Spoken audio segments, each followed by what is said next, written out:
Welcome everybody to this segment of the stream where I will share my photos and stories of my trip to the United States. I'm not going to sound like a complete dick the entire time, I promise. But yeah. So as you know, as I kind of referenced earlier, I'm pretty sure both Bradley and Offie know, but just in case there's anyone here that doesn't, I'm not going to judge. For the past year, I have been working as an editor for my friend Emma, who had, since the lockdowns, been gradually getting more and more popular on the internet.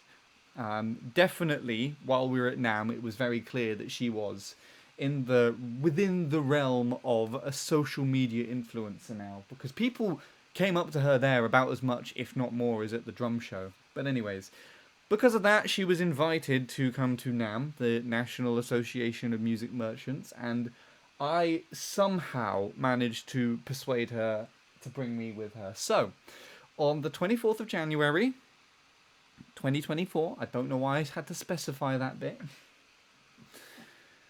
we were at around 9-10 in the morning, sat here waiting for our plane at the gate.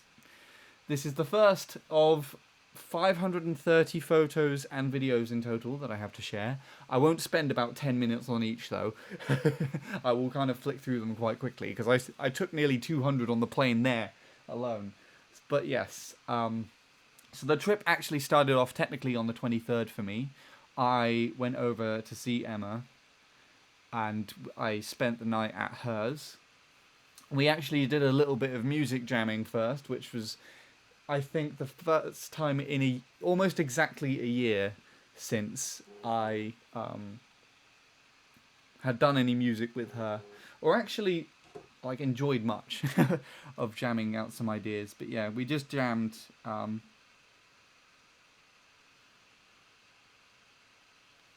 Okay, Nil's watching right now. Hi Nil, welcome to the stream.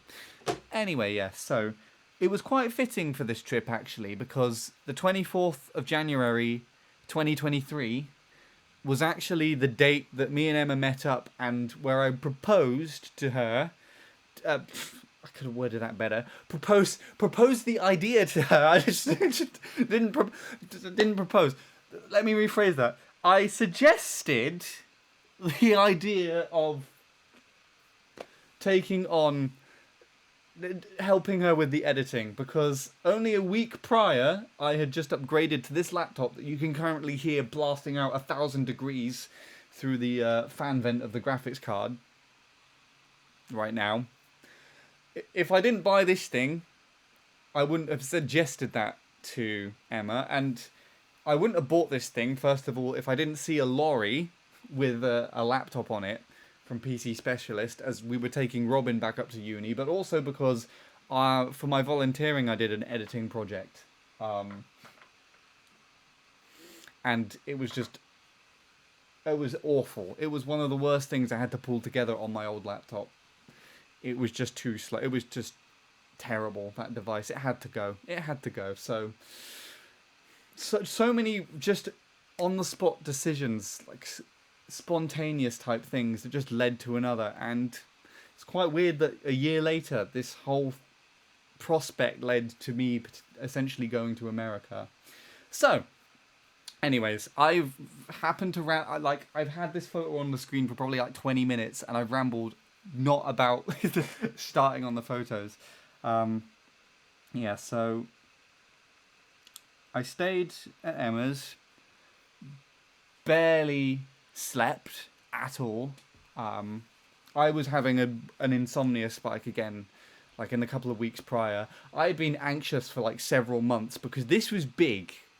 I can't emphasize that enough. Like, I used to struggle quite a lot with regards to traveling just to college, just taking a train to college. So this was huge, and I had just no idea what to expect. And this had all been going through my mind, building up the weeks prior, and so I barely slept, and we had to get up at 5 in the morning to get to the airport on time. Emma's is closer to the airport, but we still kind of went out and then caught a bus into. Um, so we got up at 5. We probably arrived at the airport around, I'd say 7, half 7-ish, and it was both on the bus in and waiting in this area that I probably felt the most anxious about the whole trip. I was really, really conscious of my heart rate. So, but it was nice. I got some nice photos of this place in general, and I'm already on the wrong thing. So there we are. So our plane, I think, is this one just off the side here. It's either this one or this one. I don't actually know. I'm pretty certain it's one over here. This is actually the other side. So what ended up happening as well is Emma was supposed to have a meeting of some sort, and our manager called or gave me a voice note and was like, and then sent a message afterwards and be like, "Don't let Emma hear this." And so I told her I was going to the toilet and actually kind of walked off down to another gate, and then I took it was the opposite side, so I had the sun on this side, as you can see by the shadows. You'll see it actually in literally the next photo here, I think. Where are you? There you are. There's the sun. Look at it. It's so bright. Anyway, yeah, so I got a voice note from my manager, and I listened to it. And apparently on the other side, when we arrived in LA, he wanted me to try and tell Emma that she had to do some sort of forfeit, where she like taught someone a quick drum lesson, like drumming on the suitcase or something. You will see in later photos that was absolutely not going to happen, and it didn't in the end. And there was a lot more of a mess that we had to deal with at the other side. But let's just say it was I had a very interesting welcome to America. Let's put it that way. You did really well. A year or two ago, this would have been a dream. Yes, I think even a year ago, Offie, this would have just, the whole idea of this, like if someone suggested it and being like, "Hey, do you want to go to America in like 2 months?" I'll be like, no. I would have shut the idea down. But I think it's specifically quite useful because it was in the last year, as I started working with Emma, I kind of built more of that trust up with her. It's like I trusted her quite a lot already. I trusted her quite a lot. Because obviously we worked together as on my music and stuff and everything, and she seemed to already have a really really good understanding of how I felt and everything. But it's more that this year specifically is how we kind of had more of that close communication with each other, and I actually got to learn more about her. And so it's like,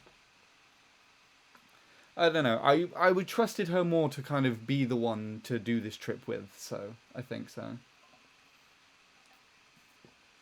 Do you want to go to Ibiza with me and Jacob in August? Are you both actually going? Bradley, I will get to this in a bit, like when I get to it, after I finish rambling. You would have absolutely loved the bars in LA, because they barely added any mixer to their drinks. It was ridiculous. I fucking tried Malibu. I don't know if you like coconut flavored things, but Malibu's basically like coconut water rum, and it's fucking strong. Yeah, they barely add any mixer. Like, there's some of the strongest. Their gin over there is way stronger than ours, and basically there was a pool party that we went to, and because someone in our group knew the guy that kind of organized the whole thing, it was like a $200 to $300 entrance fee. We got in for free, and it was a free bar. So there were people getting absolutely shit-faced there, but it was also like, it was really American as well. Like, it was really like, if you think to LA and Ibiza, like the type, like club party type things there, it's really stereotypical that. I got like one story from it as well. I'll show it later, but you would have loved it. It would also been really interesting, like, having you there as well, because there were all these like people in business suits or something being like, oh yeah, so I run this audio company, or I manufacture such and such, and then it'd just be interesting if you had a conversation with one of those people. Anyways, yeah. Anyway, carrying on. I'm going off on a tangent already. So there's our gate. I was thinking of sharing the flight number and stuff to with certain people on the server and whatnot, so that there were online friends that could also track me when I was on this flight, but I ended up not doing so in the end. So we boarded at 10 past 10. This was when we were starting to board, so the queue's kind of coming through this side here.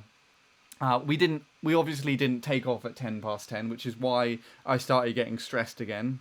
But there we are on the plane with the best smile I could force myself to have at the time. And that's where we were sat on the plane. It looks like we're actually on the smaller one, if you're looking at the tail at the end.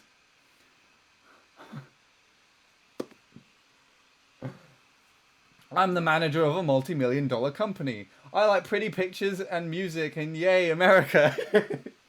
Wait, is that me having a conversation with a businessman? I mean, most of the time I was introduced by other people. Yep, so there we go. So this was the plane journey to LA. So we're going from London Heathrow to Los Angeles. The duration was nearly 11 hours, but this actually was reduced in the end. So it took about 10 and a half, but it did not feel like 10 and a half hours of a flight. So yeah, obviously we didn't quite take off at 10 past 10. Local time was 2 hours, so it's 8 hours different. Remember that, because that plays a massive part in everything. 11 hours on a plane would kill me. I honestly thought it was going to be the same for me as well, honestly, but surprisingly, I managed to amuse myself, and I will show you how I amuse myself. Well, that sounds like I'm suggesting something. I will show you how, exactly what I did, because I filmed some of it. But yeah, obviously, this is our amazing altitude at the moment. And then I got it in feet as well. It took me 6 minutes to take 2 photos. I just realised that. It took me 6 minutes to get a photo that was clear enough of the next screen. Yeah.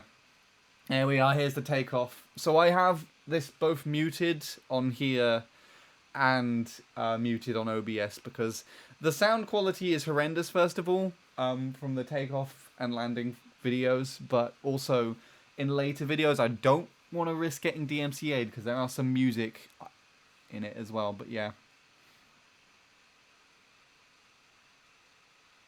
I'd just not sleep the night before and sleep on the plane. That would have been a great plan for me, because I did not sleep. I barely slept the night before, and then I didn't sleep on the plane. The thing is, with this plane, you can already kind of see how much is shaking around just from taking off.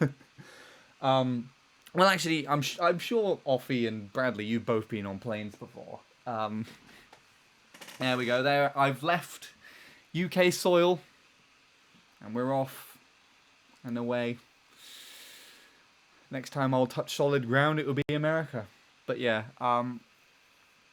you know, in the plane when you get the turbulence and stuff as well, for whatever reason, I'm not usually that bad with turbulence, but just on these flights, specifically going there and coming back, this was I don't know what it was, but it was like even just the slightest turbulence, it would make me kind of be like, ah! just sort of getting up. Which, there's a fun story about leaving San Francisco that I'll get to right at the end of these. But yeah, every time I like started to drift off, Emma gave me this mask, this like light cancelling mask, which was fantastic. So you know when the sun shines through these windows and other people have them open on the plane the other side, so you can't shut them. It just completely wiped that out. It's like a full-on blackout mask, and she gave me one of those. So I had one of those on, and I was trying to sleep on the plane, and just every time I was like close to drifting off, the plane would shake, and I would just immediately be like, "Oh God!" Yeah, I'm going on a plane for the first time this summer, actually. This looks so cool. Where are you going? Or if you don't want to talk about it in Twitch, DM me. But that sounds really exciting. I would have honestly thought you would have like traveled a bit, Offie. You seem like the traveling type. When did you get these photos? So these were taken on the 24th of January. I don't know what time exactly, but I'll DM. Awesome. I never flown on an airplane before. Oh, interesting. Okay. You see, Emma had only been on a plane, I think, like 3 or 4 times before. So I actually had more flight experience than she did. And like me, this was the first time that she's kind of gone on a semi-independent trip as well. Because prior to that, we'd both flown. If we've ever flown anywhere, we'd both gone with parents. But yeah, these photos prior to this were all taken on my phone. And this is the first photo that I took on my camera. So I think I showed you Offie. I think I showed you that one, Offie. I got a new camera specifically to take with me for a trip. It's called the Sony ZV-1. And so a lot of the photos from now on are taken on these. But the whole thing, what I've done here, I'll briefly show you if I can, is these are all numbered. You can see this is a PNG, and this is, well, that's an MP4, but this is JPEG. All of the PNGs come from the camera, and what basically this camera, because it's a high-end camera, it can shoot in a format called RAW photos. So all of these photos I have taken and spent about 2 days editing all the colors and everything to make it look quite nice. But the downside to that is that it gets rid of all of the data, so all of the timing and stuff. So all of this that you see right now, all of this that you see at the moment, what was I saying again? All of this entire slideshow basically is me. I have had to go through and reorder everything so that it's in order. Also, when I got to America as well, because we'd been on a 10-hour flight and then it was only 1 p.m. when we got there. All of the photos that I then took in America, once my phone and camera readjusted to the time zone, just kind of injected themselves within the flight photos as well. So, yeah. Anyway, I do want to travel more, to be honest. I do as well, Bradley. And quite honestly, after I've done this trip, I feel like I can travel more as well. So there is something important that I would like to talk to both of you about, actually, Bradley, Offie, at some point in time. I've already spoken to Jacob about it because he messaged me not too long after I got back home, actually. But anyway, there's quite a lot of these, so I should probably not leave that on. So, now begins the slideshow of about 200 photos that I took from the plane. So that was just us kind of taking off. Some of these photos actually turned out really, really nice as well. Again, because I can go back in and sort of edit the cloud line. So I think specifically with these, it got a lot of detail in. I can zoom right into those tops of those clouds, and I got some really, really nice shots as well. So some of these might be good for a stream background or something for the future as well. I've said as well way too many times here, but there's a better example somewhere. Here, for example. So you can see that looks a lot darker than this one by comparison, and that is because in the RAW file format, all of the information is here.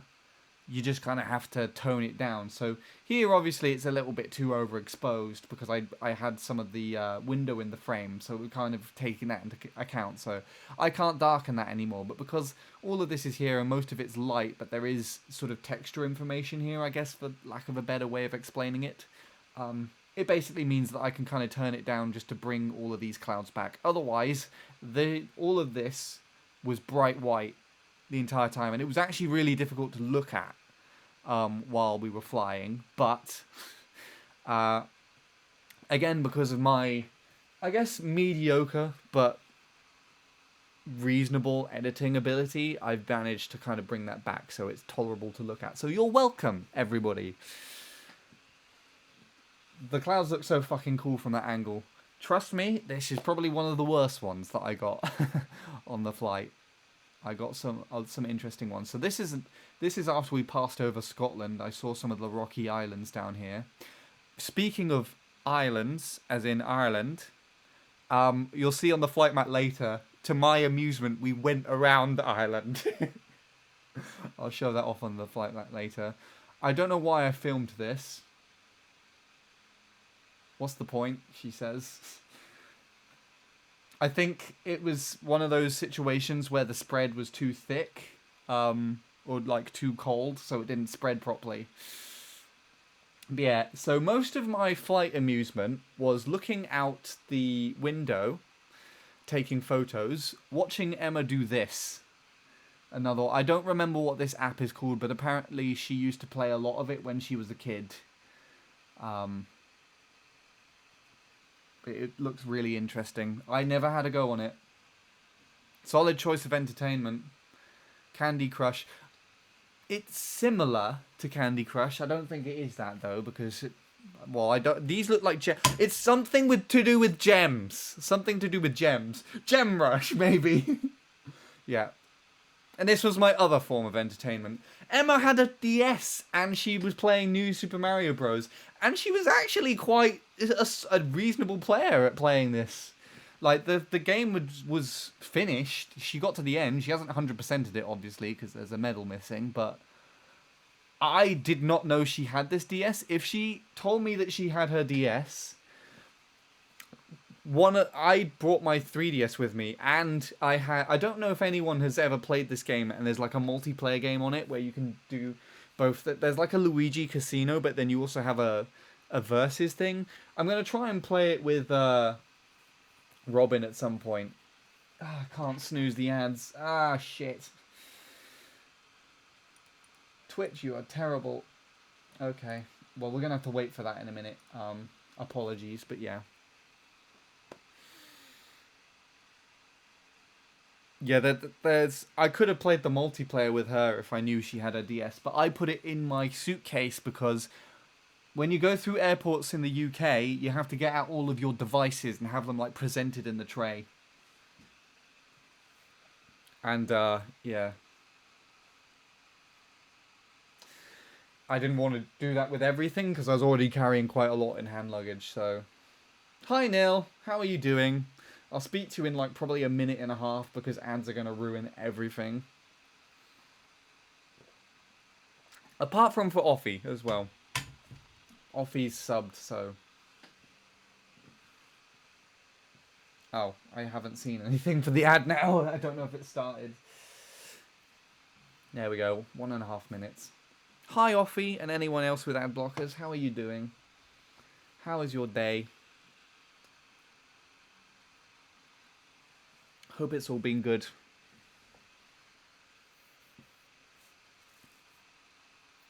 Yeah. In response to earlier Offie, actually. What did you say? I need my Nintendo DS back. I used to have... fucking hell, this thing's so annoying. Alright, just get rid of that for now. I can watch it on my other side. Actually, no, that was very stupid because I don't have an ad count now. I used to have loads of those illegal cartridges with 200 games on it. Good times. Oh, the R4 cards. Yeah. Emma had one of those as well. I saw it in her case. I don't know if she actually used it, though. I never saw her. I actually never spoke to her about it on the entire trip. I can't see the ad thing anymore. Why is it gone? Pure gold, yeah. I did used to take my DS to school, and then someone with an R4 card actually used to, like, mod my games for me, but then I started them off again. As to not, like, keep that.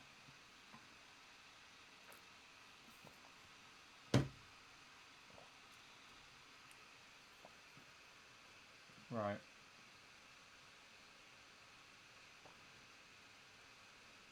I have no idea when the ads... I got rid of the things just to read to read your message, Offie. The ad countdown. So I don't have an ad count now. They're done. Thank you, Bradley. All right. On with the talk. How's everything else been doing? I've done Mario versus Luigi before years ago on my channel. It was fun. Neil, we need to find a way to do Mario versus Luigi. But I also want to do it with Robin, and I actually also now want to do so with Emma because I now know she has the game. So I took my Switch to Turkey to watch a Fortnite event. I took my Switch to America, and I wanted to test out that regional thing that Dark did with his Switch, but I never got a good connection at either of the hotels that we were in. It was a decent connection enough to have what is it? To be able to upload a Mario Maker level, which Emma made. But yeah. Anyways, on with the photos and stuff. So,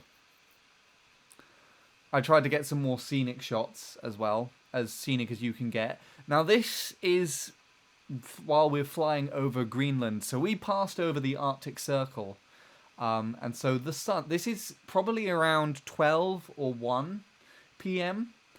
And so the sun is sitting at its highest point, but it's still quite low to the horizon. Because we passed the Arctic Circle, what it will do is it will kind of drift downward like this, get to here, and then it would start coming back up through the day. Obviously in a bigger time span than that, because I'm only seeing a small portion of the sky here. But this is when we were over the Arctic Circle, and I've only ever witnessed this one other time, and that is when I went to Lapland.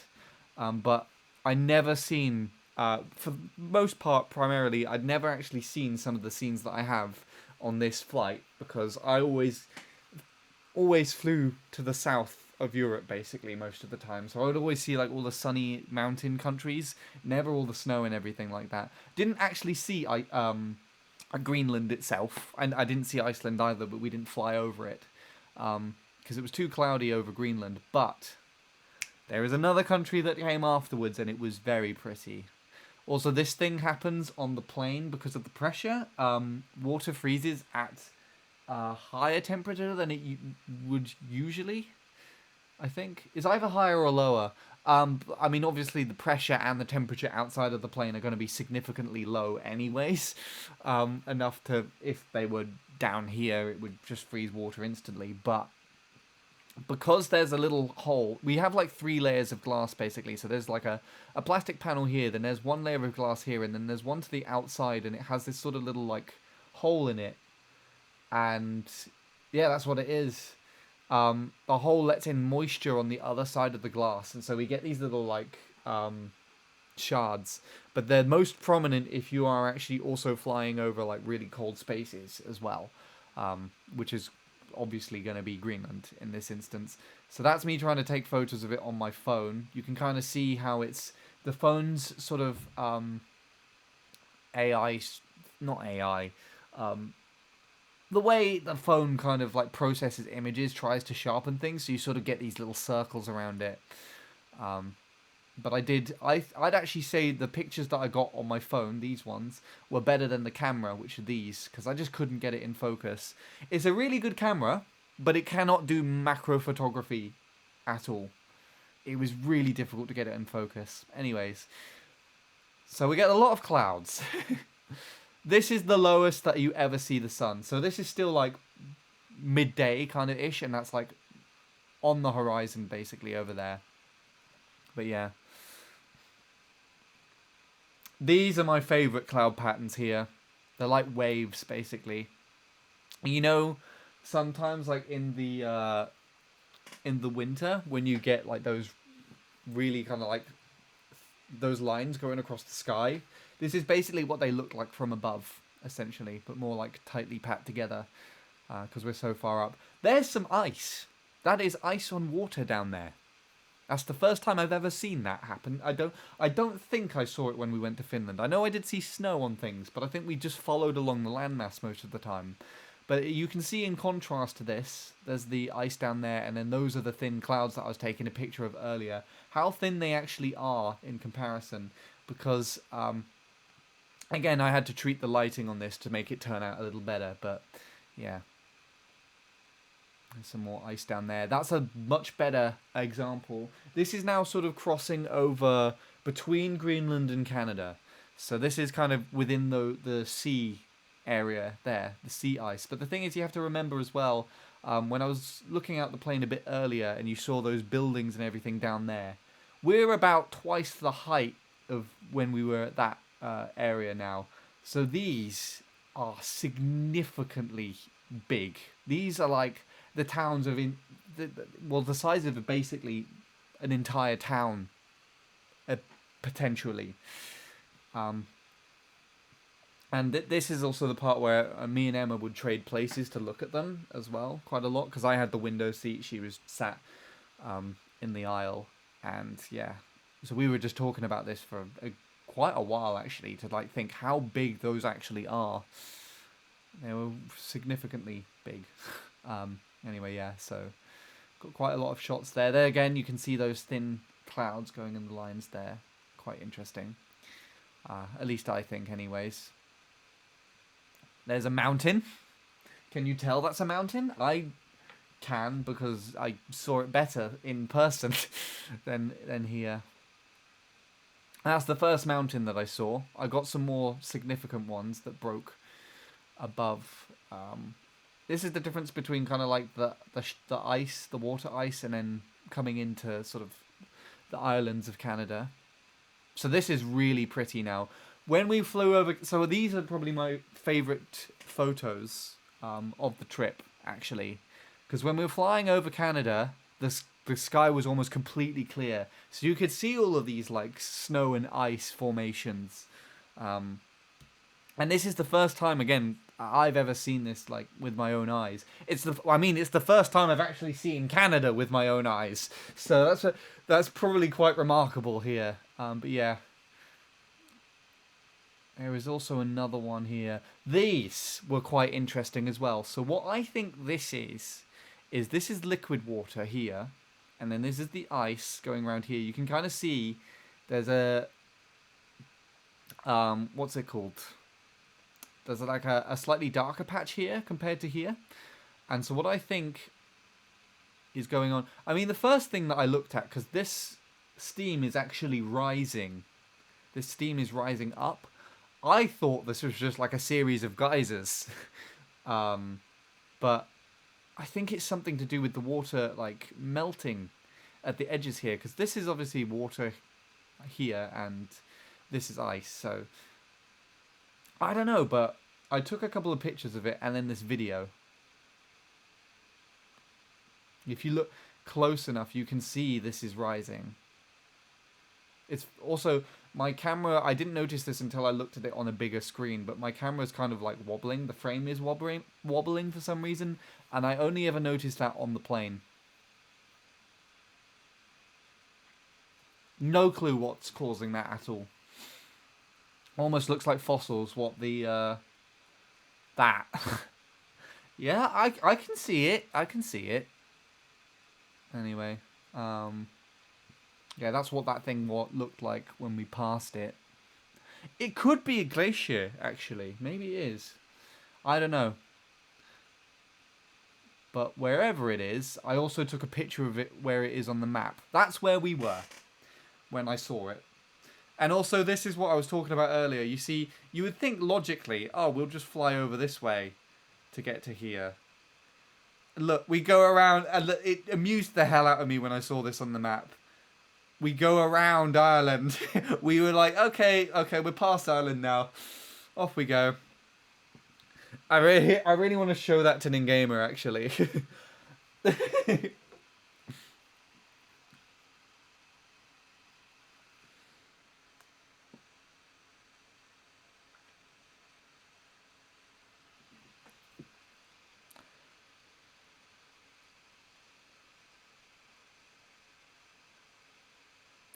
To show you my...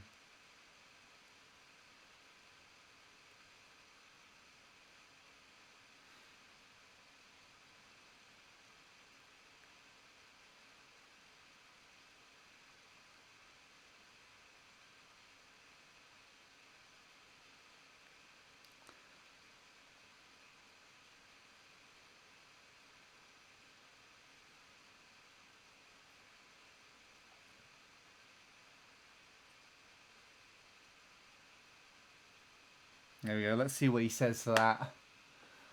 Cheeky detour. Airlines are St. Patrick's Day haters.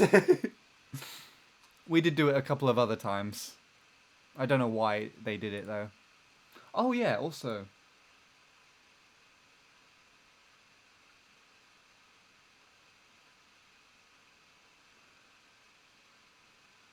Because there was a happy St. Patrick's. There it is.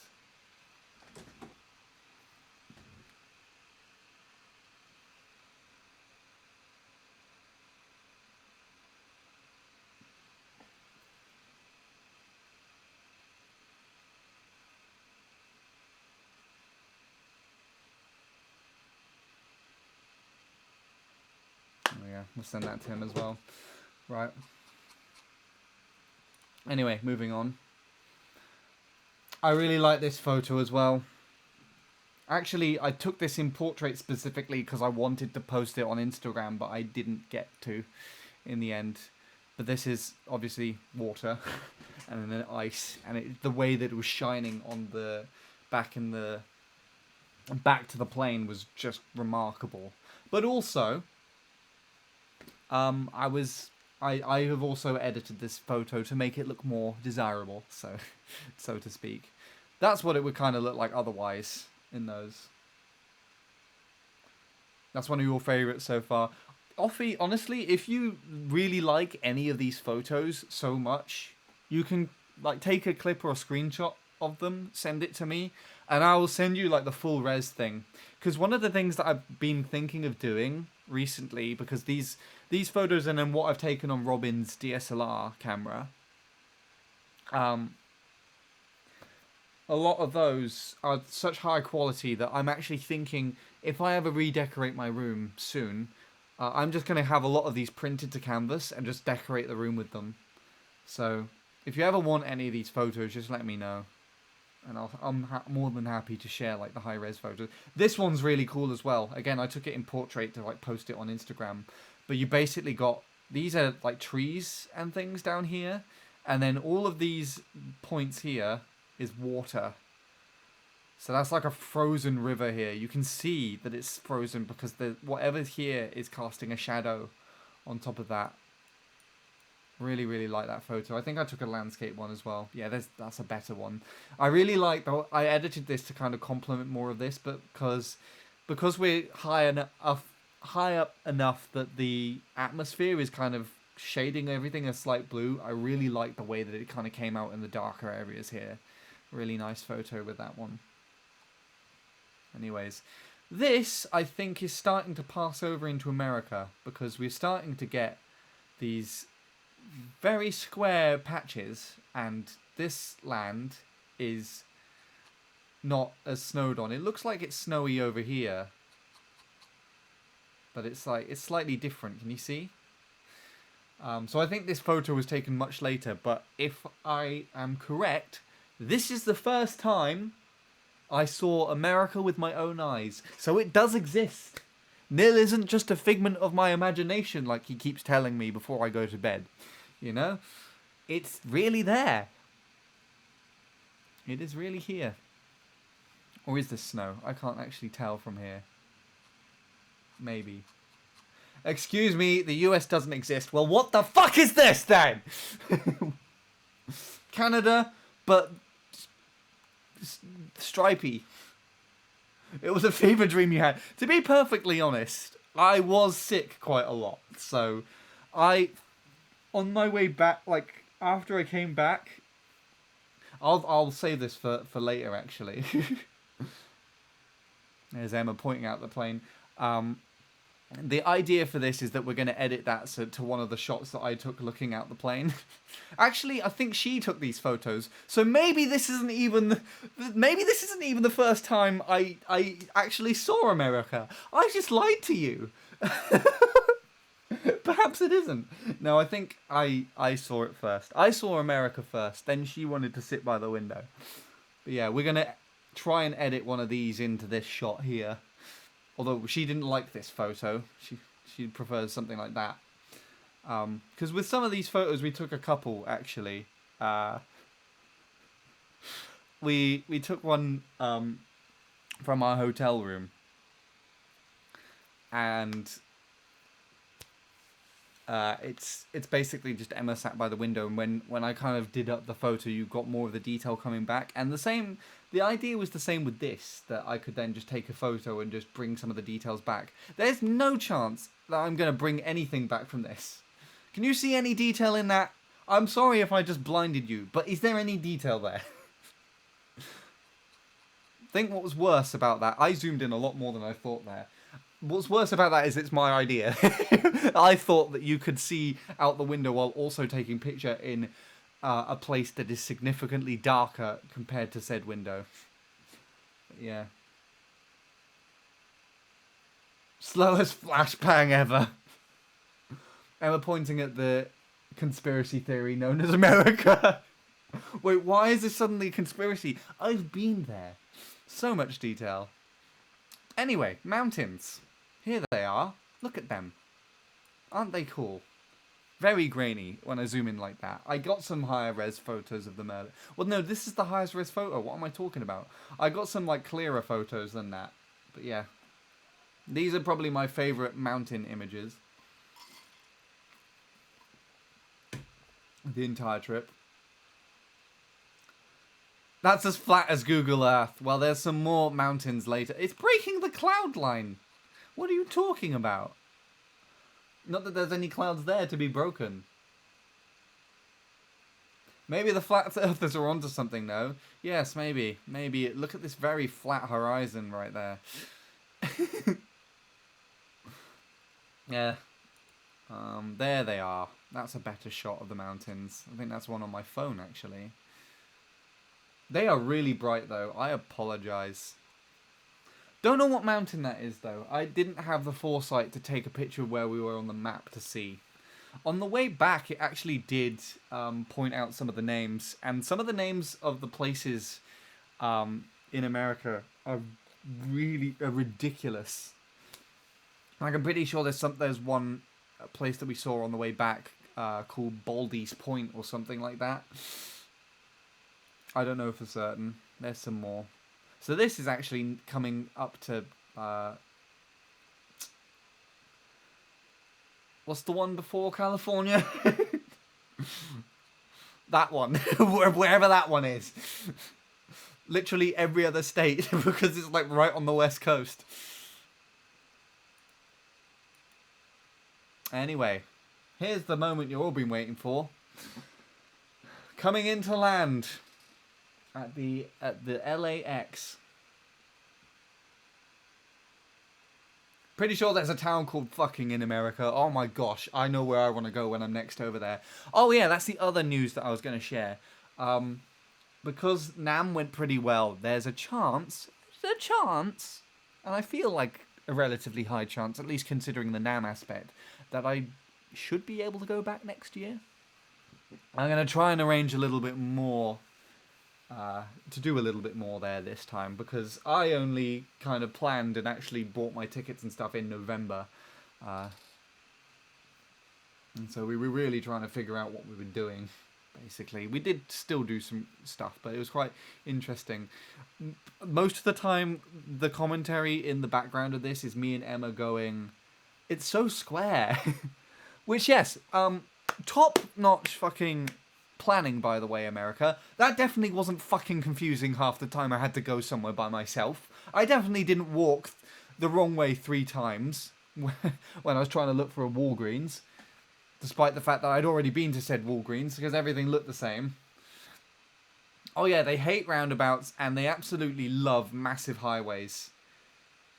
Like, the size of that highway, did you see that one? It was 5 lanes each side, and it intersected another one that was about the same. Anyway, so here we are, coming to land. Testing out the stabilizer on my phone. Did a pretty decent job at keeping the wing in the frame. You can see me kind of rumbling around there as well. But there, touchdown in the United States of America. For the first time. And so far the only time. But I'm hoping to make sure that it isn't the only time. Anyway. So we were here. So, this is the bit that got quite confusing. So you remember it was over a 10-hour flight. And although it didn't feel like 10 hours, don't forget that we left, in the UK local time, we left at 10 a.m. or half 10 or whatever, around that time.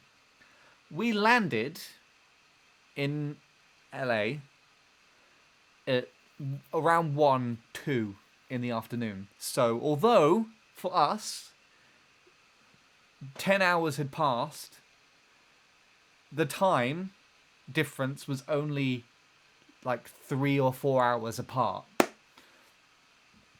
But it was also very interesting because when me and Emma got out of the plane and we were walking around the airport and everything, we actually didn't feel like we were in America yet, despite the fact that we can quite blatantly see this is America right there, all of the square stuff. But yeah, this is the first confirmation that I got when we got to the States. I'm pretty sure I posted this one on Instagram, going through the border controls, although I guess technically because we hadn't gone through border control and customs yet, technically not in the States just yet. But yeah, this is the first sign, no pun intended, that we were there. And then I couldn't take any photos in the room when we passed under this bit. But yeah, so this was about like 4 hours difference after we had to pass through the customs and border control.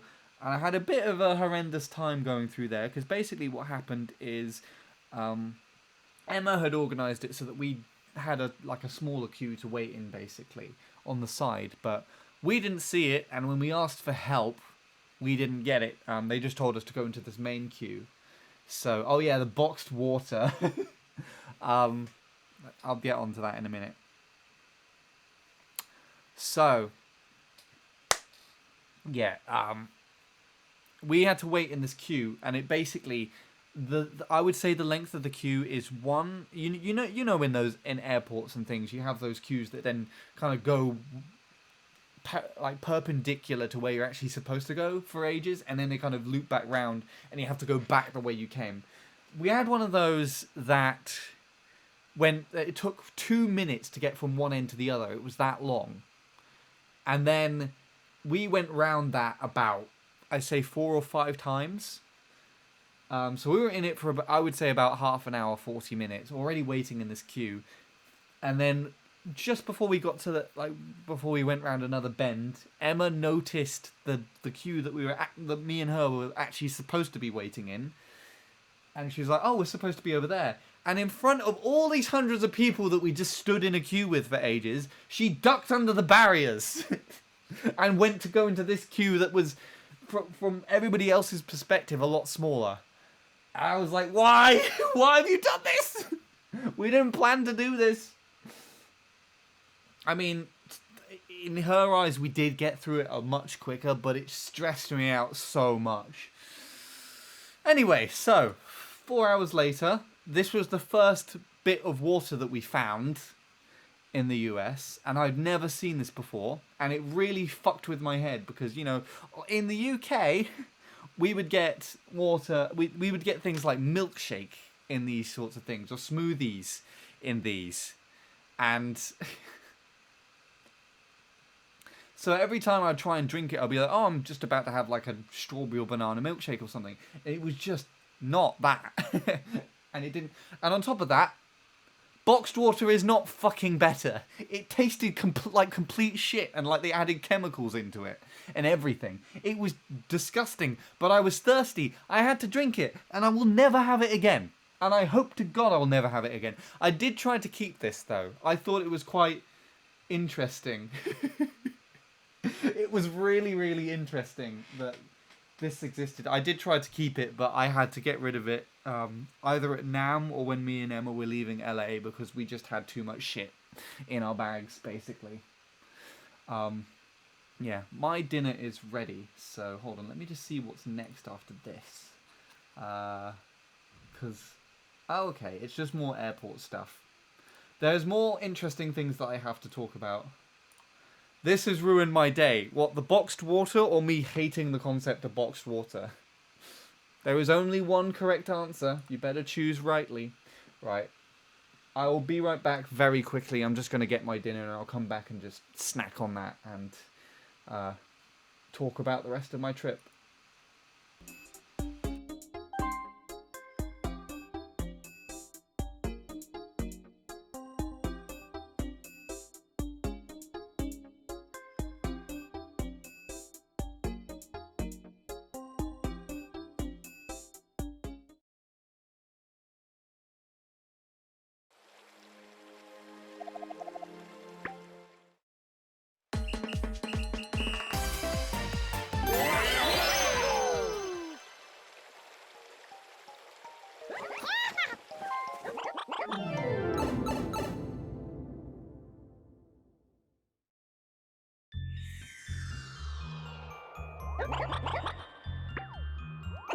Mario time!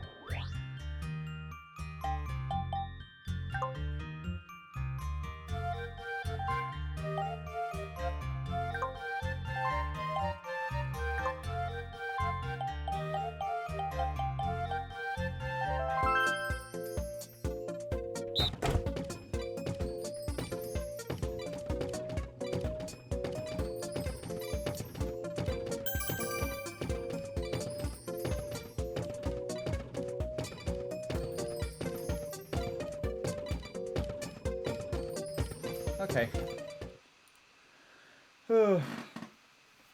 Right, that was quick. You're welcome.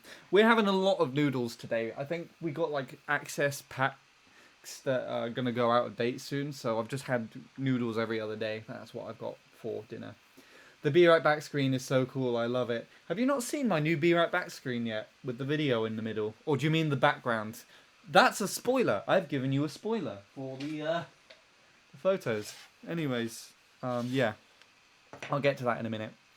So, you remember what I was saying about how I was sent a voice note and basically told that because Emma missed a Zoom meeting of some kind, that... Oh, God, why can't I snooze the ads?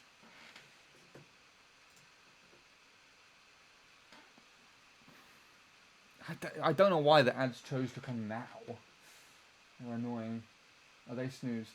I think they're snoozed. Okay, cool. No. Why won't you let me snooze them again? Why are you what, Twitch, why are you such a dick? Okay, well, I'm going to have to wait for the rest of this then. The background. You like the background? Yes, that's probably one of my... I mean, obviously it's one of my favourite photos because I chose it as my stream background. That nearly wasn't my stream background though, Offie.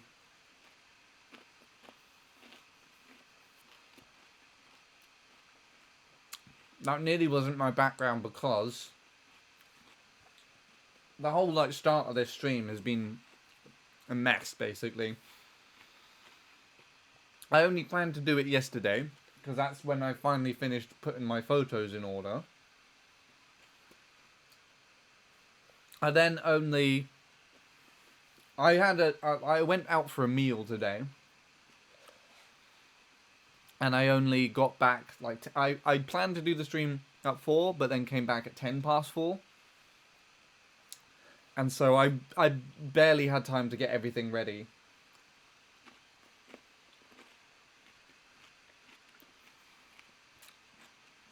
And then, both OBS and my graphics driver had an update. So the stream ended up starting at 5. Because I came home at like 10 past 4 and I wanted to start the stream by 4:30, I didn't initially change the background image. But because OBS and the graphics driver were updating, it just took such a long time that I just thought, oh, well, I might as well just update the background. So you can thank my computer for that. If you want anything to thank, that would be that, basically.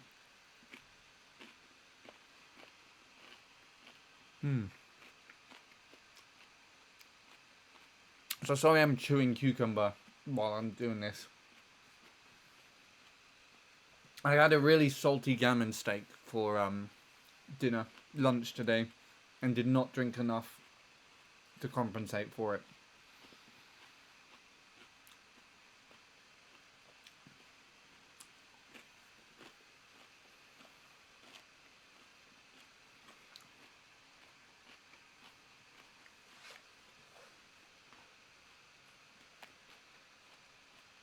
Okay. Ads are finished. Well,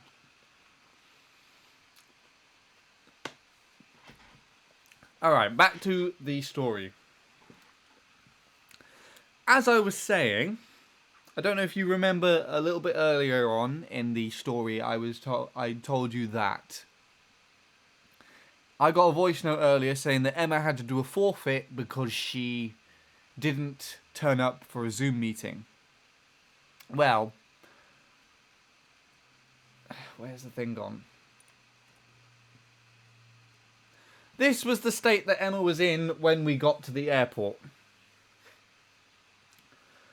Not in a state to basically interact with literally anyone. What had happened here is we'd gone through the customs. We were both exhausted, to be honest, but she a lot more than me, because how the fuck do you fall asleep on a concrete floor is beyond me. I do not know. We tried looking at Ubering to the Airbnb. Oh, and there's a fun rant coming up about the Airbnb, by the way. There is, for everyone that loves me ranting about something really shit, there was something that really shit that happened when we arrived, basically. But yeah, so what was I saying? We tried to take a look at how much it would Uber to the Airbnb, but it would cost like between $60 to $80 to get there by ourselves, which is good that we actually didn't go because the address for the Airbnb ended up changing anyways. So we just found this sort of cafe place. I had like a waiting area at the back, and Emma just made a nest out of all our stuff and just slept in the corner down here. And I have no idea how she managed to sleep on the floor, but because we arrived at like 1, 2 in the afternoon. We got through customs probably around 3, 4. But Chris and his girlfriend still had about, I don't know, like 5 hours to go. So they were arriving on like a night flight, basically. Like it was coming into land in LA at night, and we were there in the middle of the day. So we were waiting in the airport for quite a while, and it actually felt much longer than the flight in. And it's just because I was sat down here basically the entire time, occasionally looking at my phone, checking Instagram and Discord and whatnot, while Emma was just on the floor, basically. So yeah, that was that. That was a fun time. But we did end up meeting in the end. It was all good. Everyone met.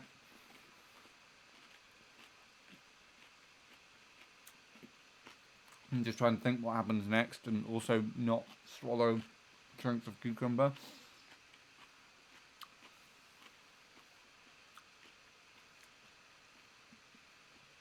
So, yeah. We all met up. There was 4 of us in total. Now,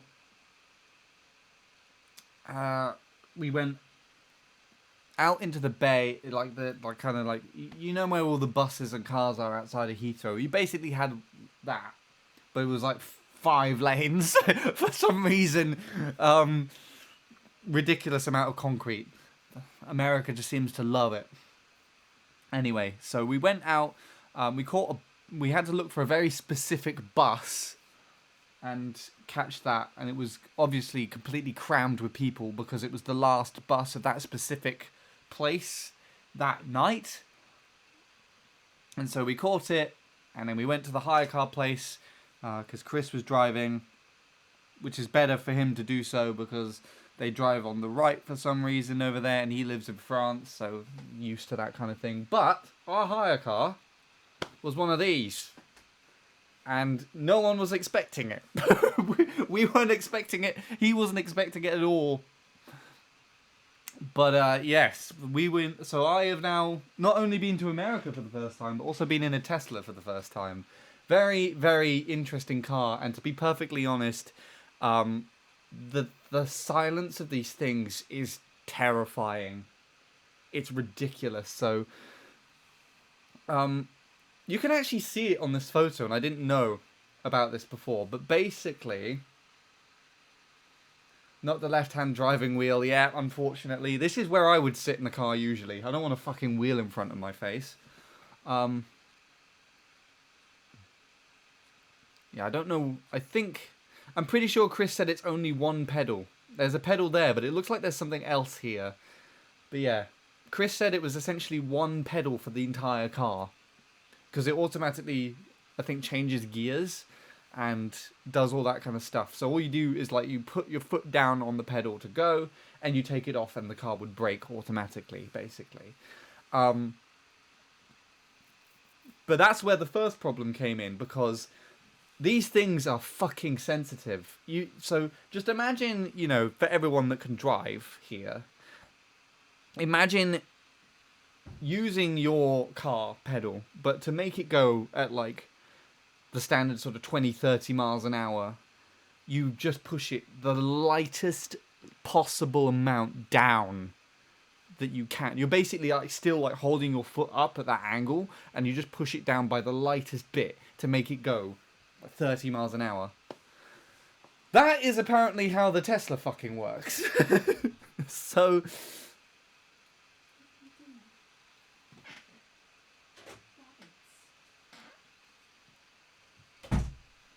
know what that was all about.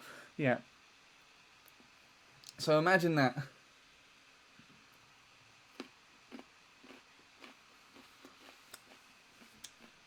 Wow. Yeah, there's an interesting one about that. Fortunately, the car has an entire like sensor system, so you don't hit any other cars or anything. Like it shows everyone on this screen here. It shows all the other cars around you and everything. I don't know how. Well, Chris actually pulled out of this space quite smoothly.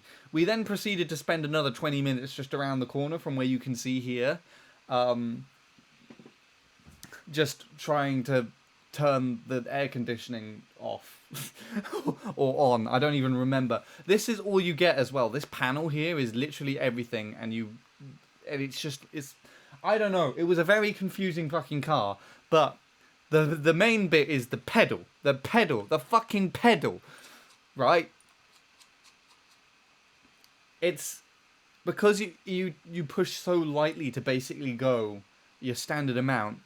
You have to kind of have your foot kind of cropped up so much so. When we were driving on fortunately this mostly happened on the highway most of the time.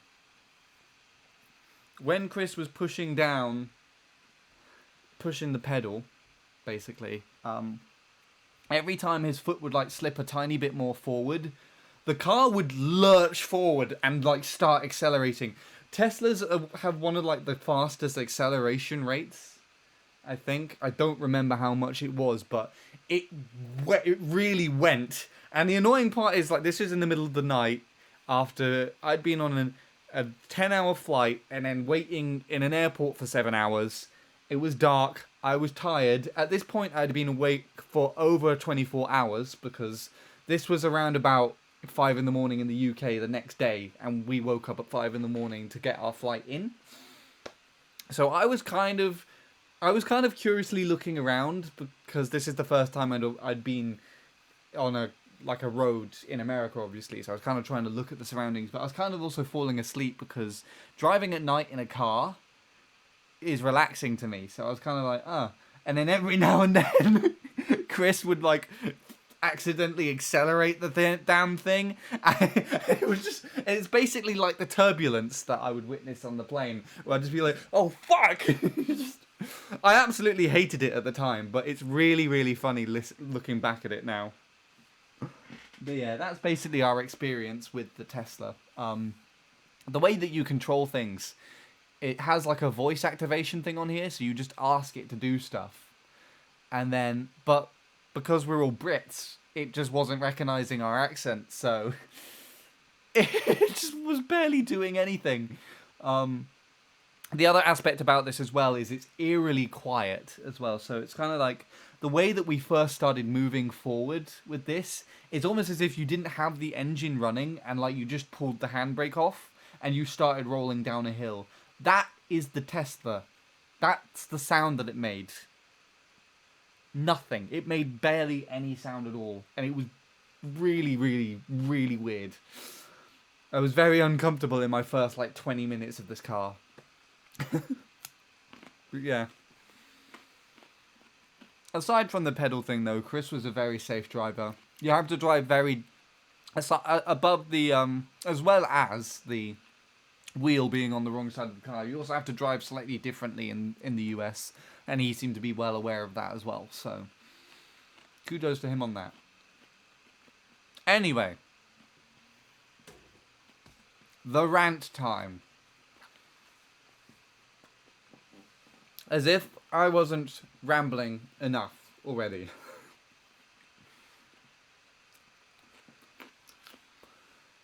So, I must ask, does this picture look attractive to anybody? Does this look like a place that you would expect to stay? Specifically, if you've already been on a 10-hour plane flight, 7 hours at an airport, 40 minutes in a jolty Tesla. If the answer is no, you scored correctly. So, here we go with this one. What happened is we booked an Airbnb that was big enough to fit 10 plus people. It was a nice kind of villa-looking house in the suburbs of Anaheim, or if Anaheim has suburbs, I do not know, but it was not too far from the convention center. It was a nice, like, private, enclosed place that we could have by ourselves. It had its own pool. It had a really nice kitchen, bathroom, rooms, you name it. It was a really nice-looking place. That was also the place that me and Emma tried to look at Ubering to before we... once we got to the airport. But what we didn't realise at the time is that while Chris was flying in, he got a message from the host of the Airbnb. And they had transferred us to a replacement accommodation place. And it's safe to say, you could not get any more opposite compared to the original place that we picked. Basically to describe what this place was, it was like a residential area. This was like a sort of flat area with multiple houses around, very small like apartment places. But it was very clear that this was, a place that you would rent out to actually live on a more permanent basis. That you would kit out with your own furniture and shit, because it did not have... It was just not adequate for actually staying in if you're a tourist. So this is the site that we were greeted in the main room. There's basically 2 sofas. There is a fireplace over here off the left-hand side. And there was something in the fireplace. And if you can guess what was in the fireplace, I will give you a point. But it's not what I was expecting when I was asked. But yeah. This is only half of the photos. In fact, actually, this is a small fraction of the photos. I didn't take any myself. This was just what was downloaded from the WhatsApp group. Because I was trying to not have a mental breakdown in one of the rooms at this point. Oh, Offie, you're missing the most important part. This was what I was greeted to in America. How could you abandon me like this? That's fine. Go be clean. That sounds more important. You can always watch the VOD back later. Alright, anyways. Continuing with the rant about the Airbnb. This was more of what we saw on the floor. There were more, I guess, reddish marks that Chris immediately jumped to the conclusion was blood. For obvious reasons, I haven't included those photos in these ones that I'm going to show, but it was more of a bright red, like an actual red. Like, you know, blood kind of dries out, goes brown-ish. So I think it was more likely to be paint. But just to not argue with Twitch's terms of service, I'm not going to show those photos on screen. Anyways, I'll catch up on them. See you soon. Have a nice time, Offie. Right. Anyways, carrying on. We got these burn marks in the kitchen. What I also found out as well is that this hob, this oven, doesn't actually work. And so, sort of in a drawer underneath the oven, it wasn't like a full oven, it was just sort of like one of those half ones with a drawer underneath. It had like a plug-in grill that you could take out and plug in. So this was broken, and it was here, and you had all these marks on these things as well. The fridge was dirty, but we didn't get that. This was the toilet, a fucking broken top piece, and the flush was loose. What else was in? Also, did I get a picture of it? No, okay. So these were the drawers in said toilet, bathroom, whatever you could say. Very clean, very, very tidy looking. Definitely what you want to see in your hotel or Airbnb. There were also in like a drawer off to the side, to the right here. Again, there's no pictures of it. Out of all the things that you would keep in a bathroom, you had jumper cables there. You know those things that you clip on like car batteries and shit? They were kept in the bathroom for some reason. Why? Why on earth were they there? Does someone want to jumpstart their fucking toothbrush or something? Why the fuck were they there? We had no idea. I had no idea. I didn't want to ask questions at this point. I wanted to go to bed. But the fucking beds... Oh god, the beds! What were the beds? You know, clearly hotel level beds. Definitely hotel level beds. They were just mattresses. They were these like fucking box beds with like wooden, like this. You know that this is kind of like the edge, the frame bit, and then you have like the slats in here, and then the mattress. That's all you got. There were no like sheets or anything, or what you would nicely get prepared in in a hotel or anything. This was the beds. Where the hell did you stay at? Not here. Absolutely not here. Fortunately. Yeah, there's a bit of a closer one. Again, I didn't even touch these beds. They look that disgusting, basically. Did anyone guess? There was a printer. A fucking printer in the fireplace. No one made a guess, but did anyone think of a printer? Out of all the places you think you could possibly have a fucking printer, fireplace? Anyone? Anyone want to keep their printer in a fireplace? Among whatever, God knows what that could be on the side. It looks like a piece of toilet paper that's got wet and then just slammed on the side. Cake wrappers as well. You could definitely tell though that this was a residential area because off to the side there's like a balcony area down to the right here. And there were kids' toys on it, basically. So, just what... I don't know why, Nil. I really don't know why. I do not know why anyone would put this here. I don't know why someone even thought that this was adequate accommodation to stay in. So basically, the story, once we had explored our surroundings and were like, no. Just no to all of this shit. Basically, Chris and another person in our group got in touch with Airbnb. We took all of these photos with stuff. I think it was the printer that did it, personally. The host suddenly just stopped not responding, so clearly it seemed like some sort of scam, basically, from my perspective. I feel like they just took some, like, stock images of a nice hotel or villa somewhere and be like, yeah, this place exists as an Airbnb just here. By the way, we'll change your location. You know, it's more than a coincidence, I think, on that point that they then would change the location of the Airbnb to this afterwards to kind of steal money from us, basically. So The host didn't respond, so we got in touch with Airbnb themselves. They were like, yeah, this is completely unacceptable. We're going to refund you and give you $500 compensation as well. And fortunately, that amount of money, the refund plus compensation, was just enough for us to be able to afford staying at the Hilton Hotel on the site of Nam, which was, believe me, a significant upgrade to this. That I don't know where that was a very convenient set of faces to then change to. This was just some wall art that I passed on the way to Anaheim. But yeah, that was our rant. Very nice looking Airbnb. We are not going to be going with Airbnb for the future, just saying. Like, would you stay in a place like this? I don't think so. I didn't, and I wouldn't. So, yeah.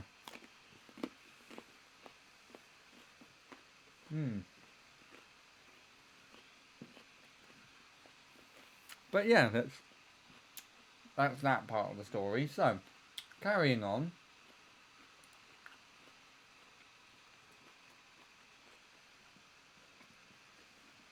Faces. I don't know what this art is supposed to say, or what they're trying to get at, but compared to what I'd see after the Airbnb, I'll go with anything. So what actually ended up happening is, be it as it may, we were at this place at like 11 or midnight. So this was not an adequate place to be, basically, or stay. So we went, and we found a motel to stay at instead. And then, obviously, we only stayed there for a night. We were going to try and sort out the accommodation on the site of Nam. So this was in the car park when we arrived there, basically.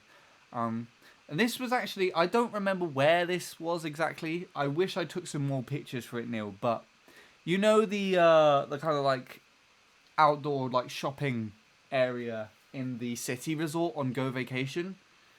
The area that this photo was in looked very much like that, basically. I wish I took more photos for you, but we were walking through very quickly, so I didn't have time to stop or anything. But yeah, now we finally get to enjoy the sweet views of California, basically. So, well, the first thing that I was thinking of when we were walking along here, because big tall palm trees, very warm weather, quite a dry heat as well. I had to keep telling myself I wasn't in Cyprus the entire time that we were here, basically. This is another example of the roads there as well. Like, how many lanes have we got over here? I don't know if this counts as a lane, but that's, what, 1, 2, 3... Is this a 4 here? I think that's just... Wait. 1, 2, 3, 4, 5. This is 5 lanes on one side. Plus this could be a 6. And then, again, the other side, I think, as well. It took about 20 to 30 seconds just to cross the road here in this area. That's how big this road is by comparison. So, what's that? Like, wider than any highway or motorway in the UK, essentially. That's another a clearer image of it, basically, on the wide-angle lens of my phone. But yeah, we walked down here to the convention center, and there it is, the Anaheim Convention Center for the NAMM show. There's a lot of the exterior of the building, so you can tell that I was quite happy to be here. Again, I wish I took more photos while I was in the outdoor bit as well, because this building, its architecture, like a lot of the areas outside, heavily reminded me of the city resort in Go Vacation. Again, Neil, I actually was walking along as I was kind of like by myself on one of these days while I was there. I almost pulled out my phone and got on Snapchat and sent you, like, walking through the outdoor area, and was going to say, this really reminds me of the city resort in Go Vacation.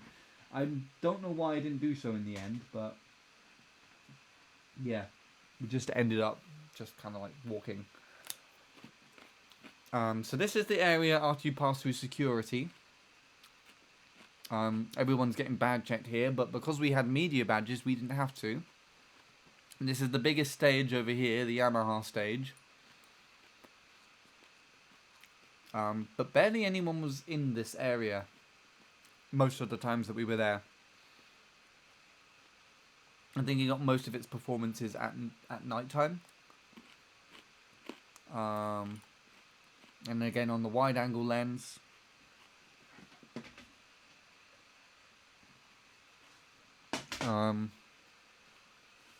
I'm trying to do several things at once here, sorry. There we go, that's the outside of the building.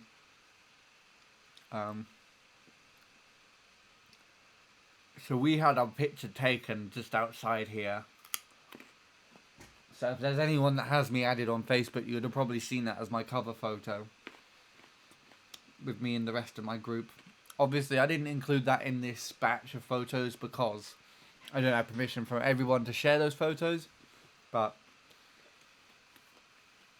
it was a very big building. I think it was 4 floors in total. Not too sure. Anyway. Here's some footage.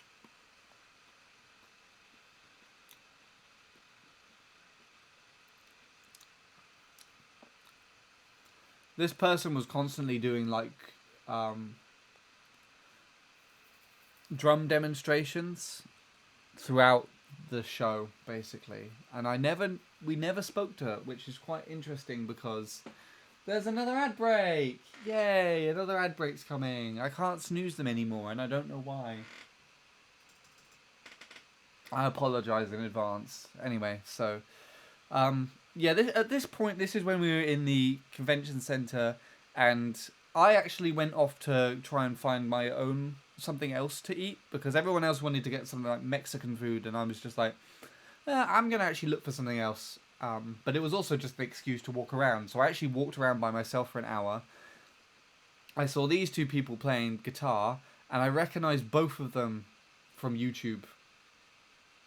And what's kind of funny as well is I did eventually find a place to stop for pizza, and they were both stood behind me on the queue.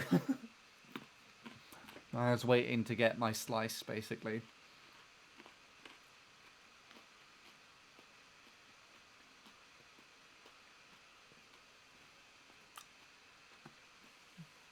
Obviously taking a look at some of the guitars. Those are pretty cool. I like this one specifically. It looks like a backwards Telecaster, basically. As in, with the headstock. Is the other way around how it would usually be. It would be more like on this side, basically. But it's the other way. Which I don't know why I liked. I liked it so much, I actually did get a picture of the guitar by itself as well. And then one on its own too. With the headstock. I also got a video of this guy. It's quite interesting when you're walking around NAMM because you'll see people like this playing, and you know at a festival it would just be like, oh, you know, he's like a local musician or something. At NAMM, it could be basically anyone on the internet. There's ads, so I'm gonna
Alright, ads are back. I just stopped talking, primarily to eat, but I ended up responding to Ningamer instead. So, I don't know why he's not here at the stream today, but whatever. Anyway, carrying on. There's the close-up of the headstock of the guitar. Tagima guitars. Never heard of them before, but this artist is clearly endorsed by them. He was really good as well, actually. Again, no audio because don't want to be DMCA'd, but yeah. Oh yeah, this guitar was quite nice as well. I really like that kind of like transition as if you're going underwater. That was really nice. Another video.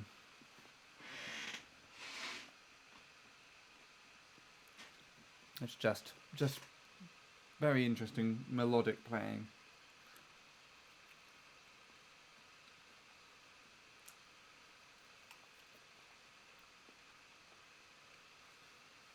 Like I'm watching it in silence.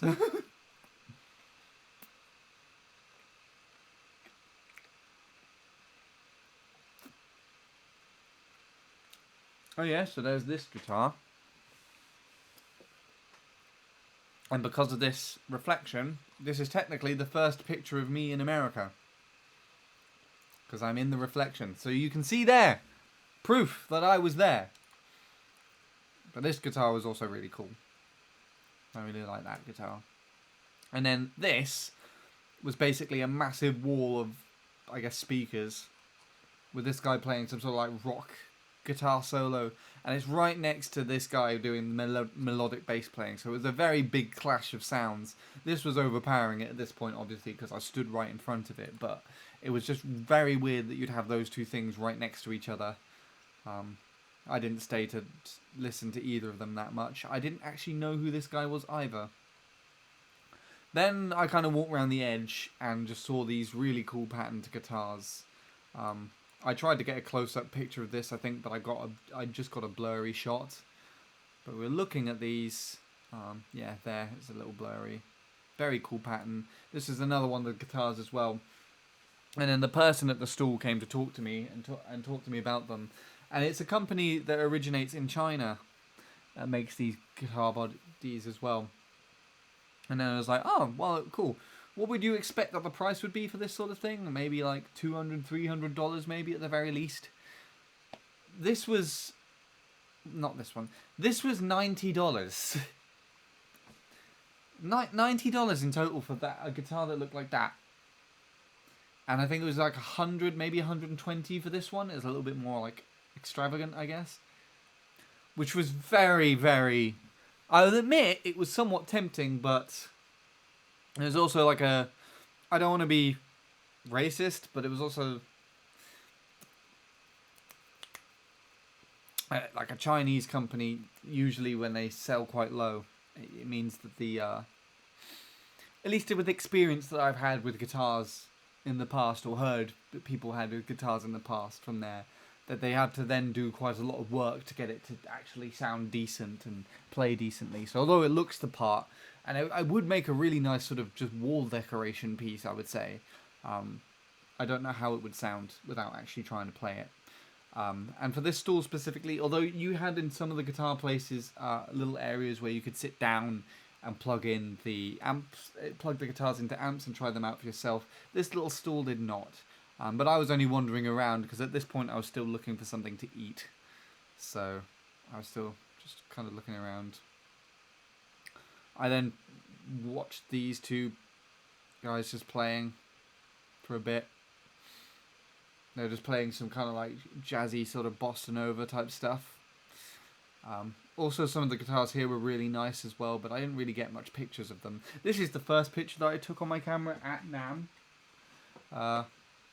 Just to test out the lighting on it, which didn't do very well, if I have to be honest with that. I've got a very flattering picture of this guy. Yeah, this guitar was cool. I did film a bit of it as well. A double neck guitar. Very interesting. And then this is the view from our new hotel room as well. I don't know if I actually got one of our room. There. So this was the other picture I was talking about earlier.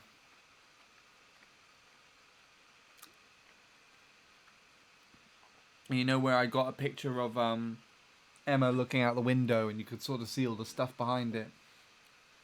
I did also do that with this as well. But again, it's a bit too overexposed. The camera likes to do that, as I started to find. It was either too dark in the dark areas or too bright in the bright areas. And I think that's just because the sensor of the camera is quite big for what it's worth, like a tiny body. So it's there was a lot of overexposure and a lot of photos, unfortunately. But yeah, this was our view. And that is Disneyland over there. Disneyland, California. Didn't go there. Was not interested in the slightest to go there either, but you can see it. You can see some of the rides from there. And we did get some fireworks a little bit later as well. This is the only picture that I personally have of the room before we then threw all our shit all over the place. I mean, to be honest, all our shit was kind of thrown all over the place afterwards anyway. While we were here, so I couldn't have taken any more pictures of the room anyways, but yeah. Even, I think from just this bed sheets alone, you could probably tell that this was magnitudes above the Airbnb that I stayed in. Well, we didn't stay there, but we were given to stay in. So there's one of those famous LA moons. On my best attempt at trying to take a picture of one. It's very difficult to tell. But you know how LA is like famous for, like the moon being all like pinky and red and a lot larger, looking a lot larger than usual. We got to see this basically every day. And I don't know if the moon is full here. It looks like it's like slightly short on one side. I don't know which side. I really did try and take a clear picture of it, but I didn't quite make it. Although it's weird that I got them looking the same twice. Can you see that? It's got like a little joint out of it here and then a kind of bump there. And on both pictures, it has that. So it doesn't look perfectly round. Interesting that it worked out like that, but yeah, those were cool. Oh, I saw these in the shops. I don't know how common these are in the UK. Just like packs of random tablets of things like that. Now these are, I've gone back and seen that these are only like vitamin tablets. At the time I thought they were just a random selection of pills. So it's a little bit less concerning than it was before. But I just thought it was quite interesting, and what is also the case here is that you would get literal kind of like aisles of these for different things. You know, sexual energy, super... Sue. I don't know what the rest of that says. Anti-ST. Anti-stress, I think that would say. Yeah. Oh, there we go. Super rejuvenating. There you go, Bradley. I should have brought some of these home so that you don't feel too tired and you take this. Health and stress. That could be for me as well. What's this one? The other interesting aspect as well is that there's like, you can see one that is common in all of them as well. So like these white ones are throughout all of them. This pink one is in 2 of them. These orange ones are in all of them. So are they actually specific, or do they just have like a random mixture of them in there? I don't know how these worked, but I saw them all the time, and they're not that expensive either. They're $2, $1. That's like less than £1 in the UK. It's ridiculous. I don't know what this is basically. So, But I just, the first time I thought it was amusing, so I took a picture of them. That's what it looks like at night time from our hotel room. It's quite nice. This isn't really doing it justice. I did use the nighttime mode on my phone, but it just wasn't really turning out well. Ah! The pool party. Bradley, are you still there? Because this is the party. This is what I wanted to show you. Probably waiting like 2 hours for it, basically. So this is the Pro Audio pool party. Which again, this doesn't actually look like something that you would think I would like. But I actually felt surprisingly comfortable at this place. So this is like our first night out in LA. And it was like a proper kind of like LA gathering as well. So you can sort of see... yeah, well, literally right at the beginning, it's a pool. It's the Pro Audio pool party, and because someone in our group knew, I think the guy that organised it, basically like a £200-300 entrance fee was just free for us. So that was great, and it was free drinks as well. It's annoying because everyone looked kind of civilized here. I think someone did end up falling into the pool before it kind of ended as well. These were the drinks that we had. So this is Malibu, which is basically like coconut rum, and it was really, really strong. I don't know Bradley. I don't know if Bradley's still here or not. I don't know if Bradley likes coconut flavored things, but I'm sure he would have tons of these. Someone in our group had, I think, 3, possibly 4. And they were just out of it the next morning. So these were, like, ridiculous. I'll stick with the vodka. I think it is similar to vodka. Wait, no, I just said it's rum. What am I fucking talking about? Yeah. These are ridiculous. And if you ever bet money on the fact that I was a lightweight, absolutely fucking correct. Because I didn't even finish the one I had. I had 3 sips. I didn't even swallow the third one. It was too much for me already. Like I basically took like a sip of one of these, and my hands really started shaking. Like, it was ridiculous. But I tried some of the gin. Very, very strong. Stronger than anything I've ever had here as well. And Emma said the same thing. The gin was ridiculously strong. And then she ended up having 2 of these and a gin. Because she finished mine. So, she was somewhat drunk. For this night as well. Chris got into a state where I think he also just had 2 of them by choice. And then but it got to the point where, you know when you're talking to someone who's drunk a lot, but they're just not really processing what you're saying? So we were having a talk in like a group, and he was there with me, and then I turned to him and asked a question, and he sort of just stared at me with this sort of confused, like slight confused smile. And he was just he was just staring at me, and it was like really funny. Basically it did remind me of you a bit, to be honest. There was also a guy that you could tell kind of from his voice that he was from somewhere in the Midlands. And you know also when someone drinks that they were like bright red as well. I don't think you go bright red though. I think you have a bit more self-control, because this guy was completely like off it, basically. But yeah, we had that. DJ, pretty good actually. We had these mermaids that were swimming up and down the pool. That was the thing at the entrance. There you go, there's the one swimming. So that's where we kind of walk in here. So what's actually here is this is the back of the Marriott. So this is another one of the ones that were on site. So what happened in the Hilton where we were staying, and then the Marriott, we had there was basically like a NAMM kind of performance party every night on the weekends, basically. And then so that was like its own separate thing, and then we basically went to that, and then we got into like this pool party area for free. So we are actually just behind where this person's taking the video, I'm pretty sure. I think.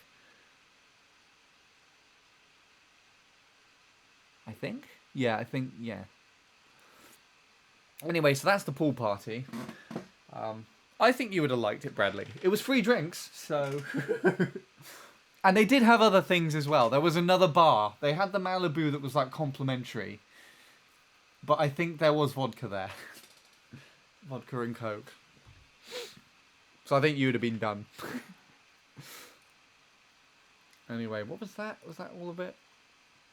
Yeah, so this was the morning after, basically. I was the only person that was able to kind of get up early. Oh, there was the other aspect as well about that. How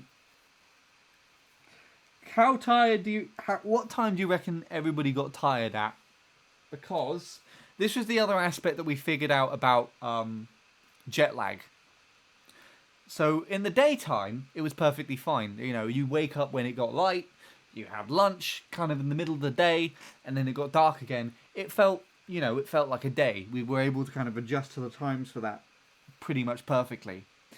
When it got to nighttime, it was then like completely thrown off. So when we were at the pool party, you know, it felt like we were there at like 11 at midnight to midnight at the latest. And I remember like talking to Emma about this while we were there, and then I looked to check the time, and you know what time it actually was when we were there and we were starting to feel tired and we had enough? It was 9 p.m. basically. 8 or 9 p.m. We left like around 9 basically because we were just exhausted, but it felt like it was midnight or 1 in the morning. And that happened constantly. So every time it got dark, it felt like it was much later than it actually was. But in the daytime, it was fine. And I don't think I ever properly adjusted to that. Ever at all. Anyway, so this is the morning after. Pretty nice view. That is the hotel that we ended up staying in again. So this is the Hilton on site, basically. You walk out across from these doors, and then Nam is literally just behind me. So it was a massive, massive upgrade to the to both the Airbnb that we supposedly were gonna stay in, the one that I guess was the scam, and then what we actually got. I mean, nothing is really going to be worse than what we actually got unless it doesn't exist. Anyway, so the whole reason as to why I actually woke up this early, I woke up at like 8 to then go. I left at about 10 or 11 p.m. a.m. basically, because what happened was there is a guy called Corey Wong, who, for those who don't know, is a guitarist. His main band is called Wolfpack, like a kind of like funk type guitar player. I was supposed to go see him in October last year, but me and Emma didn't arrange to go and see him until... Well, we didn't arrange to see him in time before his gig sold out, so I never actually got to see him live. And I knew he was going to be at NAMM, but I didn't know where he was going to be. Fortunately, my guardian angel, also in the same time zone as me at the time, Legs, aka Cat Palace TV, was keeping an eye on Instagram, because I wasn't keeping an eye on Instagram. I'd been to a pool party the night before, so she sent me a story basically, and because she also likes Corey Wong, she gave me a list of his times where he was actually at the NAMM show, and this was our busiest day at NAMM, so I had a very tight time window here. So I decided, to wake up early, leave everyone else behind in the group, and actually go into the convention centre myself to try and look for him. And again, another thing that happened here is this is an artist called Emmy Grace, who was literally just playing like a simple acoustic set at the very beginning of NAMM. And I don't know why my phone decided to overexpose everything beyond compare there. That's very, very remarkable why it got that bright. But yeah, again, like I was saying earlier, I didn't know who she was until I walked in. She said her name, and then I looked her up on the internet. Because again, if this was just a regular kind of like local performance festival, this is not too different to like an acoustic set that you would get in a bar or something here in the UK. you know, you wouldn't think too much of it. But then I look her up on Instagram, and she has like 300,000 followers, and she's just doing a basic acoustic set, just in the middle of this convention center, and it was really fucking good, actually. She's just like a local girl from California. Only like 20, 21. So she's only just started out, but she's already playing NAMM. And the following day, we were doing some more recording stuff. We're doing like a challenge video thing. And we walked past the big Yamaha stage that I showed in the earlier video. And she was playing it. She was playing the Yamaha stage, the main stage of the convention. So I thought that was very, very fucking interesting. But yeah, she's really good. Obviously, again, I can't play any of the music on stream because I don't want to get DMCA'd. But if you want to look her up, please do so. She does some very interesting kind of like Tuesday videos for guitar. It's called something. I don't remember what it is at the top of my head now, but she has music on Spotify that is more kind of like electronic type sounding. But if you do find any like live performances of hers on YouTube, they're also really good because they're basically like this. But yeah. Hi Shadow, how are you doing? I am currently in the midst of talking about my trip to the United States of America that I did in January. We're currently at 174 out of 530. So, you know, sit down and get comfy. I'm sure it's going to be good. That's my breakfast. That's what I had for breakfast. It was quite interesting as well because this came in a triangular box, but usually I had this twice while I was in Anaheim. And the first one that I had actually took up the size of this box. And this is already about the size of my hand. Yeah. Typical American breakfast. I knew someone was going to say that. I'm happy it's Bradley at least. Yes. And you want to know what I had for lunch? Bet you can't get. Actually, I bet you could probably. I bet it's going to be the first thing you say, or one of the first things you say. But yeah, that was my breakfast. More pizza. More pizza. Yeah, I had okay, this day was very interesting. I had pizza for breakfast, something else for lunch, pizza for dinner. Not the same type of pizza though. I had more like it was an American take on an Italian type pizza. So you know how, you know, sometimes you get Italian pizza and you have like the little splotches of mozzarella on it and stuff like that. It was kind of one of those, but the mozzarella was more of that like fake plasticky cheese instead, so it tasted like shit. But I didn't like anything else on the menu, so I had to have it. Yeah, there's the man himself, Corey Wong, looking right at me as I took the photo. So I found him doing a talk for MCDSP, basically about production, which is very interesting to listen to because I didn't actually know for certain, but he actually produces, you know, he mixes and produces all his own work. I thought he just like played the guitar and he organized to do band stuff and everything, and then someone else that would go to someone else that would produce it for him. But he's the one that does producing, and so it was quite interesting for him to sit down and just talk about the process behind that. Because obviously, you know, music is something I'm currently struggling with pretty badly, and so hear one of the artists that I listen to quite a lot talk about it. It's very interesting. But it's also interesting because he was talking about the most recent album that he released, which is like a live in Montreal album, which I really like. And Emma has also declared that it's probably her favourite album of 2023. But the man himself, the man that produced the thing, he doesn't like it. Or at least he doesn't like the production of it. But the thing is, the way that he approached making an album, he just set himself deadlines and things to kind of stick to. You know, it was rather with discipline instead of motivation. So he just kind of stuck with it and was just like, yeah, it has to be finished and done by this time, even if it's shit. And it's just like, it was remarkable to kind of hear that insight. But yeah, there I am. There's another one of the rare images with me in it. I think this is actually the first picture of me in America. Actually, no, that's a lie. This is the first picture within this batch of me in America. I did have other pictures with the other people that I was with when I was actually in there. But yeah, this is the first one that I'm showing.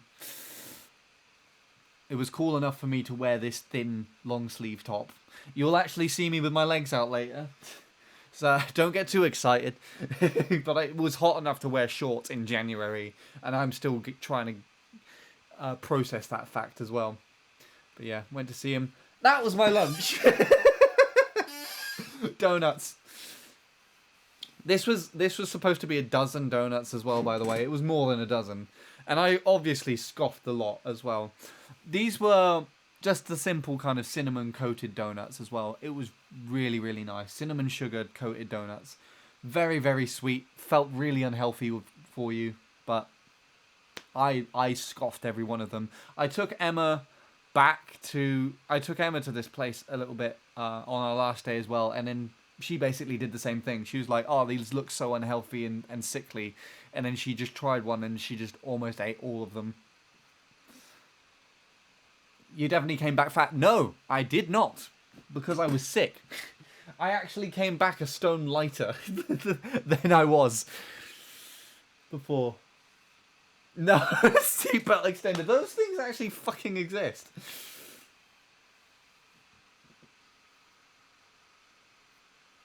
I have breakfast and lunch for each other. I'm used to that by now.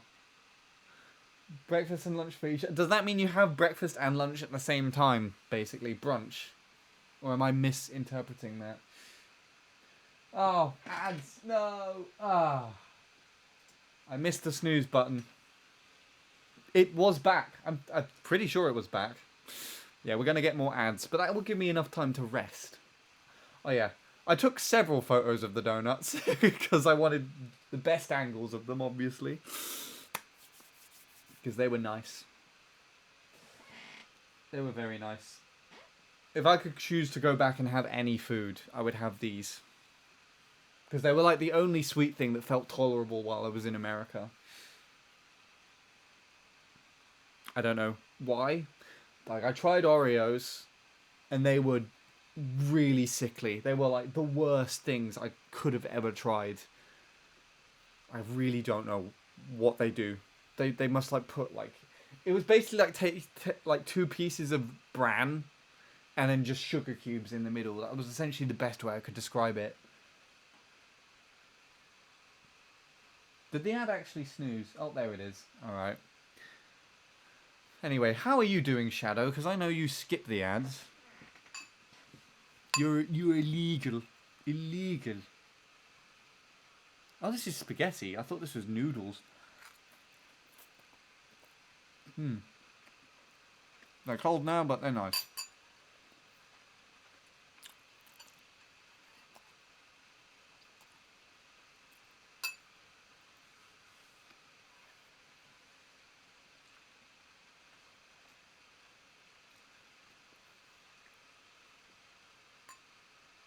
It's interesting the fact that the viewers just drop from 8 to like 4 or 5 every time the ads roll.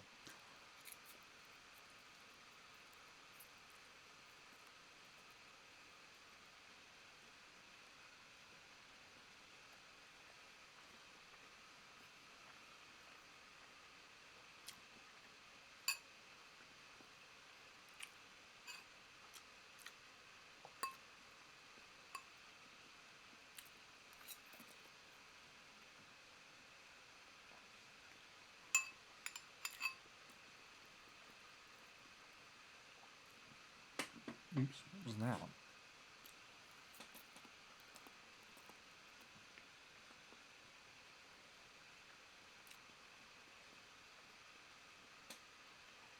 Okay, ads over. Awesome.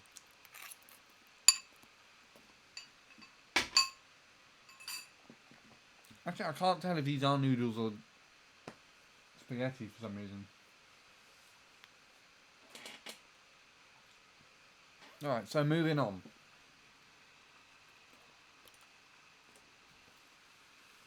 Right, so this is mostly what we recorded in the NAMM show. So we mostly stuck around the F Note thing. After I went to have my donuts, I then was called back over here to do some recording. So basically what we've done is we used some of these F Note kits. As they're electric kits, we can set up basically over here to then start recording on a portable recorder. So I don't know if anyone's seen those Zoom recorders.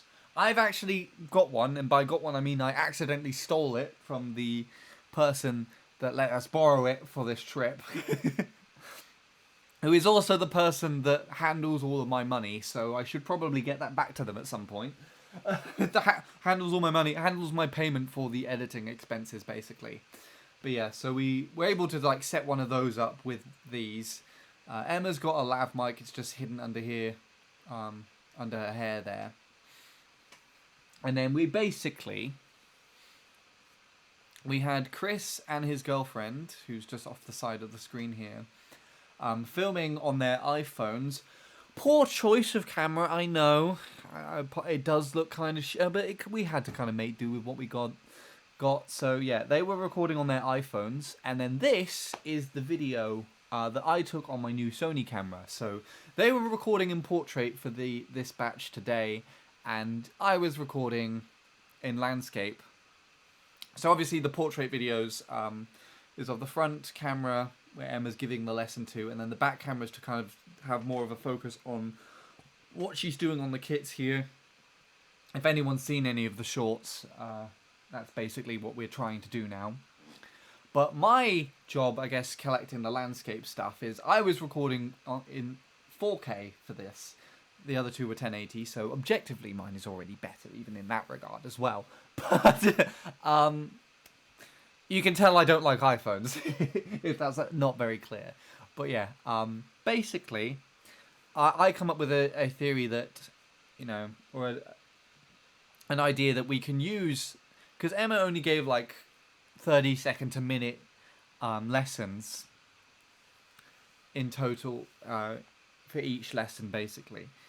And I came up with the idea that, we could probably just use my footage and put it in a compilation and just have it all together like this in the wide angle format, because then we've got wide angle footage for YouTube that we can use. And so that's what we're going to use this for.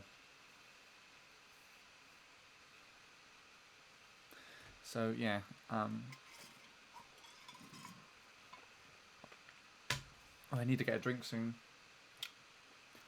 While you were in the US, I actually had to take a break of my own, and it was more serious. I regret to say that I lost a relative. I'm sorry to hear that, Shadow.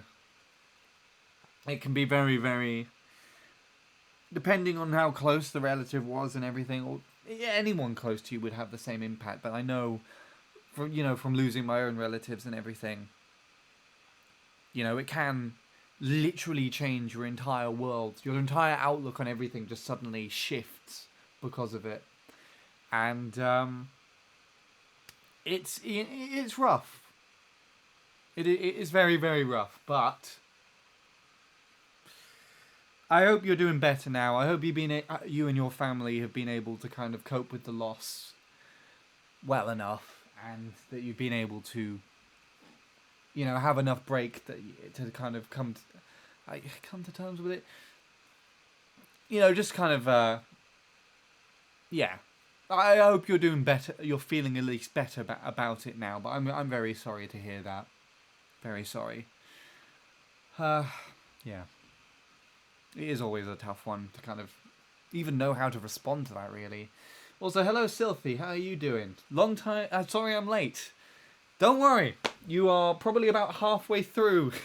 got to the bit about halfway through. I'm sharing some stories and stuff about my time in America. So you've missed me talking about my anxiety prior to it, and the flight, and being fucked over by the Airbnb. The Airbnb host that we got, literally coming back, and I was in a Tesla for a little bit. We're currently going into the meat of the potatoes here, talking about the convention, so this is the most interesting aspect. Just call me Sean, please, alright? You're the boss. Okay, so yeah. Anyway, so I just kind of went over basically about how we were talking about recording lessons, but this kit in particular is quite an important one. So, because a certain someone that is way too famous to be wandering around at NAMM happened to play this kit. This man.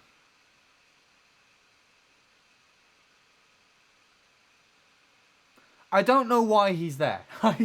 Apparently he enjoys going, but Stevie Wonder has now played the same drum kit. It was earlier in the day than this, but it was on the same day that Emma played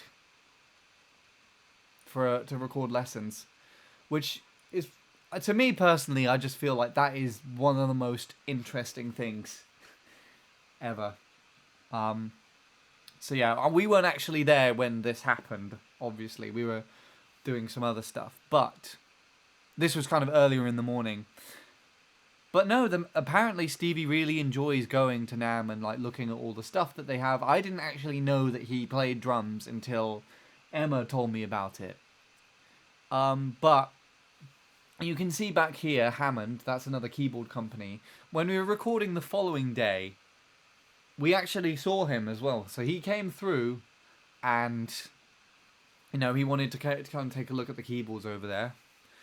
But he was completely swarmed by people. Like, there were so many people here. I mean, there's already, you can already see there's a lot more people here in comparison to in the background of when me and Emma were there recording stuff. Or when we were there with Emma recording stuff. And when we saw him the other day, he basically had, like, about as close as this guy, but on all sides, 5 bodyguards, and then just swarms of people, essentially, like, either doing this, or just getting their cameras right up in front of his face, or, like, trying to get right up in front of him so they can kind of take a selfie with him, just sort of stood behind them. Like, he was just absolutely swarmed, and it was very interesting to kind of witness because, you know, obviously that already makes his NAMM experience vastly different to mine, because even then, when Emma was there, you know, she's a social media influencer now, and it's kind of interesting kind of looking back at Emma's development, because I knew her before she even considered uploading videos to, you know, TikTok or YouTube or whatever, and now there's been points in time where in the last few months she's even been recognised when she's gone to the shops and something, which is quite scary. Fortunately, she was quite far away from where she's mainly located, but I won't say where, but for obvious reasons. But yeah, she was when we were here, she was recognised quite a lot, and people walk up to her and everything a lot of the time just to be like, hey, I love your videos, can I have a picture with you and stuff. And it's like, it's already interesting to me to look at, because I know Emma, you know, I've known her for quite a while, and I've known her for before, at a time before this would even be likely, when, you know, and so to then kind of have that, and then I was there basically as nobody. I was nobody. No one knew who I was or gave a shit about me being there, basically, unless someone approached us as a group and kind of introduced themselves or asked who everyone was, which did happen every now and then. So I did meet people while I was there, but it's interesting to kind of have that comparison with me and then have it to Emma. But then not only that, but then to Stevie, for obvious reasons. You know, he's a fucking pop legend, a music legend in the world. He's just, it was just very interesting to see that, you know, he was just swarmed by so many people. Like, it just had like an audience the entire time that he was there. And to be honest though, if you think of that comparison, I would fucking hate that. I would absolutely hate having that. I love it, the fact that I can just wander around freely and just enjoy everything. Because the good thing about it is that being on Emma's team as well, I got in for free, so it was a massive bonus there. Most people who you don't know who they are or ever recognise them would have had to pay to be there, basically. Anyway, moving on. I rambled on that one bit too much. After we recorded some of that stuff, we went on to the drum circle, which you have a lot of these at festivals and things and gatherings and stuff like that. But this, obviously being at NAMM, was huge. There's like 200, 300 plus people here.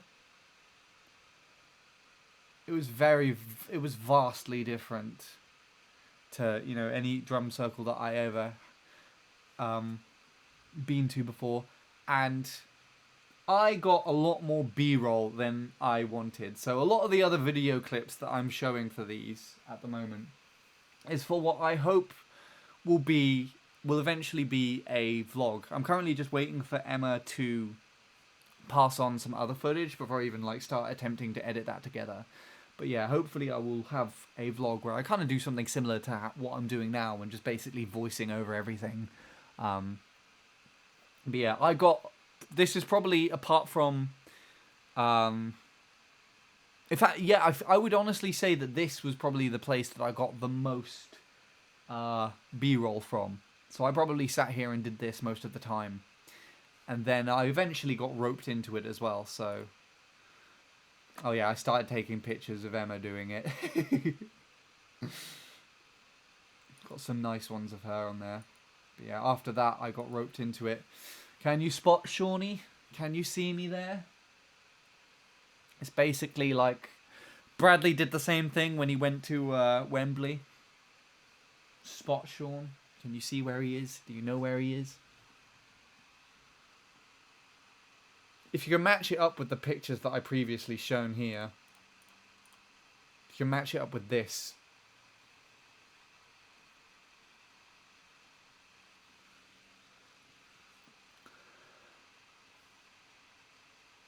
because I'm not too far away.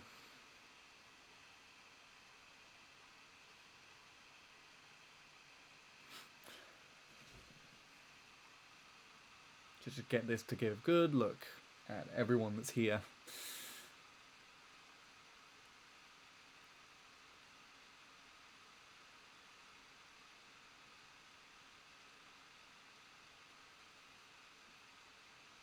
And there's Emma again. Emma gives a good insight actually to the perspective of where this clip was technically posted. Yeah.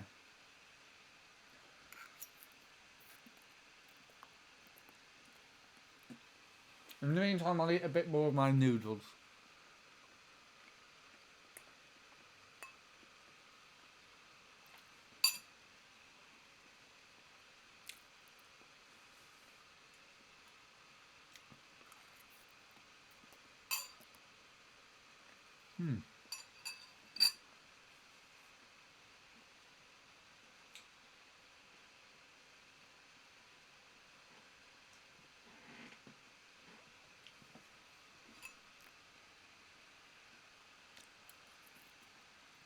Any luck?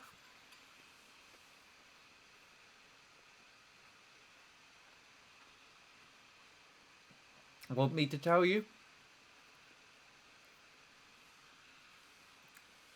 You think you see me? Okay.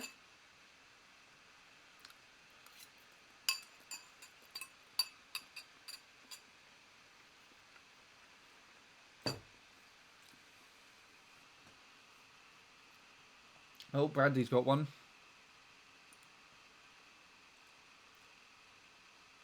Yeah, Bradley got it.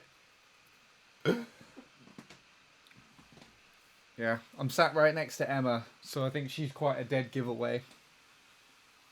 You can actually see in the yeah, you got the same one. Cool.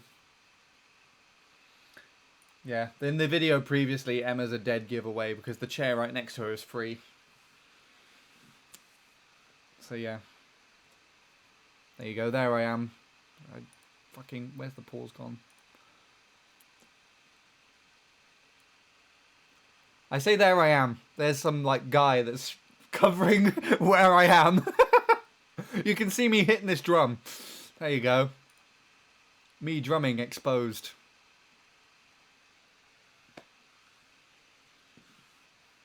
Well done. You both get a point. Currently, Bradley 1 point, Sean 1 point. Everyone else no points because no one has got any of my other questions correct. You can look back at the vlog for this, Sean, but I was talking about how we got screwed over by Airbnb because we were basically given someone's old residence. And out of all the things that we found in a fireplace, out of all the things you'd expect to go in a fireplace, it was covered up by like a painting or a poster or something. But when we pulled back that, do you know what was there? It was a fucking printer. There was a printer in the fireplace. No idea why.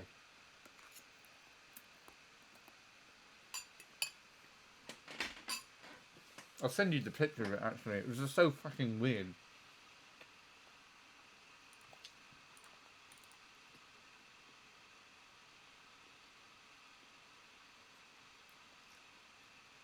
Can't see you. Where have you gone? There you are.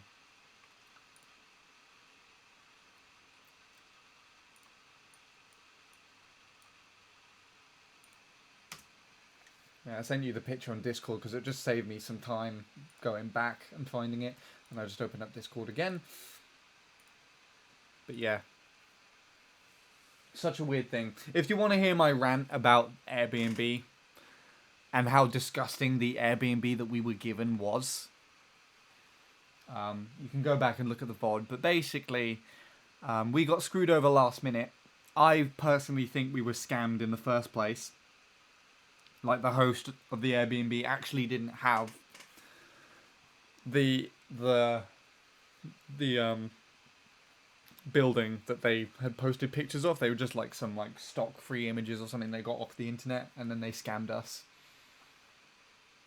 with this like disgusting Airbnb. Absolutely vile. And so we tried to call the host. No response, funnily enough.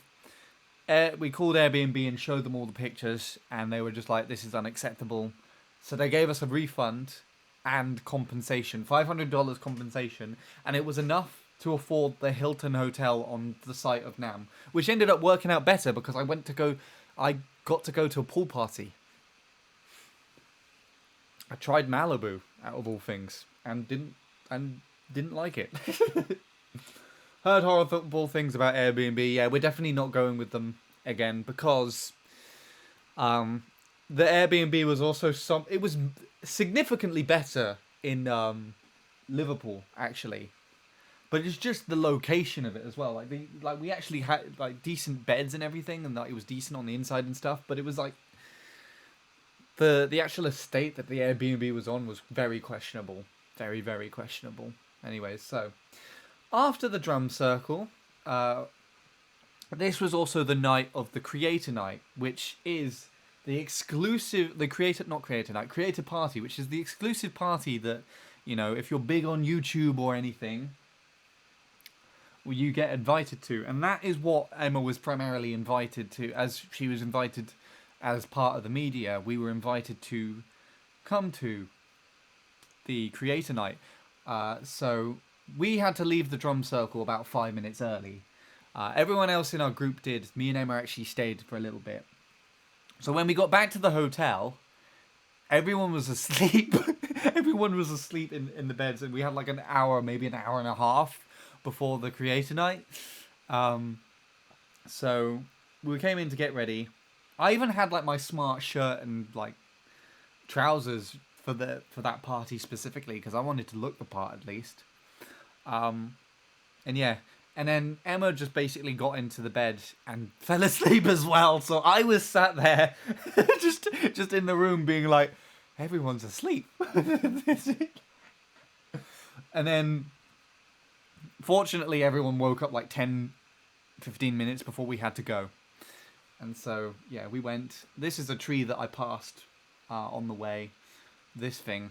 Which was basically like, I thought it was quite interesting because it looked so out of place, and it's a tree that's basically native to Australia, which I just thought was looked cool. But yeah, this is the Creator Night, and these are the only 2 photos that I got from it. So this being the clearest one. You can try and take a look and see if you see anyone famous, but to be perfectly honest, I don't recognize barely anybody. It was interesting to say the least. The people that I actually recognize the most are both YouTubers. So we had, these names probably mean nothing to you, but Mary Spender, Paul Davids, Samurai Guitarists, and then there's two or three other faces that I recognized quite strongly, but didn't remember the names of. And they were all leaving this party as I was coming in, because what happened was there was a separate ticket for this, like a QR code ticket, and I had printed it out in preparation. It was also emailed to me. It was also something you could just download on your phone. But I had printed it out because I thought that would just be easier. I can just like fold that up, take that out of my pocket. If I had that prepped, which I did, I had it. But I fucking forgot it. I left it in the hotel the one night that I needed it, and that was just because everyone was fucking sleeping, and then I just didn't cross my mind because we had to leave quickly. Yeah, so I left it in the hotel. And then everyone else got in, and I was like, wait, you need... And the security stopped me, and I was like, oh, shit. So I thought I had downloaded it on my phone as a precaution, which I fucking didn't do. And I was like, ah! So I was trying to log into my email, because the fucking... A month before the trip, my email app on my phone stops working. It just stops receiving emails. Well, not a month before the trip, like a few months before we started planning it, so it doesn't have any of the vital NAM emails that I need. So I had to go through the browser to try and log in. I was trying to use my phone data to do so, and it was really slow. I was getting stressed over this. And while I was trying to do that, these 6 YouTubers were walking out with their goodie bags and everything. It was clear that they weren't going to stay to the creator party. And yeah, it's just they all. I missed my chance of potentially seeing them, meeting them myself. But yeah. Anyway, so they walked out the door. I eventually found my ticket and got in, and this is what we were greeted to. So I don't know if anyone knows, if anyone's seen any videos by a guy that does like loop station covers while they're busking, basically a guitarist with long hair. He was the one that was performing for us that night. So this is him, his guitar, it's all his like setup and everything. And every now and then he would invite like another famous YouTube guitarist up to just jam with him. But the thing is, like, that's really cool. And if I passed him in the street and everything, that would be really, really cool to stop and see him do this. But for something that looks like this, it was admittedly quite lackluster of a performance, to say the least. And what was also quite odd as well is, you know, with the pool party that I showed earlier, everyone was kind of walking around talking to each other, drinking, all that kind of stuff. You get this here, and everyone's kind of just like separated into their own sort of individual groups. You know, they're just sort of sitting with themselves, just kind of chilling, talking to each other. This guy has the hat that I ended up buying on, like a NAMM hat. You'll see that in later photos, but yeah, that's another thing besides the point. So it wasn't bad. I enjoyed this vibe. I really liked the lighting and everything. It was really nice, like fancy kind of almost wedding reception type area. But it's just, you could have put a full band on. You could have put like a bunch of singers like doing various different things, and I don't know. It was just kind of odd vibe. But these are the only 2 photos that I got, so I'm going to be relying on the NAMM Show Instagram story to basically show everything else off here. This is the Creator Night from their view.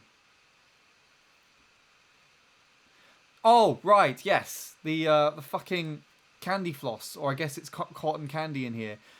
This was literally the other side of the hall from where we were sat. It's like literally in my photo. It's like right over here somewhere. And we didn't see it.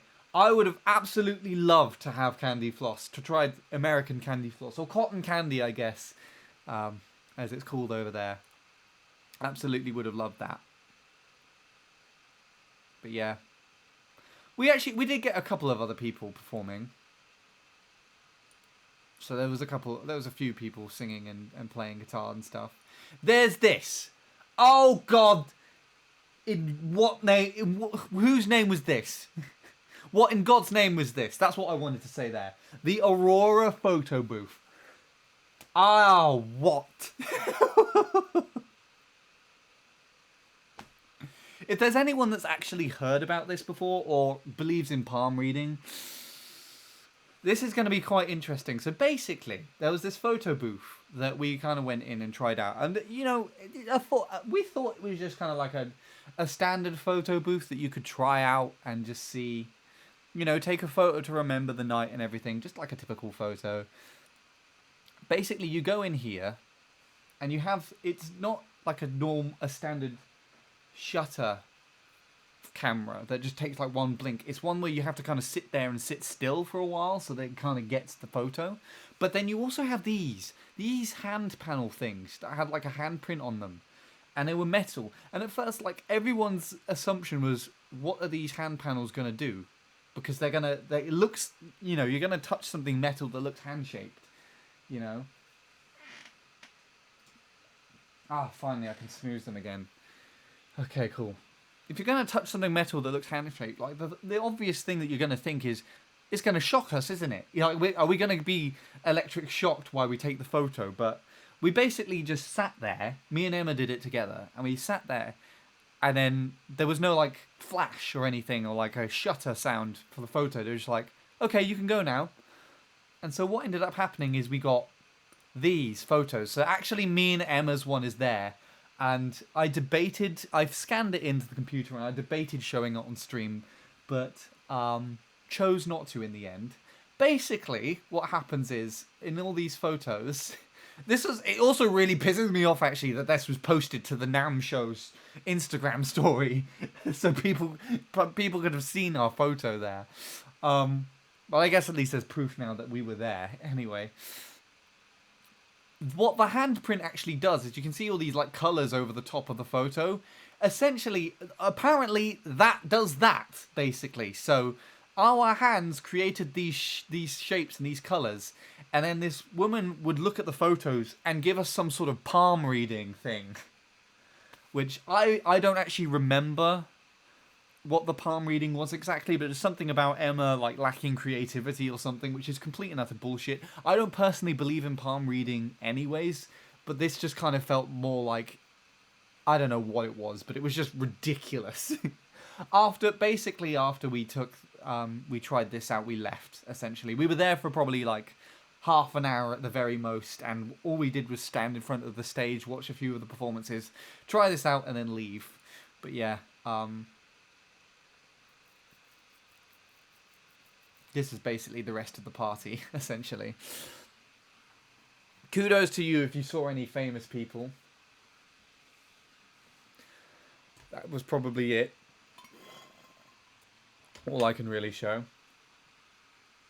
Someone famous is there. His name is Sean. No one thought that. In fact, I had to explain the amount of times, Sean. I had to explain the reason behind my spelling of the name was quite ridiculous. But I had to do so for a lot of American girls, so I can't complain too much. There's another story actually about this as well. On the way to the Creator Night, I did actually forget something. I forgot something in the hotel room, so I went back up to get it. And then on the way back, there was another party going on in the hotel that we were staying in. There was a lot of parties going on a lot of the time, actually. And so when I was getting in the lift to go back down, it suddenly opened and I was greeted with basically a massive group of girls in there, essentially. And they were just all like, hi! Like, the really sort of lively, enthusiastic ones. They were all dressed up to go in like a party in someone's hotel room. It was really weird. And they... essentially, I was like, oh gosh, there's too many people in this lift. I'm gonna wait for the next lift. And I kind of pulled me in, to be honest. And they're like, yeah, you can fit in here. It's fine. You can squeeze in. And then I was like, oh well, this is a bit of a tight fit, isn't it? And then I spoke, and they're like, oh my god, you're British. it was really a really bizarre situation. But as quickly as that sort of happened, it kind of finished. Like, they got off on a floor before I got to the ground floor, and then basically it was just me and some other guy that had been like stuffed in the corner at the back, and we both gave each other a look like, well, that was interesting. Just sort of more weird than interesting, I guess. But it was like, yeah, it caught me off guard. But essentially that happened just before we came here. Anyway, so that's basically all I have to show for the Instagram story. Actually, no, that's a lie, because I took some of the people that were there. Enough with the ads, please. Thank you. So, I got some stories of some of the people that were there. So Mackenzie Brooke was there at the Creator Night. I recognise her. And I actually constantly kept seeing her around at NAMM. But I don't remember who she is or what she does. We had Corey Feldman here. If you know who Corey Feldman is, then well done, I guess. He's definitely an interesting character, and we actually watched him perform. Very interesting, to say the least. But yeah, if you know, you know, Corey Feldman. Jordan the Stallion, I don't know who he is, but I recognize the name. And then, is that Mia Sano Music? I don't actually recognize who she is, but I think she won, there was a giveaway that all of the creators were entered into, who basically basically there was like a raffle for a $4,000 guitar, like a $4,000 Taylor guitar, which is more expensive by $1,000 than the most expensive guitar that I've personally played. And I believe she was the one that won it. But yeah. Oh, you know who Jordan is? Yeah, I recognize him, and he was there. I was at the same party that he was in. Can you believe it? I don't believe it. But yeah, not gonna lie, I felt very, very out of place at this party as well. It was another thing to, like, the vibe just wasn't there with regards to the performances and stuff, so we're kind of just standing around. But it was also just the fact that I was stood there, and I felt unbelievably out of place. Like, I think this guy's name's Marcus, this guy that does the guitar. He's quite very popular on YouTube. But then every time he would call up someone else on the stage, he'd be like, "Yeah, I've got welcome up so and so on the stage. They've only got 4 million subscribers on YouTube or something," and I just felt so out of place here, so out of place. So yeah, it was all right, but I don't know what else to say, but. One thing I will point out here is if you see these on people's wrists, we got these cool wristbands. You can even see it here, actually. It looks like a cat. Look at that, it's a cat. Yeah, I still got that. So I thought it was really cool because it's actually kind of like a mood light. So it was like fading between like different colored lights. And yeah, I've still got mine here. But we also got a really shiny silver bag. Like a goodie bag of things. And you'd think, you might get some quite interesting stuff from the Creator Night. A notebook, a Gibson hat, which I gave to my dad because we arrived back in the UK on his birthday, and I know he likes Gibson guitars, so I gave that to him. And a pair of Ray-Ban glasses, which I will show you by crinkling the wrapper that they're still in. They're not even Ray-Ban. They say Ray-Ban on the front, but they say like something else on the side. Alpha Theta is what they say. So they're like off-brand Ray-Bans. That was it, in a really big shiny bag, coupled with the fact that we had that like picture as well, that Emma just did not want. It just ended up in my possession, and that was the night that we had. I forgot to mention I was live on YouTube yesterday, and Lewis actually showed up to my stream. I kid you not. Not bad. I mean, Lewis likes talking to you, Shadow. He likes seeing you in chat. You always greet each other, so yeah, that's nice of him to pop by though. It's good that he supports. And yeah, he popped in here earlier. I don't know if it was. I think it was while I was playing Mario Kart 7, so I don't know if he's still here to look at all of my stuff. But Lewis also follows me on Instagram, so he would have seen quite a lot of stuff anyways. Yeah, I'm trying to think who Mackenzie is. I don't remember her off the top of my head. Anyway, so the following day. I think that was the 26th. We did quite a lot on the 26th. I cannot snooze ads, so fuck me. There will be ads in a minute, so I will stop the ads, but yeah. Again, as I was talking about earlier, we did another one of the recording sessions. This is a screenshot of the video of Emma laughing because people... This was one of the busiest days. This is actually when we saw Stevie Wonder. So he actually kind of walked past, and he was in the back over... It's off to the right behind me from where I'm holding the camera in the shot, basically. But he was basically over there with a big ton of people there. And so there were a lot of people walking around here and through here to kind of get past to see him.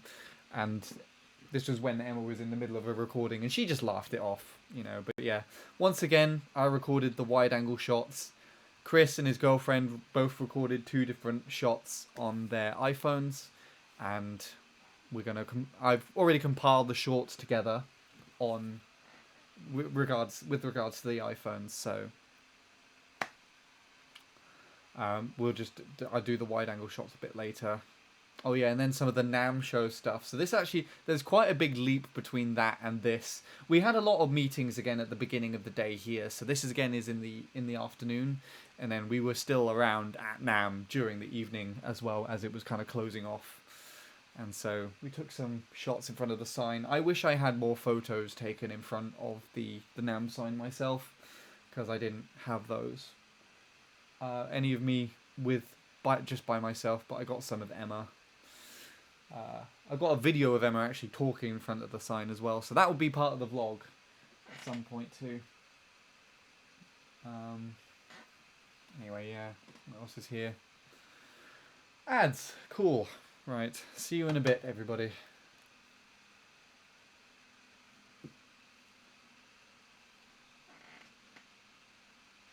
Oh, Neil left.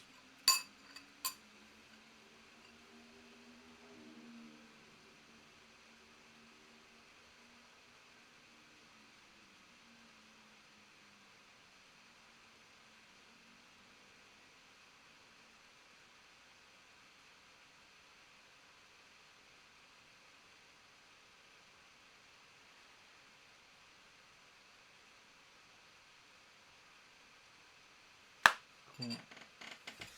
Do a bit more of this before it comes back.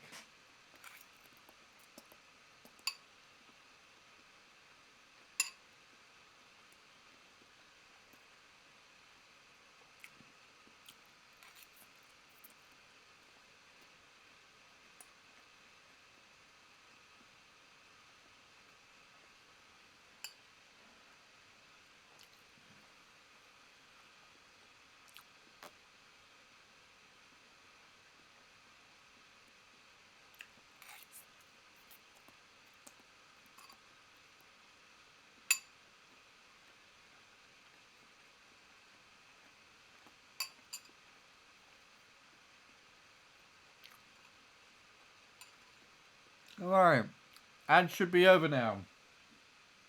Welcome back, everybody that had them. I apologise.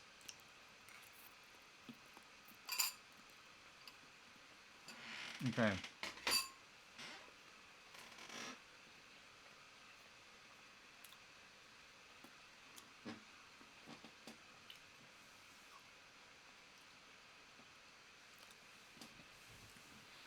Also, Sean, I don't know if you're still there. I assume so, because otherwise you would have told me you were leaving. But you know, I was telling you earlier about how I kept having to explain the spelling of my name, why it is how it is to people. One of the people that I ended up having that conversation with was is the granddaughter of Clint Eastwood. Graylin Eastwood is her name. And she's a drummer, so she watches Emma's videos, which I thought was really, really cool. I don't know. I've just been bragging about that. But it's interesting. The first thing I actually noticed about her is her eye colour. Her eyes are like... they're gold. they were like the shade of gold almost. Like a yellowy... They were like a slight greeny tint, but they were really, really nice. Like I don't usually look people in the eye if I don't like know them very well or trust them. But I feel like I was... when we first met, like I feel like I was staring like right at her because they were just so interesting. But yeah. That's it. I told Clint Eastwood's granddaughter about my name and like had an opportunity to talk about her eyes. That's it. Anyway, what else is there? There's Disneyland from our hotel room. So we did get to see the fireworks. Now, again, as I was talking about, I've got a new camera that I bought specifically for this. And one of the features that I can do on the camera is either increase or decrease the shutter speed to like either let more or less light in. But I can also do like a rolling shutter. So it's like, instead of just like, and it's just done taking the photo, it's basically like sitting there going, so like taking lots of photos. And I found out, you know, the rolling shutter is a bit better for fireworks, although you can tell in comparison to the other night shots, this is like a city, basically like a city horizon over here with tons of lights. You can see how little it's let in by comparison. This is Disneyland over here. This is lots of rides and things right there. And you can see how little it's let in with regards to that. Because the shutter is just going so quickly. You know? But you have to do that because otherwise the fireworks are going to end up coming out as like a blur. And you're just not going to take them all. So what actually ended up happening is... I lied earlier about the place where I took the most photos. Because the place I ended up taking the most photos is the hotel room. Looking at Disneyland. Looking at the Disneyland fireworks show. Because I was literally just... I had it on like... 1 in 500 basically. So it was like... The shutter is moving like a 500th of a second or whatever. I don't know what it means, but basically... This is one photo in a series of many photos in a series of many photos that I just took by just holding the shutter down. It was taking a lot of this happening. So this is probably the best one. I like this one the most because you got like these streamy fireworks that weren't going into anything, and then you got these like big bursts as well. But it's just before this one kind of, this bit, white bit in the middle kind of just eclipsed the actual thing, so it just turned into like a white orb. Yeah, I think this is definitely the best one, and I haven't put all like 232 photos of the fireworks in here, but basically if I had enough that if I put them together as video frames, they would be enough to make like an actual video clip out of it. Anyways, that's that's the American equivalent of paracetamol. So unfortunately on this trip, Chris had something. I know Emma said that she felt like she was coming down with something like a cold, but I think the main thing that ended up getting spread around is some sort of like coldy flu thing that Chris caught on the way here. So Chris was quite sick for the majority of the time, and then the final day he passed it on to Emma, and then Emma got sick before our final. This is our final full day there, so at NAMM. And obviously paracetamol is not paracetamol in the US. It's whatever the fuck that is. I would ask you how you would pronounce it, but you guys should just fucking type it out in the chat. So I'm not going to do that. But yeah, this is basically a picture that was put on what is it, WhatsApp, so that we wouldn't forget what it's called in case we needed it, even though we ended up having the canister. But yeah, Emma started to feel sick on our last day at NAMM, and so we had to buy these from the CVS for her. But this was our final recording session, and it was done on the 28th of January, so our last full day at NAMM. I've said that about 4 times now already. And you know, in the last sessions that I showed where you had Emma sat at the drum kit with the wide angle shot, that had 3 of us recording it. So 3 of us were able to help set up and then recording different angles. With this one, because Chris decided to go with his girlfriend to the Griffith Observatory, which is where me and Emma went a little bit later in our trip, because Chris quite strictly tries to not work on the weekend if he can, so he wanted to have like a little bit of a day to himself. Me and Emma went to F-Note, and I recorded the whole thing! And I know that probably doesn't sound too remarkable, but I was able to set this up and record both things. So this is my camera again. And I know this is a really stupid thing to be like proud or excited of, I know, but this is me holding the camera, like portrait, because these are videos to be in shorts form for like TikTok, Instagram, YouTube Shorts, all that kind of stuff. But we also have the back camera, which I can now show as an example. This is taken on my phone. So we had there was like a desk behind where Emma was sat here as well, that I was able to kind of put my phone on. So I had my phone sat here recording this, and then I was recording on my camera, and I also was able to set up the Zoom recorder. So just behind here, you can't see it, we have one of those portable Zoom recorders, and there are speakers just here and here behind Emma, and I figured out that you can unplug those and plug them into the recorder, and did that. So I'm pretty chuffed actually that, you know, the previous 2 days before that, it took 3 of us to set up a recording for it, and then for these, it ended up just being me recording the whole thing.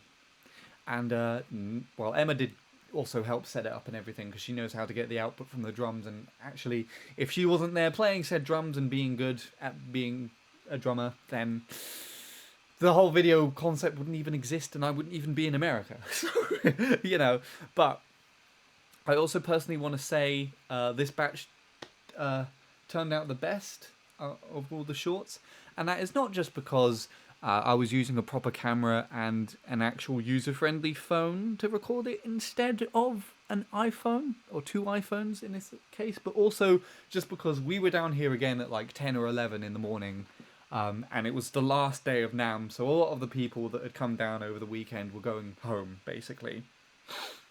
It was actually quite quiet, so you can't hear it at the moment, but the sound quality in the last recordings that we did was absolutely atrocious, especially the day that Stevie Wonder walked past, where everyone was kind of like walking past and being like, "Yo, Stevie!"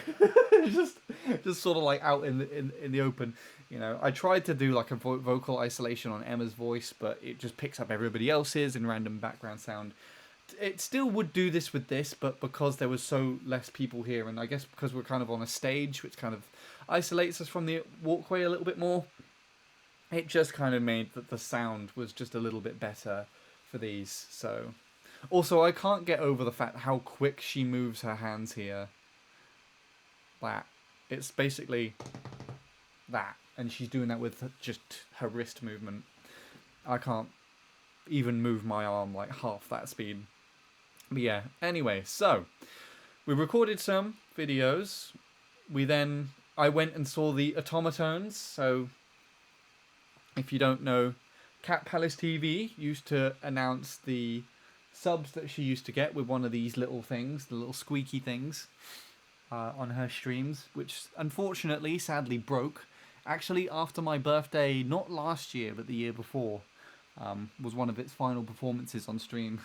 She sang Happy Birthday with it to me.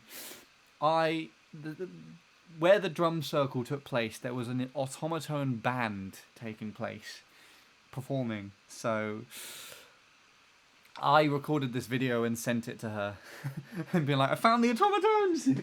There was also like an automaton stand as well. We could walk in and buy them if you wanted to. And I was very tempted to try going there when I had the time. Or if I had the time, which I didn't in the end, but I really was tempted to try and see if there was one and see if I could ship legs of replacement. But I don't know how that would work, whether I would bring it back to the UK with me just to ship back to west coast of Canada, or if I could find a way to then ship it off from the US. It would take time out of me and Emma's trip. It was just, it didn't end up happening anyways because we didn't have time to go to the store. Instead, we just went to the NAMM store instead, but yeah, I digress. So, we went back to the building where I met Corey Wong. That was like in a separate part of the convention center. I say a separate building, a separate part of the convention center, like a smaller half to that, to the main area that we were in to record lessons. So we were walking out over there. That's why we passed this, and we had a meeting with Rode. I don't know if anyone, or we were supposed to have a meeting with Rode. Don't know if anyone knows Rode. They're a reasonably decently well-known microphone company, or do like boom arms and stuff.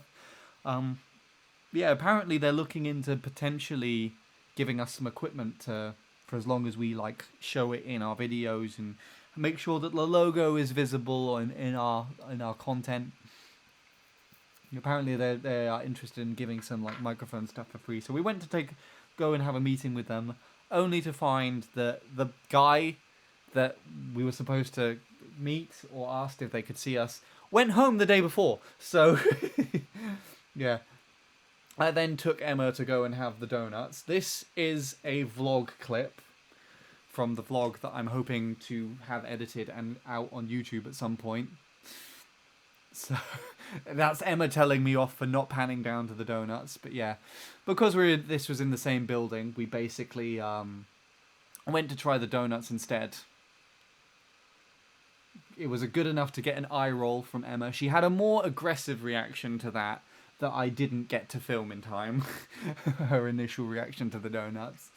But yeah, she ended up scoffing the lot almost and leaving me like 3. They're really good donuts, I did say.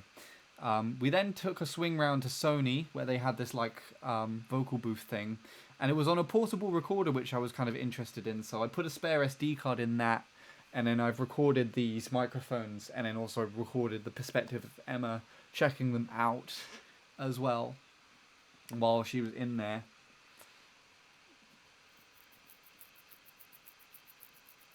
Just there trying them out. Again, we'll see this. This is going to be part of the vlog, and you'll actually hear the audio from these later. But essentially, what this is that skipped it for some reason. Hey, where are my controls gone? There they are. So these 2 microphones on each side are over $1,000, and I think this is one of Sony's new microphones, the C80, I think it's called, is only about $400 at most, and it's designed to sound like a mix between this microphone and this microphone. But this microphone over here is pretty significant because it's a double capsule one. I don't know if I move over enough to see it in these videos. So you can see there, there's this, I don't know if anyone's seen the inside of a microphone, but usually you get like this little circle which has like a foil plate that kind of vibrates, and that's how it picks up the sound. Usually, if you look inside any microphone, condenser microphone, so Bradley's won't have it, it would look like that, but you can see here it's got a tiny little one as well, and the tiny little one is to help bring more of that like clarity in the top end as well. So this is listening back to the audio, this is the cleanest sounding of the lot. Again, you'll hear it in the vlog video when it comes out, but until then it's silent. This is the unedited video anyway, so this is just the camera sound. But yeah. Oh, right, so this is another part of the story. An interesting story here. So after me and Emma were testing out the microphones, we actually had to go back to the F Note stand where Emma had met like one of her fans and offered them a free lesson as part of a video. So I haven't included any of the footage or pictures for that because I don't have permission to share that. I don't actually know if we've got permission yet to actually use that footage as part of a YouTube video just yet.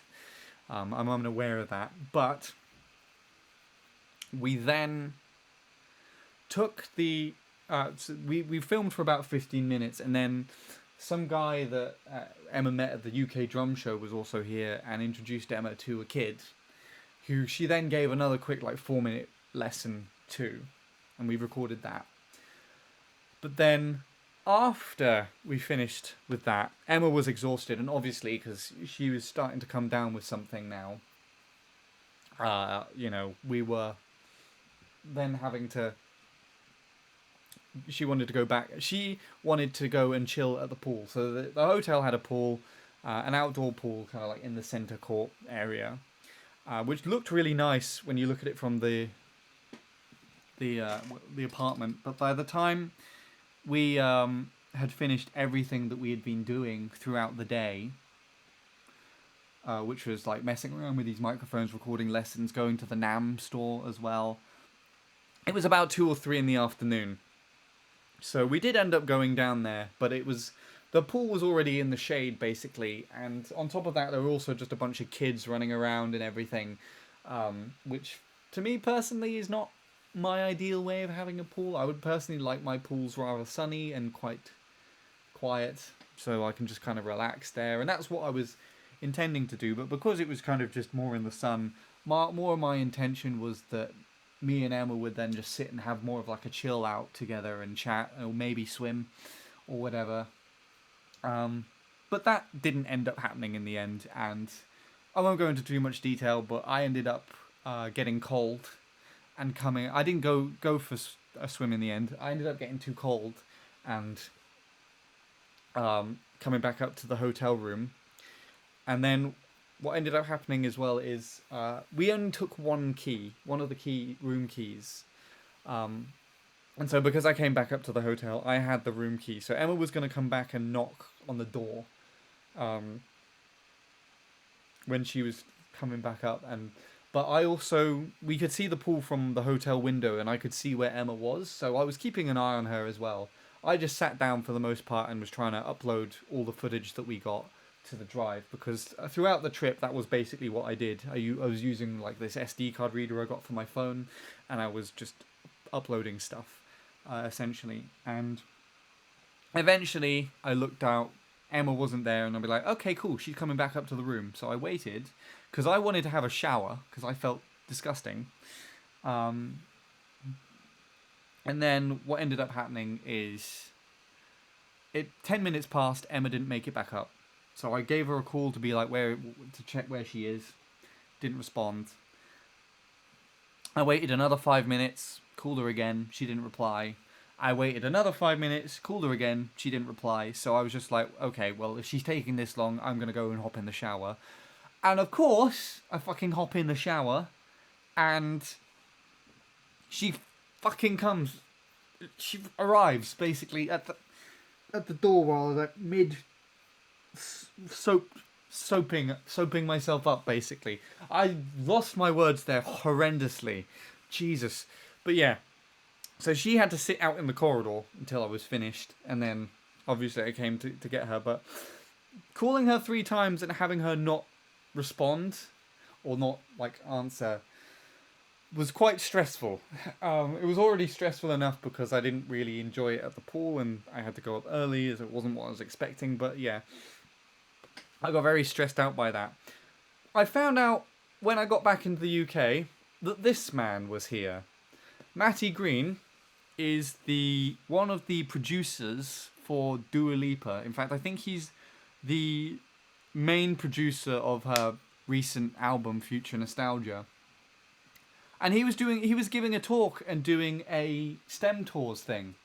And I looked at the times on the thing, and if I literally, after me and Emma had finished recording at F Note, if I basically hightailed it over, like if I just ran, I would have got to catch this. And personally, I think that would have been uh, a much better thing to do than to just sit by a pool and get cold and then stress out when my friend isn't responding to the call. But whatever, it's fine.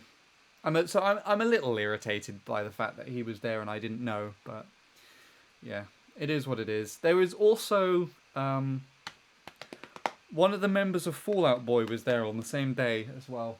I don't remember who. I got a picture of it from the NAMM story, but I didn't include it in this set that I'm going to show on stream. Anyway, so this is one of the NAMM photos actually that I downloaded from the site. This is, I guess, the final day before they took the sign out.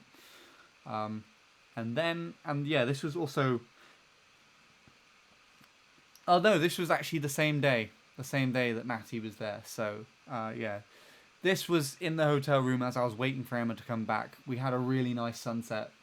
That's showing up much nicer on my OBS window than it is on my TV. But yeah, this I think being my favourite. Just a beautiful, like, sunset. We had sunsets like this pretty much on the daily while we were there. But this was the best one that I could this is the best one that I got to witness, because we usually just kind of either caught them a little bit early or just a tad late because of leaving NAMM a bit late. This one I just happened to catch right on time. Anyway, so and I've got a selfie. There you go, a rare Sean selfie. Don't say I don't treat you. Don't get used to... Actually, you can get used to it, because I literally have pictures of me wearing fucking shorts in later videos. But yeah, this is in the middle... This is the 29th of January, believe it or not. It was sunny. I don't know why there's this like horrible sort of greyish filter over the front of the camera. My guess is that I had something on over the front lens, like my screen was dirty or something, and then it just caught the sun. But yeah, I'm wearing a t-shirt and... There's my NAMM hat. That's like one of my favourite possessions now. You'll see that showing up almost all the time in the LA shots. But yeah, that's the last photo. I'm just walking out of the, what-you-may-call-it now. And then here we go. We're driving into LA. So this is, again, is some B-roll for the vlog, but I saw while we're kind of driving along the highway, the main city skyline over there. So I thought that makes for some quite interesting viewing.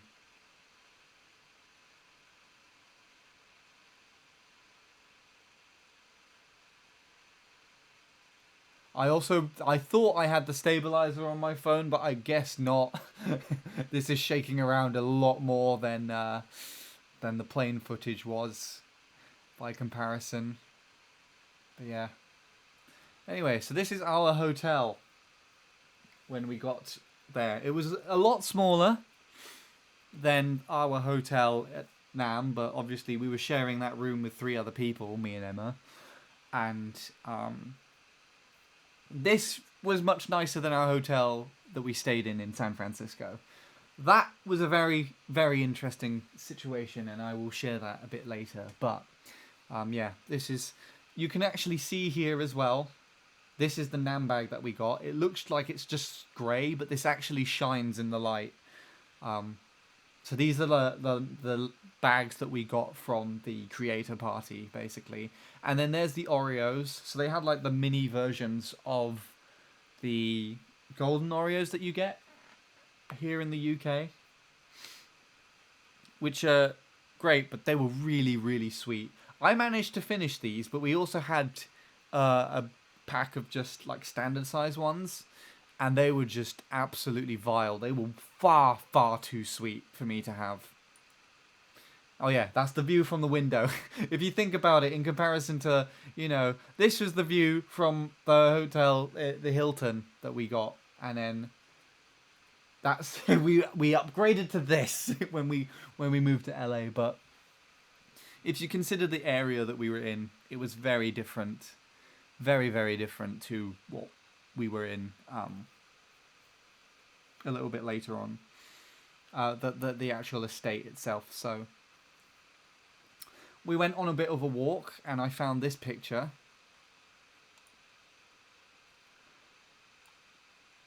My brother and I are my parents. The American dream, apparently. This is the American dream. Someone please explain to me how this is the American dream. Starting a family with your brother. I don't know how this... I don't know... Out of context, this makes absolutely no fucking sense. And I'm still just as confused and disgusted almost by the premise of this as I was when I first saw it. I assume it's some sort of TV show type thing, either called American Dream or American Portrait. It was cool though. It was nice to see some more wall art, although I don't know why that was there. But yeah, and we had some magnolia. So we're actually getting these flowering at the moment in the UK. Prime flowering time for this, but these were already like fully in bloom when we got into LA. And it was really nice. And I think this might be a school that I took a picture out of, but I'm not too sure. But yeah, I really enjoyed looking at the sky here, how it was quite just a clear blue, nice and sunny. Again, this was t-shirt weather, so we were walking along doing that.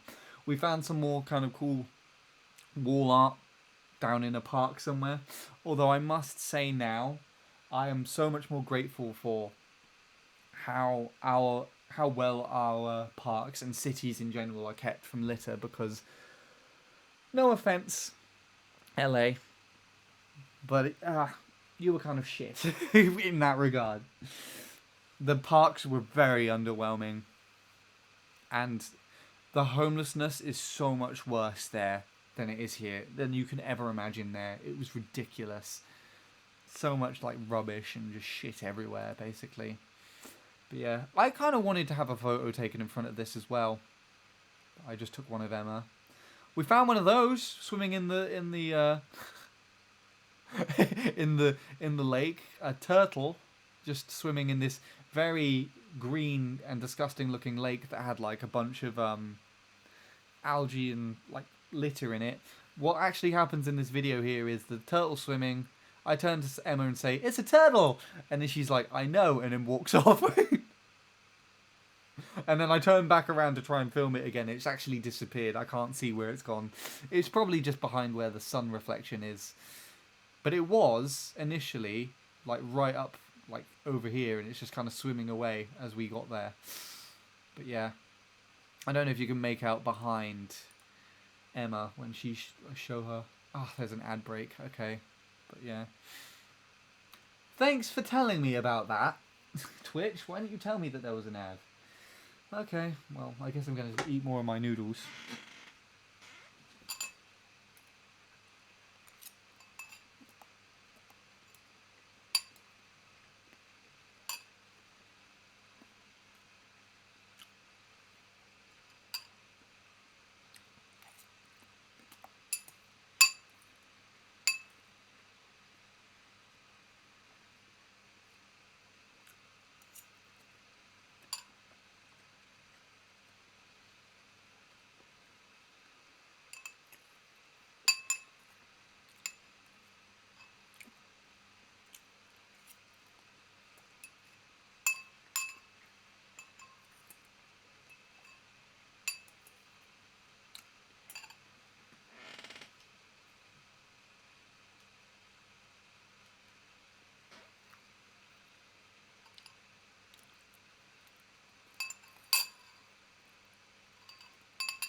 Okay, ad's over. I apologize. I don't know when or what people started hearing. I saw it like 120. But basically, you can't even see it in the shot that I got, but you can see these little white patches on the grass over here are all pieces of litter to some extent. So I'm so much more grateful, basically, for basically the cleanliness of the parks and the cities that we have here in the UK now. Anyway, so we did find a clean enough place to sit for a little bit, so we sat underneath this tree and just kind of looked out at the lake. The lake looks less disgusting from up here as well. But that's where we sat and chilled out for a little bit, but then Emma started to say like she was getting too hot, feeling too sick. And so we headed back to the hotel room. And this is what I ended up doing. So, as you can see here, I got my Switch and I managed to set it up on our hotel TV. And so we had a little bit of a gaming session in the evening as well.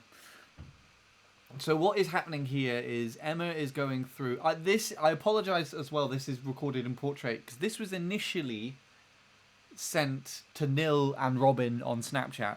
But it's also probably some of the most entertaining recordings in the that I got, actually. So, yeah, Emma's really good at, like... She has such a big ego with regards to Mario Party. I really want to get her involved in a Mario Party stream or something at some point, because it was really funny. But yeah, basically, before we played Mario Party, we played Mario Kart.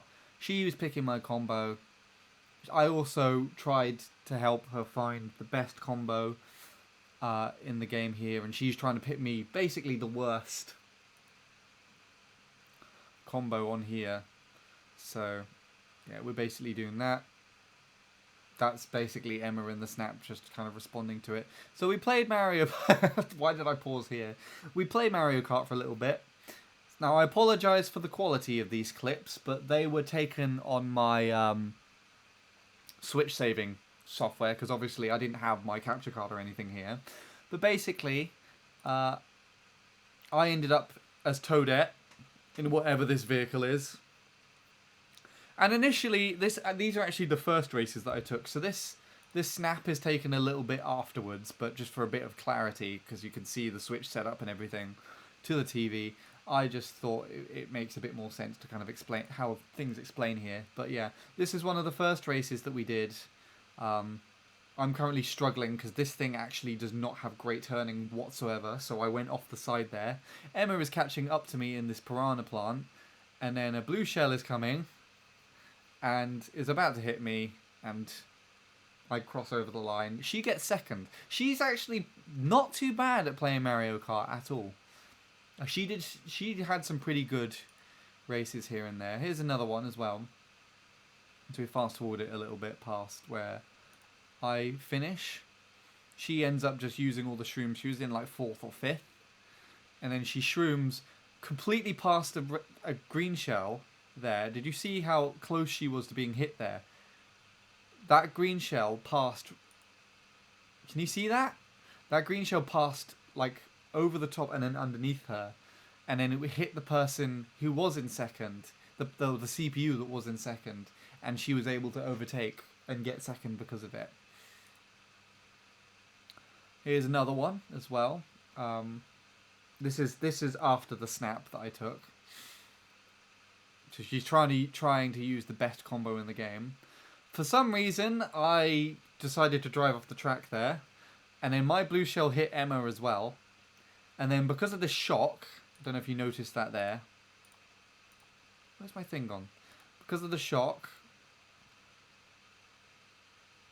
for some reason, the shock slows Emma down, but I was able to kind of just carry on going. And yeah, she just... I just overtook her at the line. So, back. Sorry I had to do something really quick. Welcome back, Sean. I didn't know that you had left, so... You can always catch up on some of the stuff that you missed, but we're currently talking about when me and Emma went off on our own accord in LA, and I managed to set my TV. I managed to set my Switch up on the TV in the hotel room, so we were playing Mario Kart together. I'll have to ask Neil on Discord how PAX East went. I didn't even know PAX East still happened. Did it happen yet? I don't think it's happened yet.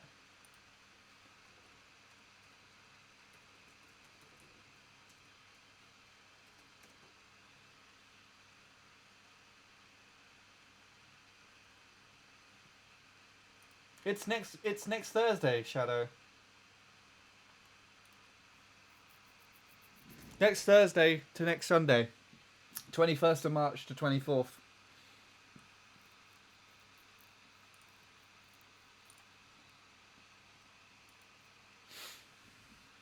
So that's probably why I didn't respond. Excuse me. Okay. Anyway, what's next? Oh, this is funny. So, afterwards, Emma turned on custom items, and I let her choose.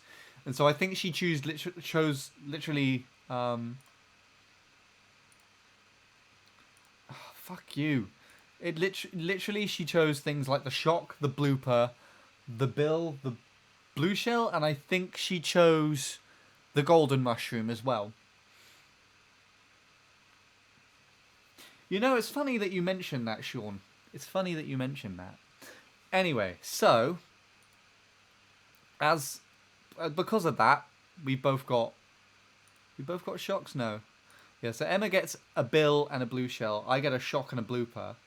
And don't say I wasn't nice to her some of these times. And by don't say that, I mean like literally, I've opted to use a shit vehicle and let her pick it, and then have her use the best stat vehicle in the game, and let her choose the items. If she doesn't beat me, that's just not my fault, is it? You know, I'm still playing the game. So I let her have a shock dodge here, and this build takes her all the way up from 6th to 1st, and it was also able to let me slide into 2nd. Emma decided to test out what happens when you throw a blue shell. And she asked the question while she throws the blue shell. So she threw the blue shell at herself. And I really wish I was recording that. She does have smart steering on, yes. She decided to have that on. Why is that? You'll find out. You'll find out. Anyway, so carrying on. In the same race, I'm in 1st, and Emma is gaining on me. Everyone and their grandma at this point is getting bills and overtaking each other. And then I just happen to slide into 1st and get blue shelled and bloopered twice as Emma is coming up behind me with a bill. She nearly got me. She very nearly got me. That was like right on the nose with that finish, but I still managed to slide ahead of her just there. And in the final race, the one and only Baby Park, the track that on CTGP I'm still 3rd on the last time I checked. Absolutely chaotic compared to all the items that Emma had chosen. I tried to use a bill to catch up to her. She uses hers, and she just manages to bill into 1st. And that is the first and only race that she won. And beat me in. And it was our last race. According to her, that's the only race that matters. Anyways. So, going back, there will also be bits of this in the vlog footage as well, because I recorded it, but we decided to play some Mario Party. And Emma will tell you otherwise if she was here, because she would. She was a lot more egotistical about this whole thing than I actually expected. But at this point in time, like in going into round, I think that's 12. The end of the screen's cut off because I couldn't be bothered to mess around with it on my Switch settings. I just wanted to play.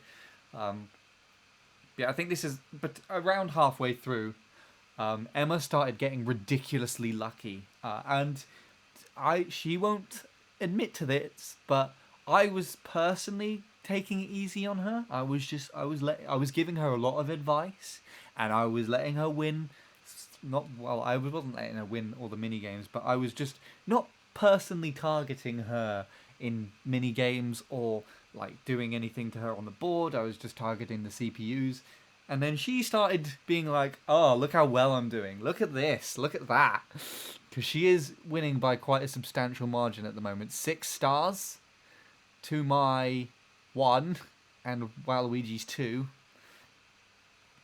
And then I'm pointing out here because Toadette only moved round the corner, basically. She can actually get the star again. And it was at this point here that I started to be like, she was, you'll see this in the vlog as well. In this video, she was basically saying, "Ah, oh, I'm so good at the game. I'm so good. I am so good at the game. You are." And I'm just saying, like, you know, I took it easy on you, right? I've been giving you advice, and she's like, "Sounds like salt," or something like that. The one in San Francisco had more. You'll never guess where the TV in San Francisco was. It was positioned right above where you lay your head in the bed for some reason, on the wall. I'll show it in a bit. Like, you'll see it in the later clips, but I think, though, my theory behind that is because the bed used to be on the other wall, but it was ridiculous. It had more overscan, though. But yeah, this one was really stupid. I couldn't be bothered to fix it, though. But yeah, this was probably the luckiest round, and I recorded the whole thing. And then I eventually pan over to her, being all smug. In a minute. There we go. You see that grin? You see that grin? You know exactly what she's been saying to me this entire time and how she's been acting, just purely based on that face. I never imagined Emma to have such an ego until I played Mario Party with her. Anyway, so Emma eventually did win. She won with like 10 stars to me having like 4. And I did try and use chance time to teach her a lesson and then just kept fucking it up. Because there was also a delay on the TV. I promise that's not an excuse that I was doing shit. But yeah, so after that, Emma went to have like a bath because she wasn't feeling very well again. And so I decided to continue playing. And I thought it was appropriate to try out LA laps or whatever it's called. Despite the fact that there are no fucking laps, it's all a section track. But never time trialed the track, and I probably never will again. But seeming as I was in the city itself and I had the opportunity, I was like, I might as well time trial the track while I'm actually in LA. So I time trialed the track while I was actually in LA, and I've got a PB there. This also happens to be the furthest PB away from home that I've ever set, and probably still going to be the furthest one, because I don't think I'm going to time trial ever again or anything else that far away from home. But it's very interesting actually looking back at this track, because now I wouldn't say it's a very perfect representation of LA, specifically when I went out and we were kind of like in a not the cleanest of neighborhoods. There was a lot of like homelessness around when you walked into those parks and everything, a lot of litter. This definitely just brightens that up and just completely ignores that aspect. But you know, now that I look back at it, I can actually kind of see the resemblance somewhat. Like I can see the aspect in the track. I get why Troy reacted the way that he did now. I understand this track a little more. Anyway, so the following day was when we went up to see the Hollywood sign. Now, I'm not actually too sure if I can show photos of the Hollywood sign on stream, because it's supposedly like copyright protected or something for commercial or public like display usage. But I've still posted pictures on Instagram or something and they've not been taken down, so I assume this should be fine. But again, you know, the metros are cool and all, but this is another example of like the trains and the station are so much dirtier compared to the London Underground, and that's saying something, because to me personally the London Underground is like one of the dirtiest places that you can go. But anyway, this is where we went to in the end, the Griffith Observatory, and I immediately recognised it because it's been like a very popular film and a filming location for like both in films and series and stuff, and I'm pretty certain that it's featured in one of the most recent series that I've seen Robin watching on the TV downstairs. Like, I don't know what, but I recognize it, and so I was like, "Oh, it's this place!" When we got there, it was really cool to me. But I've got a lot of photos from this. I think out of all the places that we went, this had the best view, definitely the best view, and the best. The photos on my camera turned out the best by quite a lot. So here's one of the views. There's the Hollywood sign over here, and then kind of over here where these darker hills are is called Hollywoodland, where all the big houses are, the celebrities live. And then you've got the rest of LA kind of down here, and it just basically takes up this entire horizon. So somewhere off in the distance, just over there, is the sea in that direction. But then LA, literally like from this side to right behind you in the same kind of direction, it's just LA. It's just city. So much city.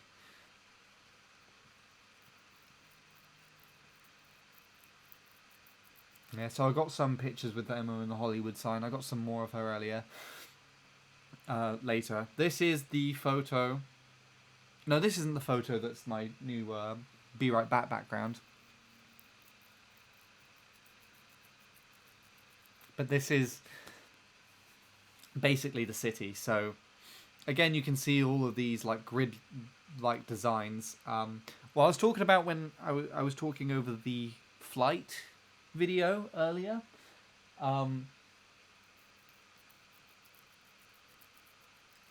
When we were in the hotel, because Emma hadn't been very well, it was up to me to find where the shops were and get things, which was primarily water, because it's very much recommended that in LA you do not drink the tap water. So we were not drinking the tap water from LA.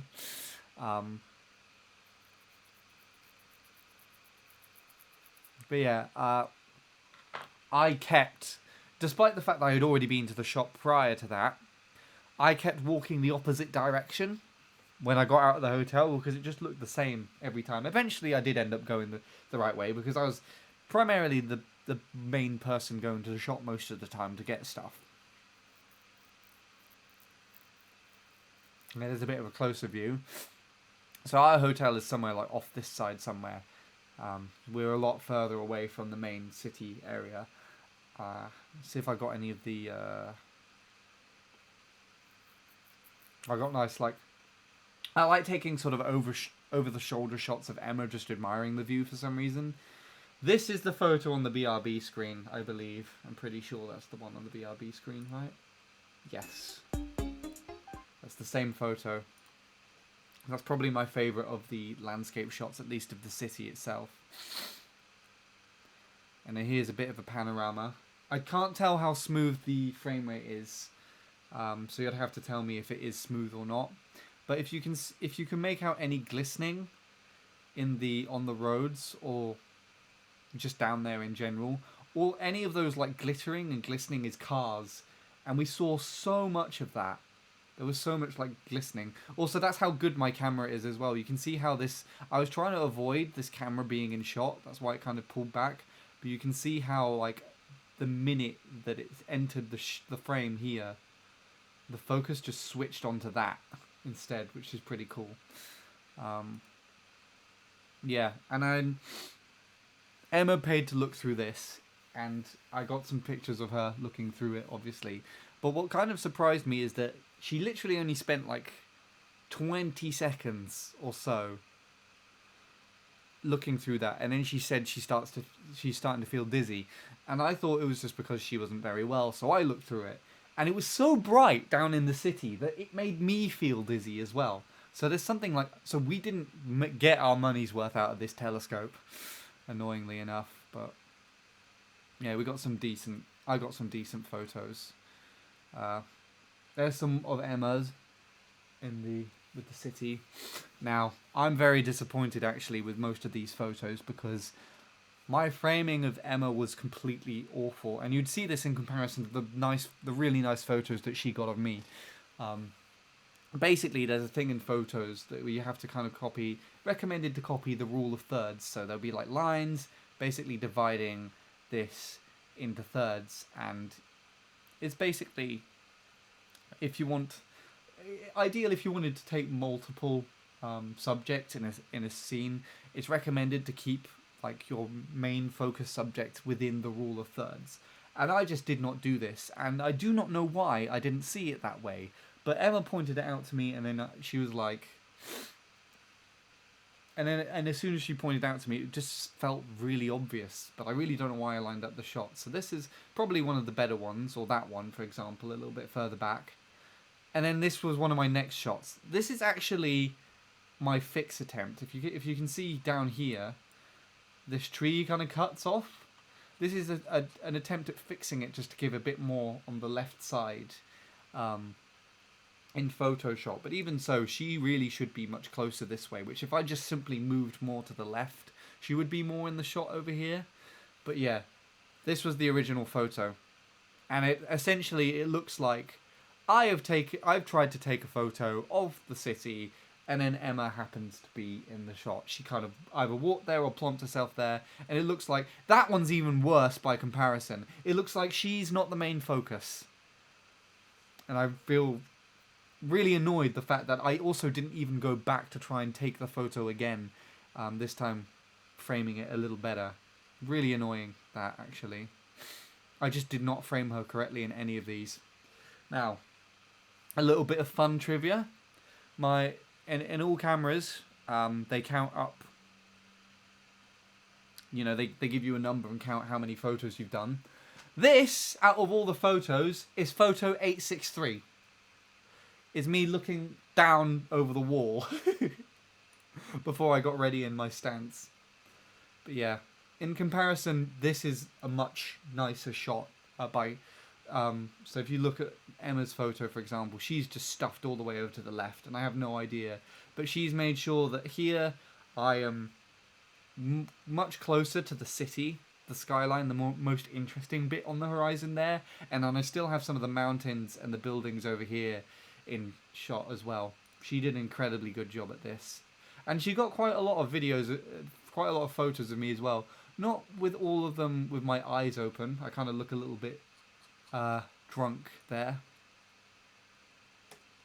But yeah, this is my profile picture now on I think Facebook, which I guess I'm suggesting that the only person here that would be able to see that is Bradley. But yeah, I color corrected it a little bit and cropped it more into like here-ish, and then that's my profile picture essentially. Did you see anyone walking around with a gun?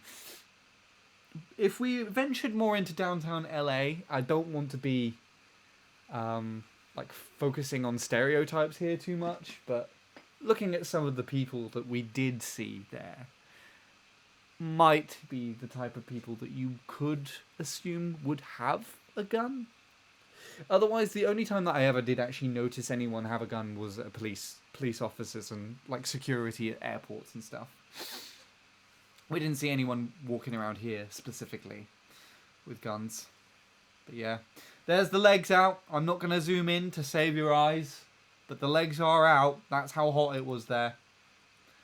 In January, might I add. This is the 30th of January these photos are taken. Anyway, so a little bit more of Emma admiring the view. And again, this actually is a much better example of the skyline, because this is all city here. From here to there, and then past this wall, this is all city. Pasty sticks. Fuck off. If I was able to go in that pool when it was sunny, they would be less pasty. I can tan! I look less British when I go to Cyprus. Anyway, yeah. We have some wings. Some really cool, like, wing statues, which suit Emma very well. And I don't know, again, I didn't really frame this shot very well, because I've got more of the floor beneath her feet than the sky atop of her wings. The new Fortnite season. What? This related to something in Fortnite, I assume. I know nothing of that. There's Dickwad with the wings as well. They do not suit me. And for whatever reason, I do not know why, I have my hand in my pocket here. But yeah, they do not suit me at all, and it kind of, the way that my arms look, it looks like I'm kind of pointing my elbows forward almost. It looks really weird. It looks like this should be my back and I'm facing the other way, but then my head's there and my feet are facing the other way and my knees are there. It's very weird to me, but yeah. That just looks like I'm trying to fucking like flex, but I just don't have anything to fucking flex, to be horribly honest on myself. But yeah. Oh yeah, there was a nice message that was left in the sand on one of the walks that we did. Icarus wings in Fortnite. As in like Kid Icarus? Or just actual Icarus? But yeah, if you're ever feeling shit, just remember that someone in LA wrote out in sticks to have a nice day. Yeah, so this is the map. As in the Greek myths, yeah. I would imagine because you didn't say Kid Icarus, that yeah. That would be Greek myth. Also, I think another ad's starting shortly. I don't know. I saw something pop up there, but it's not giving me a warning on my laptop anymore. But yeah. This is all of the routes that you can walk around here. So, the Griffith Observatory is here. We basically Ubered in around these roads. Some really nice views on the roads as well. It's really big houses. And then we walked up this way to here. Obviously, that's where the sign is.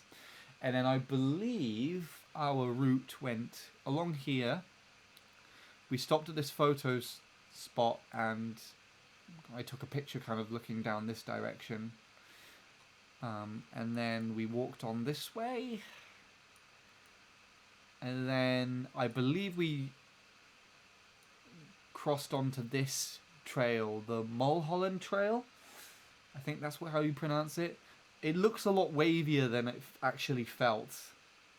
I think this is like the higher types of the hills, and then this is kind of looking down lower. But then I'm not entirely sure whether we went down this way into the estate and then we found a photo spot that looked up towards the Hollywood sign here, or if we carried on kind of following this way round and we crossed by a photo sign up here.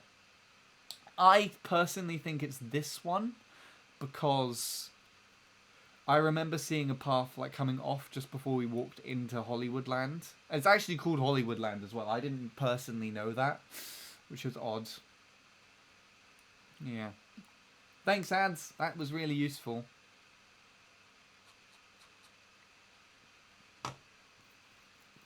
Right, I'm actually going to BRB while this happens.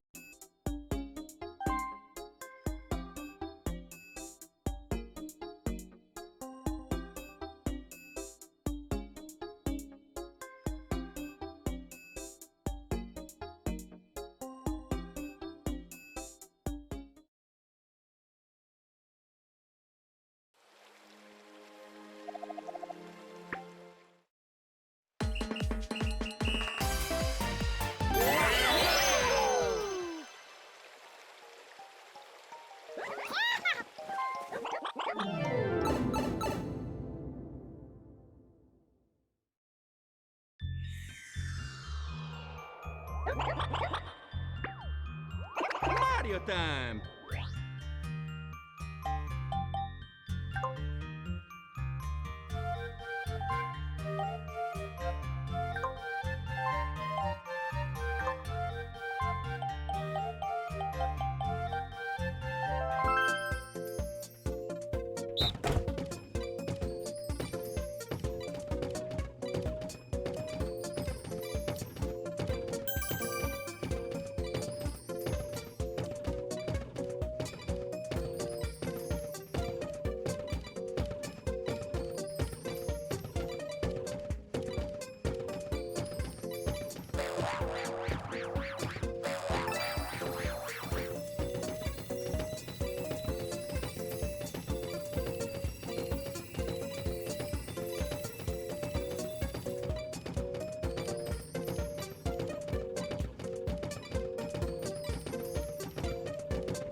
Oh, yeah!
Mario time!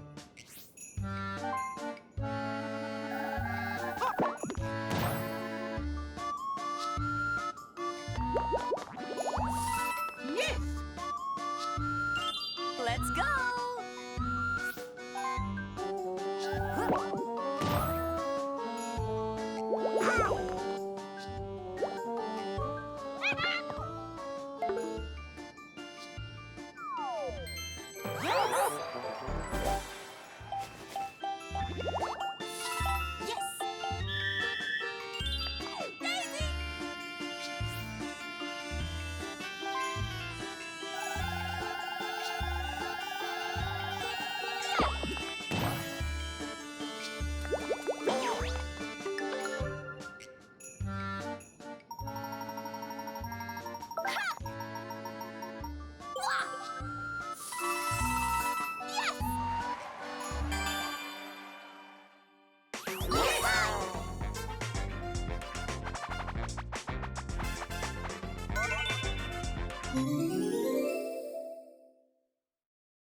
All right!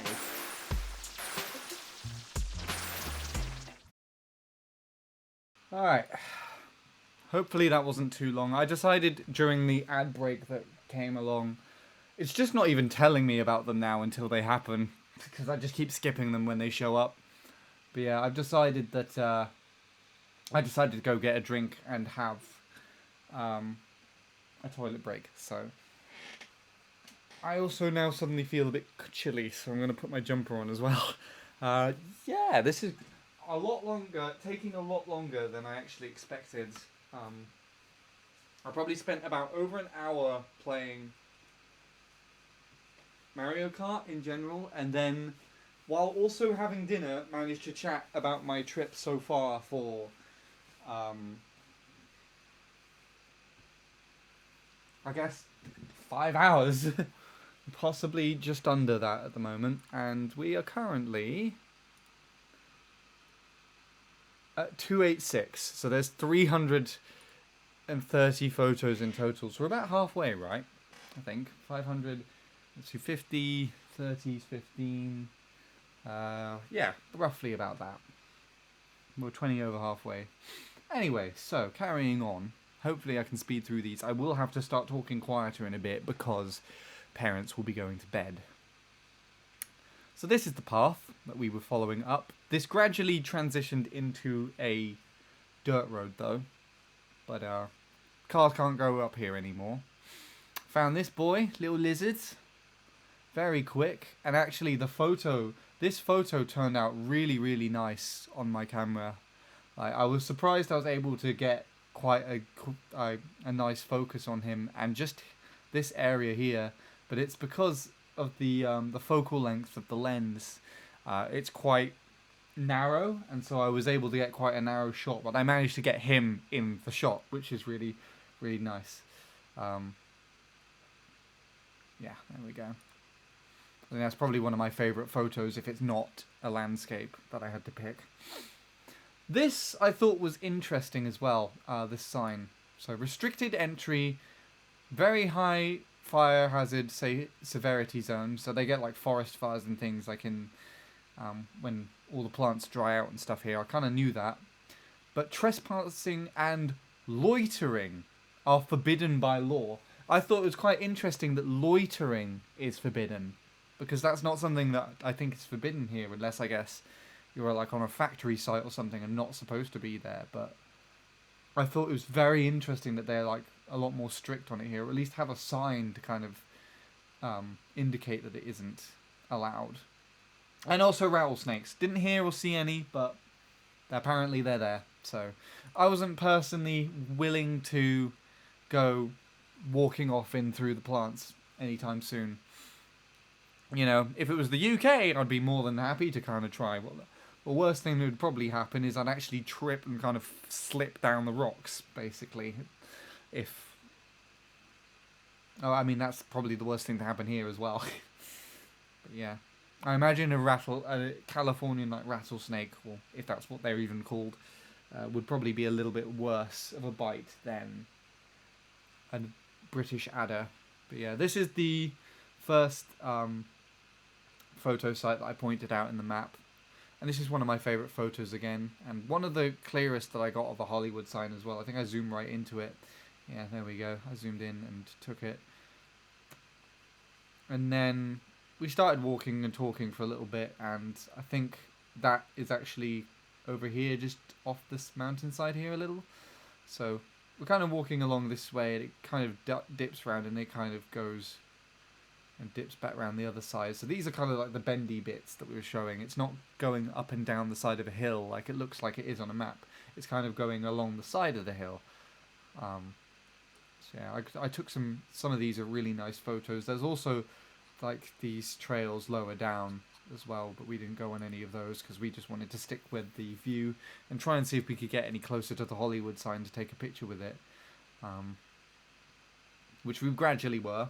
I think that was probably the clearest zoom-in shot that I got so far up until this point. Also took some videos. This again is some B-roll for the vlog. And I think, quite honestly, this bit here is probably my favourite view spot that I found, actually. So this photo is that view spot too. And that is me then panning across to look down into the valley to show it off as well.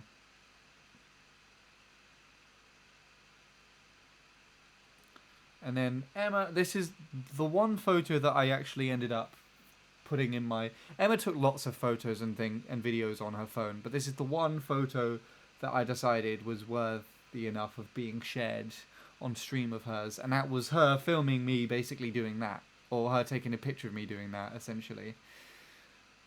Although you can see her walking away. You can see her walking away, and then I've got the picture. So I don't know if she took it before I was taking the video or after, but considering that it looks like I'm holding the camera sideways, I think it was actually when I was taking these and looking at the Hollywood sign that she took that. But yeah, I like that photo. I've increasingly been liking this photo more and more. The original photo was like a complete sort of like portrait image, so it was kind of more, it was not just like a 9:16, it was like a complete sort of full. And for whatever reason, Emma's phone likes to add a pinky red tint to things. Like, it's still, on my screen at least, these clouds look a little pinky red still, but I've really tried to kind of remove that in Lightroom, Photoshop, and on my phone as well. And I managed to get this cropped down to that, and I think that looks quite nice. It's also somewhat similar to the colours in this, I think. And you can actually see the similarities in the cloud formation as well, which is kind of cool. Anyway, this is a cactus. We saw a lot of those, but this one, to me personally, was quite interesting because it's kind of bent over, and although it's still sort of growing down here, it's kind of dried up and has all this sort of like barky stuff to it. Now this obviously at one point in time used to be the cactus, but it just looks more like an old tree of some kind now, which I have never seen this before at all. But it also is quite interesting to see this with the cactus. Like you can see it more, it's sort of bending down that way, and you can see more with this that it used to be like these green bits of the cactus. Actually, someone's been like writing on them. You could also see the writing here in here still, which is kind of cool. I guess actually because this is, you can carve into these quite nicely if you avoid the prickles, but if you then carve into it and it dries out over time, I guess it's like cemented there in time, and that's why people have seen this and seen that it's like that and probably done that. But it's also, the thing that interests me the most is that we have several cactuses in the kitchen in pots, like the pot plant cactuses basically, and it's the one that was like growing straight up has suddenly just decided that it's fallen over out the side and started growing out like this as well. And we thought we did something wrong to prepare it, to kind of prep it, and maybe it is dependent on its surroundings as well, because this is right on the edge of like a cliff face or like a mountain edge or whatever you would want to call this. This dips down quite sharply here. In fact, it dips down from quite sharply from where I'm stood, actually. So I wouldn't walk anywhere closer to that, basically, because I couldn't. I would probably slip because this is just sand. But it's interesting that, you know, it actually does grow like this. And it goes quite far down as well. It's almost like it's like a climber plant of some kind. Anyway, a few more views. Not as nice now because the buildings in the background are starting to get a bit more hazy, but you're starting to also see the houses that are in Hollywoodland, and they're very interesting to say the least. And there's the Hollywood sign. This is the most likely thing that's going to get my stream taken down for copyright, if it does, because apparently the Hollywood sign can do that if you're not too careful. But it's the cleanest photo that I personally got of taking it, and now this is why I said I think we took the second trail earlier, because there's literally one that ducks up and goes right up this way. And although I didn't actually notice on the map that it just doesn't go much further than that, which means we would actually get a cleaner shot of the sign if we went up here without all this mountains and this mound and grass in the way and the other people also taking pictures in front of the sign. Which is why I was so awkward trying to take pictures of Emma, because I was trying to avoid having them in the shot. But Emma just wanted to go home at this point. She was enjoying it, don't get me wrong. This is a walk that she really wanted to do for such a long time, but she was just not very well, unfortunately, which is sad. Anyway, so there's Dickwad again, trying to look cool. I don't know why I thought that stance was cool, and I do not know why Emma didn't stop me from doing it, because I look at that now and I look stupid. I look really stupid doing that pose. I do not know why I thought that would look cool. But these, apart from a selfie with Emma as well, these are the only shots that I have in front of the Hollywood sign, and I don't like them. There we go. Got a nice one of Emma as well. Much nicer than mine. Anyway, so it's quite interesting as well, because this path then continues off into the estate, and so we start taking pictures of the houses and stuff, and I thought I had brought enough water with us that would last us both. So Emma had a plastic bottle she'd been refilling, I had my bottle that I'd been filling as well, and then we had a big bottle that I got from the Walgreens that we were using to refill ours, and we got through all of that. And so we were getting quite thirsty, and we had to still walk down the hill that we had just climbed up to see the Hollywood sign. And out of all places, someone had left like a table out with water on. Not that table there, but there's like one just kind of just off the frame in front of me here. They left a table out with water, and if you just leave $1, you can just take a bottle of water. It was just literally right round the corner from the Hollywood sign. And they also then left this area open. So this is like part of the back of their house, just left open. They had a stereo just here, which was playing music and everything, and bags to collect rubbish and stuff if you had any. And they literally just said, you know, like, have this place open. You can stop for water and have a seat if you want to. And on the sign, obviously, they weren't actually there. That this was just us passing through. And yeah, we took a bottle of water. I basically drank all of mine right there and then.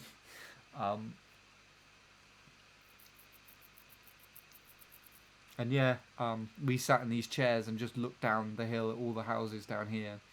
Because you can see past these trees still, and you have a bit of a view. And then, out of all things, the guy actually who had set all of this up, ironically called Guy as well, also came out and just sat in this chair and started talking to us.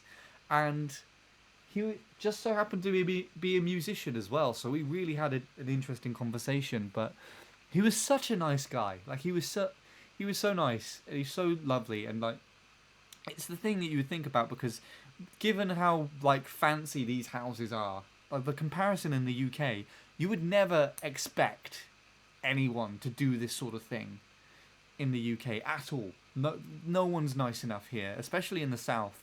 Like, if you try going up to some of the big houses that we have outside of town here that are like this, and just being like, "Yeah, I want some water," they'd just probably call the police. And they would probably get away with doing that as well, or something. But yeah, no. He's really, really sweet, and he was so lovely. And it was interesting because he was quite an old guy, so he had quite a lot of interesting stories to share about, because he lived literally in Hollywoodland, so he had like famous stories about famous people. I imagine that because his house is literally one of the routes down from the Hollywood sign, if not the main one, you know, he probably has seen even just like some famous people and whatnot just kind of going up there. He's probably seen everybody, basically. And now he's met us too. He was such a cool guy. Anyway, so basically I started taking pictures of some of the houses here, just because I thought it was quite interesting. And the flowers. These flowers, I've not seen anything like these in the UK from what I can tell. But I wanted to try and identify them to then take them... to then maybe see if I can find them in the UK as well. That's a cool place to live. This whole place is a cool place to live, Sean. Hollywoodland. There's some more interesting flowers. I thought those were kind of cool. I really like how the colours turned out in the second one. Although I did boost the saturation a bit. That was a little bit over-contrasted for my liking, but yeah. Yeah, some of these I did take a picture of some of the houses, and they're really, really fancy. There we go, we got the Hollywood sign again. Look at this one. Look at this house. Look at that. Who the fuck lives here? Who lives here? Who lives there? You know, who lives in this house? Who lives here, you know? Because it's not too far-fetched that it could be someone famous. You know what I'm saying? Anyway, there. I got a nice shot of Emma walking down the hill. These hills were a bit steeper than you realise, but not as steep as the ones that you'll see in San Francisco.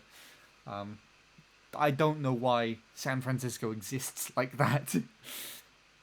At least these roads kind of curve with the hills to make things easier. I just feel like in San Francisco, it didn't matter what type of gradient they had, they just built straight uphill. It was insane. Anyway. This is probably one of my favourite photos in this entire thing. This photo. And it's simply just someone's house that we passed on the road again. And I just took the picture. But I don't know what it is about this photo specifically. But I think it's just the way that the lighting works on the house here with the windows. And then the way that it's kind of... the saturation, the lighting, and the bamboo over here. And then just the clouds as well. It's that like softness. There's something about this that is just so aesthetically pleasing. And I did not think about this photo at all. I was just wandering along taking photos, and I just shot that. And I just look back at it now. The JPEG, the raw JPEG, was really nice on its own as well. This is the raw photo that I ended up editing. And then this, by contrast, like, look how modern that is. Modern, sleek, clean, really old house, absolutely covered completely in ivy, and I fucking love it. If this house was in the UK, it would be my house. In fact, it's probably one of the most British looking houses that there were there. and yet it somehow also seems so American. But this is, I can't emphasize how ridiculous this is. Literally, just like, they did this on several houses actually, where they left the mortar. You know, if you've seen a wall, how the wall is kind of like, you know, the mortar between the bricks, where they sort of scrape it away and they leave it as more of like an indent in the edges, just to kind of clean it up a bit. There are a lot of these houses, which again, in stark contrast to the one I previously shown, there were a lot of houses that just didn't scrape off the mortar, and I think this is one of them. And I feel like the whole reason as to why is because they actually want to allow these plants to grow up the building. But I've never, ever, in my entire life, seen it this aggressively. To take up the entire house is absurd. And I like it a lot. I really, really like it. Can you see it on the bricks here? Now, these actually look like they're kind of carved in, but it also doesn't look like the brickwork goes that far. Anyway, I think that's the end of my Hollywood sign walk photos. Yep, so that's it for LA, actually, entirely. We came back. So what happened is after we went down the hill, we found a restaurant place to eat, and this was probably the worst that Emma was with regards to how sick she was. She tried to eat something, but she just wasn't doing too well. She was like really out of it as well, and I'm amazed that she was the one that ended up calling the Uber and getting us back home. Like, she really should have just asked me to do that, honestly, because she was just not in a good state. So we tried to eat. I actually didn't have pizza. I had a chicken burger that was bigger than any fucking burger I've seen in this country. And it came with sweet potato chips that were very nice, but very crispy. I finished the burger and only had a couple of chips, and then we took... or fries, I guess I should call them, because I was in America after all. Obligated to follow their language terms. Yeah, no. Me and Emma ended up bringing the food back. She brought her whole meal, and then I brought basically all the fries that I didn't eat.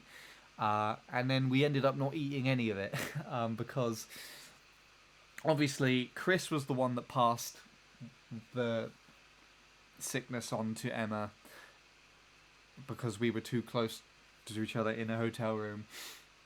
Emma then ended up passing it on to me, and I remember commenting on in the evening, we were sort of just chilling, and I was like, oh gosh, I can kind of feel the start of the sickness now.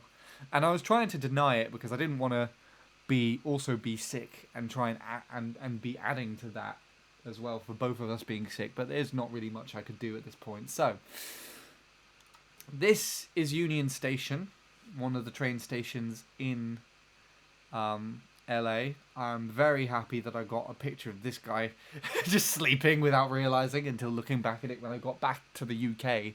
That's when I noticed that. But it's very interesting how different the stations actually are compared to the UK.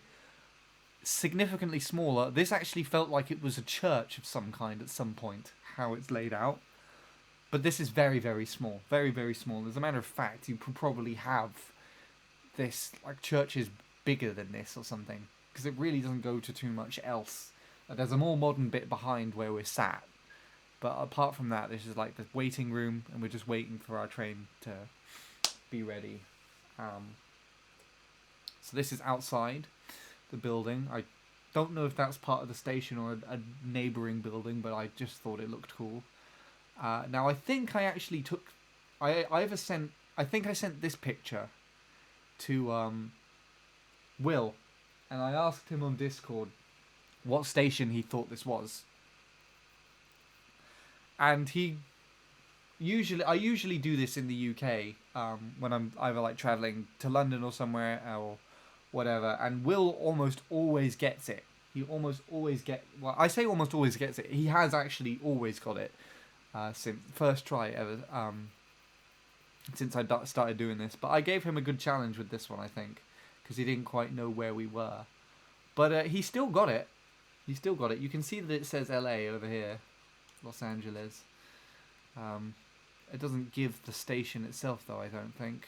Like, all of this is a little bit too hard to see. But one of the things that I did realise is how small the platforms are. And I guess compared to how big the trains are, you'll see it in a better shot later. But the wheel arches are basically exposed, and the train is then double decker, which is also really cool. Anyway, so this train journey was very interesting because we went from the LA kind of climate to sort of hot, so hot, very dry heat, Cyprus, kind of like palm trees, all that kind of stuff.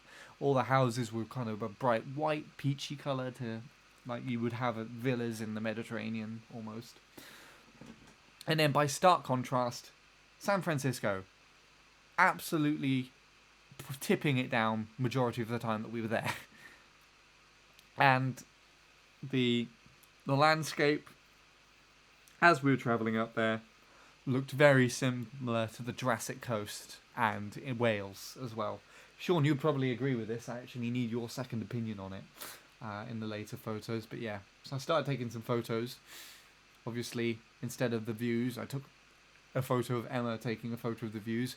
And that's the Pacific Ocean just across there, which is not in focus because there's like an old lady just sat over here doing some knitting. And so all her bags and stuff are the things that I obviously got in focus. And there's an ad, so I guess I can stop talking for a little bit. If there is anyone that can currently hear me at the moment who is skipping the ads, how dare you? But also hello. Also, if there's anyone that is watching back the VOD, I appreciate that you are.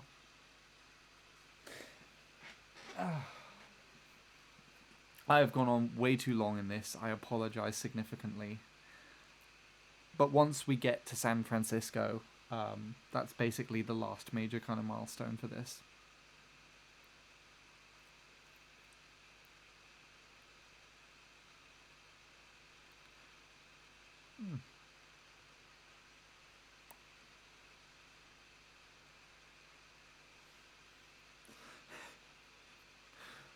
I love the fact that I'm actually complimenting that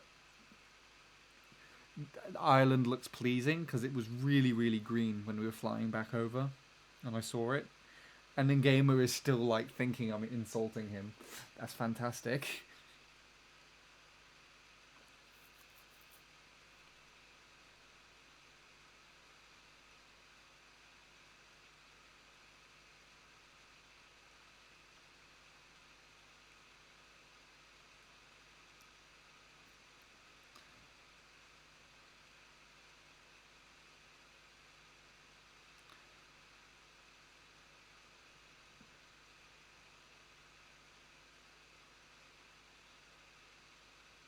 That's the wrong type of hair, Sean.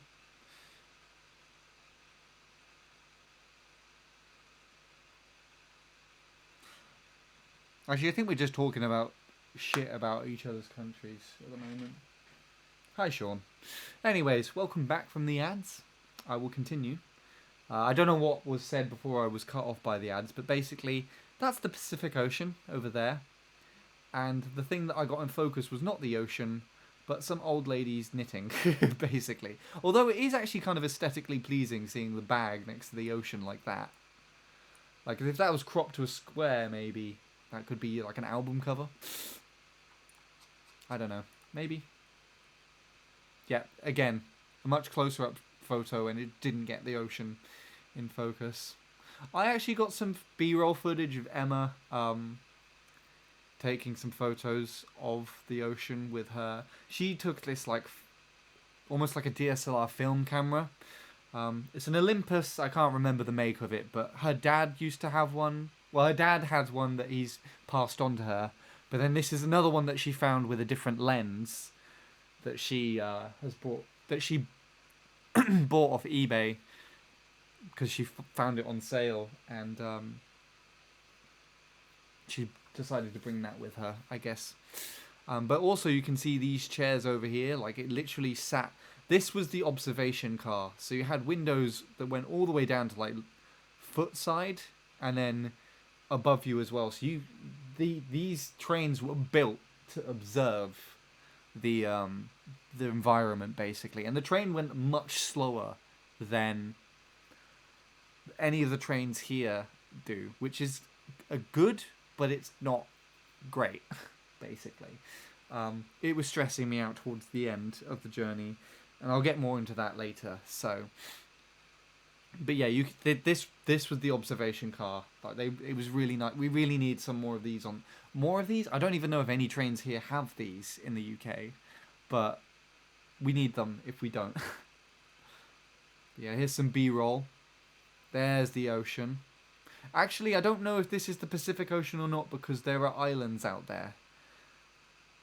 So I think this is the Californian Channel, whatever. Those, ironically, are called the Channel Islands. Even though in like the English Channel it makes sense because it's a channel of water between France and the UK. But there it's just, oh, it's a channel between California and the Pacific Ocean. So, yeah. Emma pointed out that the ocean was quite visible, so I got the camera and tried to record it, and then immediately just a ton of shit just got in the way. I got a few glimpses of it there, but yeah. I did get some decent photos, and actually, like, remarkably, we are moving.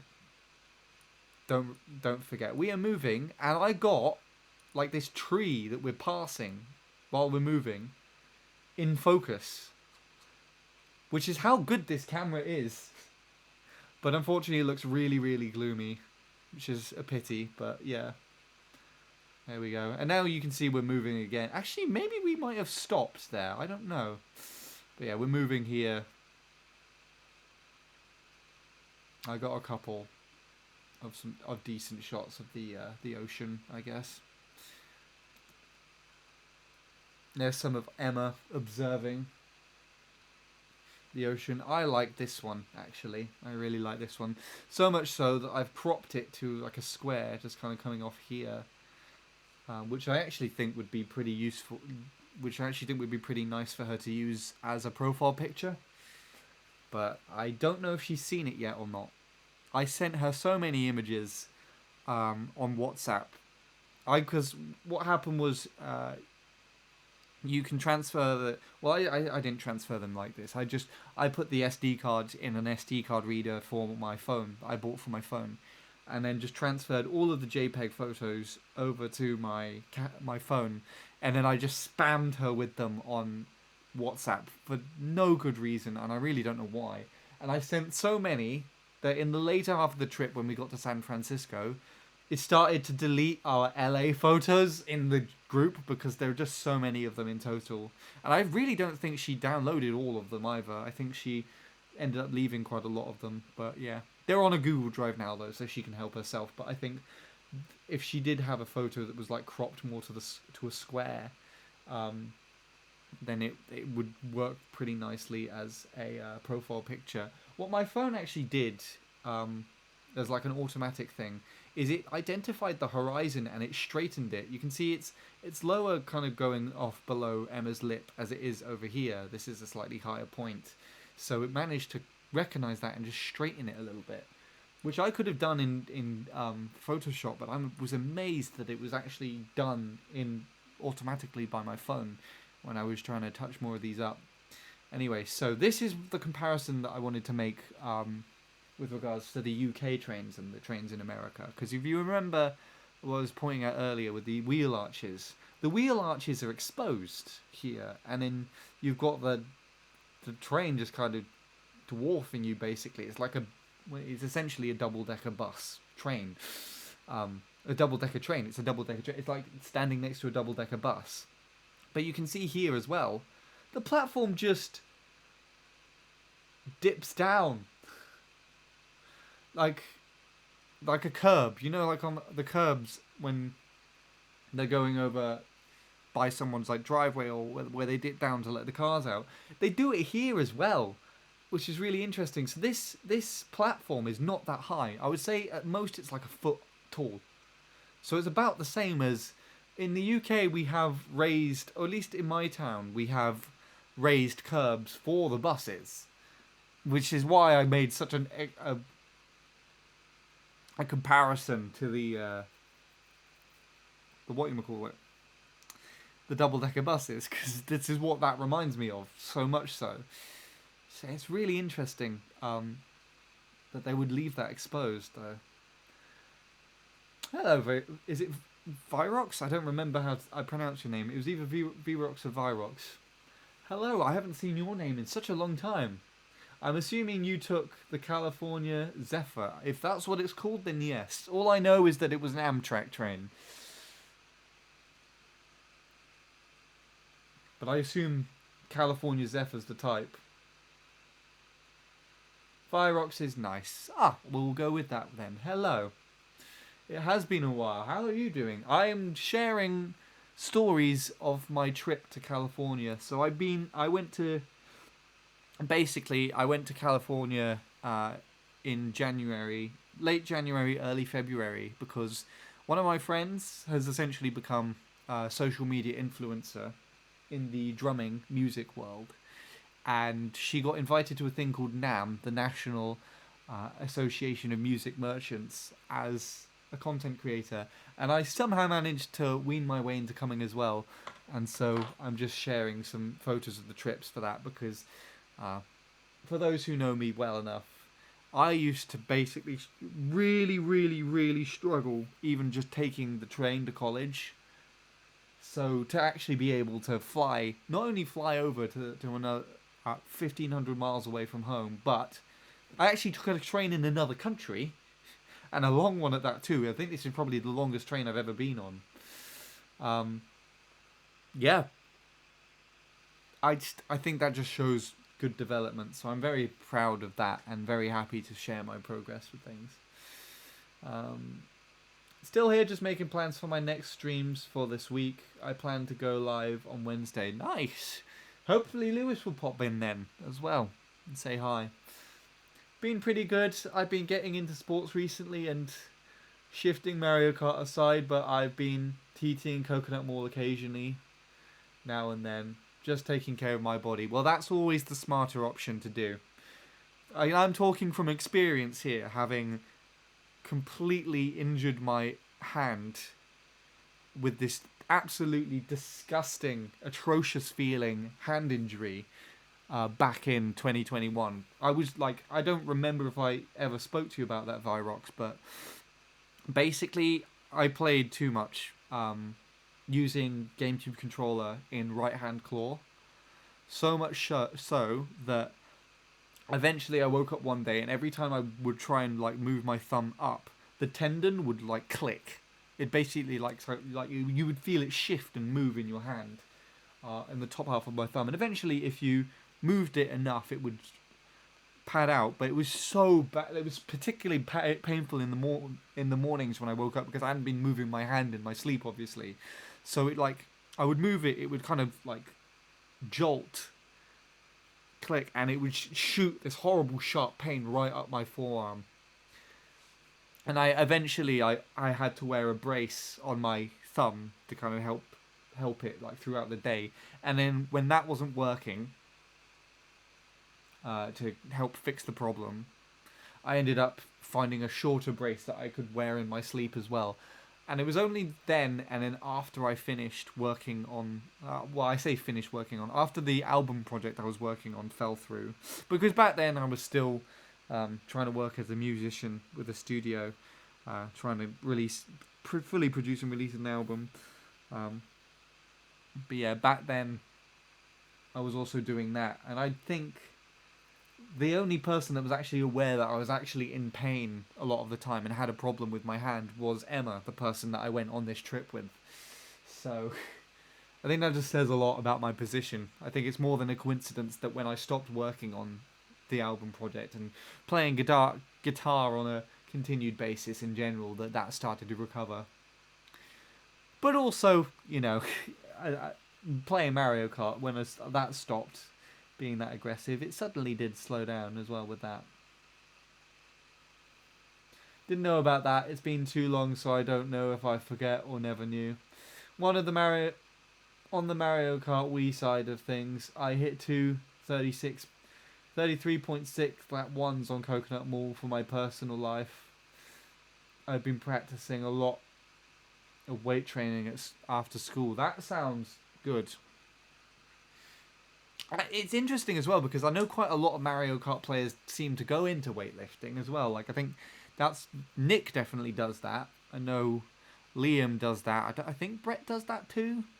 There's a couple of others as well I forget the names of, but they'll come to me a bit later. But yeah, 33.6.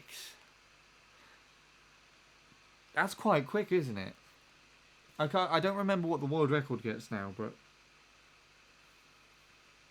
it's definitely faster than me. We probably talked to the other Sean Asterix about that as well, because I think that'd be quite interesting. Yeah, he does post it a lot on his Instagram highlights, stories as well. It's actually funny because Nick visited LA like only a couple of weeks before I was there. So I did pop into his stream and see if he had any suggestions. He'd suggested getting like the All Trails app on my phone so we can take a look at some trails to do, but we didn't have enough time to go and explore outside of going to Nam. But I did go to the Griffith Observatory, which I did show photos of. Anyway, did I miss a paragraph from Shadow? No. Okay, cool. Right, I'll carry on with this story. So, yeah. Rambling over, so we're on the train, and basically taking this train from LA to, I think it's just outside of San Francisco. I don't remember the place that we stopped at, but we had to catch a bus into San Francisco. But they provided that service as part of the station, I'm pretty sure. Anyway. Oh yeah, I saw one of these. Oh, this is Santa Barbara, isn't it? Or is that where this train carriage is from? Either or, I thought that was pretty cool because it looks like the end carriage of the Polar Express. That reminds me, actually, I wanted to send that to Robin. Anyway, yeah, that was probably the last palm tree that I took a photo of. There was at one point in time, Emma was talking to me about how the palm trees get so thin and like stubbly, and then they're all like bushy at the top.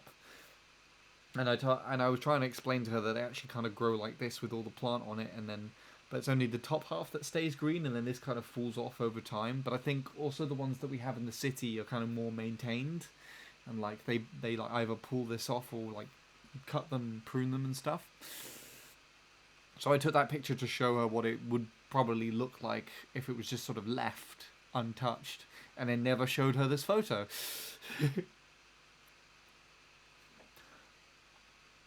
Oh yeah, back to the train. I think it's the Zephyr. I actually live not too far from the route of the train ride. Oh, that's really cool, actually. So there have been a couple of people that have given me some good advice, actually, about like going to LA and stuff. But I never knew. Since it travels through Northern California, I see. So you kind of Northern California, that's where San Francisco is, or is that a bit further on?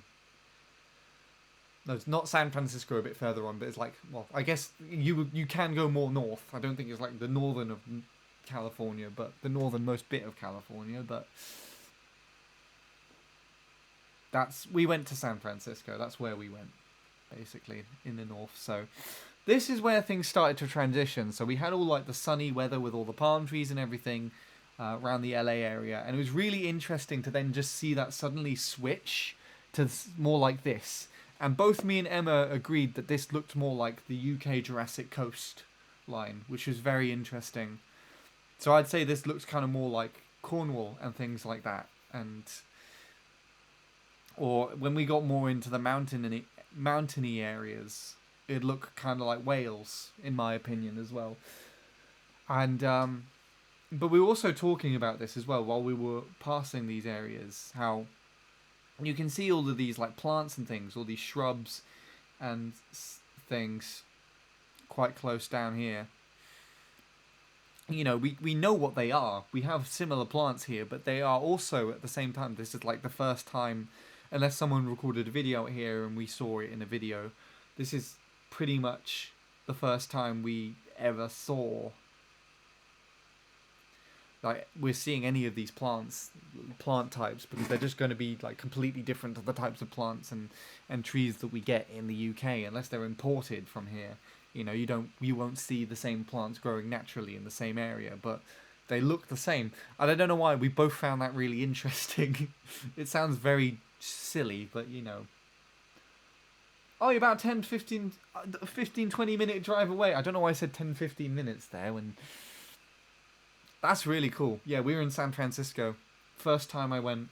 It's the first time I went to America in general, so I'm very happy with this trip.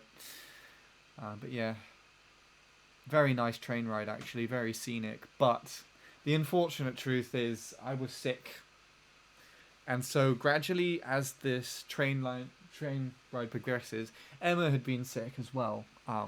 She caught something and obviously passed that on to me because we'd been sharing like a hotel room and stuff.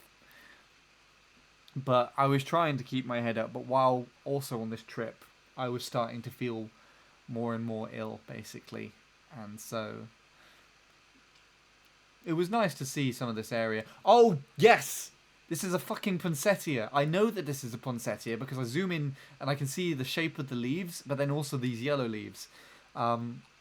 I'm pretty sure it's still a thing in America as well, but poinsettias are given out like around Christmas time as gifts and things, and I got given one not last year but the year before, which was actually a kind of irritating gift to get, but I liked it. I thought it was quite pretty, but at the time it was quite irritating to bring back with me because I didn't have a way to keep it safe, and so because I don't drive.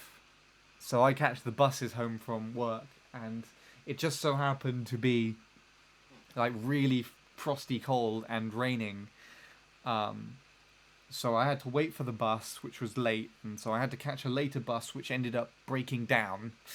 And so I decided to be like, you know, until once this is done, it'll just take. How long this bus is waiting for a replacement bus, I might as well just walk home. So I walked home holding this poinsettia plant in the rain, and what was interesting is once I brought it home, like through the days, throughout the days, it started getting these little speckles on the leaves because of the rain, because it's far too cold a climate, I guess, in the UK for these things to grow. But I saw one. This is a tree. This is like 8 feet tall, just outside the train. I would have gone to stand by it as well and do a film, but this wasn't one of the rest stops. So there were a few times where, you know, you could get off the train and have like a bit of fresh air and everything if you wanted to. I think they primarily do that for smokers, but anyway, this wasn't one of the rest stops. This is where the mountains feel more like Wales to me. Sean, if you are there, I would like your input on this. But these mountains felt more Welsh, specifically this one over here as well, because that looks like a Welsh town or village just nestled up against it. It was very nice. I've still yet to travel a long distance Amtrak train and take in the scenery. I enjoyed it a lot. If I was, I enjoyed it as much as I could for being sick. Once it got dark, though, it started to kind of stress me out, though, because these trains, as nice as they are, go significantly slower than the ones in the UK. And so when it got dark and you couldn't see anything and just saw lights going past, it started to basically stress me out because it felt like we were slowing down to come into a station in the but we never got to a station, which was really annoying. But yeah, this scenery now starts to feel very Welsh to me. There's also an example of how fast we're actually going. There's the highway, and the train is going significantly slower. But I guess America's put more into their highways and things, like more funding into their highways and stuff than their railways. Although this video, I actually took this to send to Will, so I wasn't actually expecting to use it for anything else. But Will actually said that they're working on a high-speed rail. They're just not got any funding for it at the moment, which would be interesting. That might cut the trip down quite a bit, because it took 10 hours. So I think the train trip ended up being longer than our flight into California itself from the UK. Also, this sign. I don't know what is so special about this place. Perhaps you can tell me, Virox, if you know are aware of this place. But so many people were taking pictures of the sign, so much so that I almost felt like peer pressured to take a picture of it myself. But I imagine it's some sort of like famous like Western village of some kind, just based on the architecture of the station.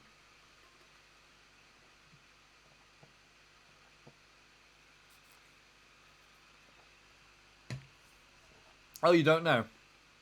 Fair enough. Well, neither do I. I just took a picture.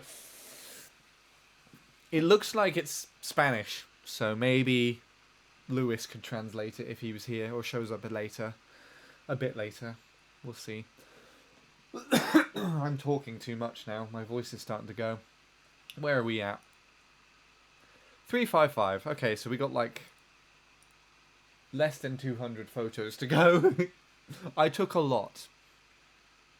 Anyway, so unfortunately here, these are the last photos that I took. As I was saying, like while we were traveling, I was starting to slowly feel more and more sick. So basically, not too long after we got to this place, Emma noticed that I was starting to shiver. And so she told me to, because the observation car was much colder than the other cars that we were staying in, where we had our seats booked. So she told me to go into the other trailer and warm up, but it came so abruptly, and I also was paranoid because I could feel that I was sick, but I didn't want to. I was getting sick, but I didn't want to admit to it. But then I also didn't want to get separated from the only person that I was traveling with on a train that I didn't know, that I'd never been on before. And so I was quite adamant to leave, basically. Eventually I did go, and I went and probably stayed in my seat and warmed up for a little bit. And I think I might have actually fallen asleep for a little bit. But annoyingly, because I kind of left in such a huff, I didn't take my phone or any of my stuff with me, and I didn't go back for them. And Emma ended up staying for like another 4 hours of the trip here. So we were just kind of sitting, I guess, looking at the rest of the views and reading. And so eventually she came back to a very sick and anxious Sean sitting there and just not having a good time. So my first day in San Francisco, when we got there, was basically just a write-off for me. I stayed in the hotel the entire day while she went to explore San Francisco. And so this photo was when I was in San Francisco. And this is what I was talking about with regards to the TV placement. This is the top of the bed, the headrest kind of area. You can see where the pillow is, where I was resting. The TV was on the wall, the same wall, the side. Why? Why San Francisco? Why? I shouldn't shout. It's too late for that. But the TV was on the same side, the same wall, as the end of the bed where your head would go. So my head was literally there, underneath the TV, basically the entire time. So, I mean, it kind of worked out as well because there's nothing else around the TV. There, what the fuck is that play? Was the literal first thing I said when I walked into the room. Not that it was too small, not the fact that we had no shower or bathroom area as part of our own thing in this hotel. It was one of those really sort of small in-city ones where you had like a shared shower that you had down the hallway or something. Not a shared shower as in like you go in there are other people and whatnot. It's like its own like cubicle thing where you go in, you lock it, and you can have your own thing in there. But it's like the other people in the other rooms would use it as well. Yeah. This was the worst hotel compared to the lot that we got. Still beats the Airbnb that I was greeted with when we went to San Francisco. If you want to see that part, you can watch back the VOD because I had a hot like a 40-minute rant about that with all how disgusting that was. But this hotel room was probably about half the size of my bedroom, maybe not even that size, and it had a very small double bed, a wardrobe, a sink, a table, and then this TV on this side. Now, I think originally they had it round the other way. I think they had it so that the the bed was the other side at some point, because you see, you know, when you have furniture on the floor for a long period of time, it leaves a mark and everything. It had those like marks at the other end, so I think that's where it used to be. And it was actually good that this was here because this headrest thing was high enough to also. Oh, Neil, we got to your favorite bit. You returned for your favorite bit. Neil was also the first person I spoke to about the TV. It's literally the first fucking thing I did in San Francisco was walk into the hotel room and see why is the TV there. So I actually had I think probably a 1 or 2 minute rant about the TV placement in this hotel. I figured out why since then as well. Like, I was just explaining that there were markings on the floor. I believe the bed was the other side, so it was against the other wall prior, and then they just decided to move it for some reason to here, and I have no idea why. But yeah, but it's good that it was here though, because we had nothing else to put the switch on, so my HDMI cable wouldn't reach, and there are ads again, so I guess I need a break from talking. I guess that's what you're trying to say to me, isn't it? Okay, cool.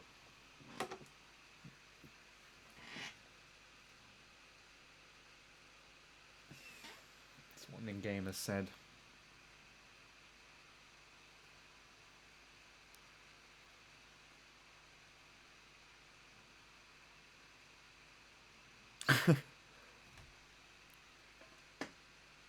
Hmm.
He's not going to believe me. I basically told him earlier about how the plane essentially avoided Ireland on the map when I saw the route. It just went around Ireland on the way to America, but it did pass over on the way back, and on the way back it looked really, really green, and I was telling him Ireland is really green. I saw it on the way back, and for some reason he's taking it as an insult, but I actually kind of meant it as a compliment to the country. But yeah, anyway, San Francisco Hotel. Can't say I recommend it, but I actually didn't hate it, believe it or not, despite the fact that it was small and we had to basically use a public toilet and a shower with the rest of the people staying at the hotel.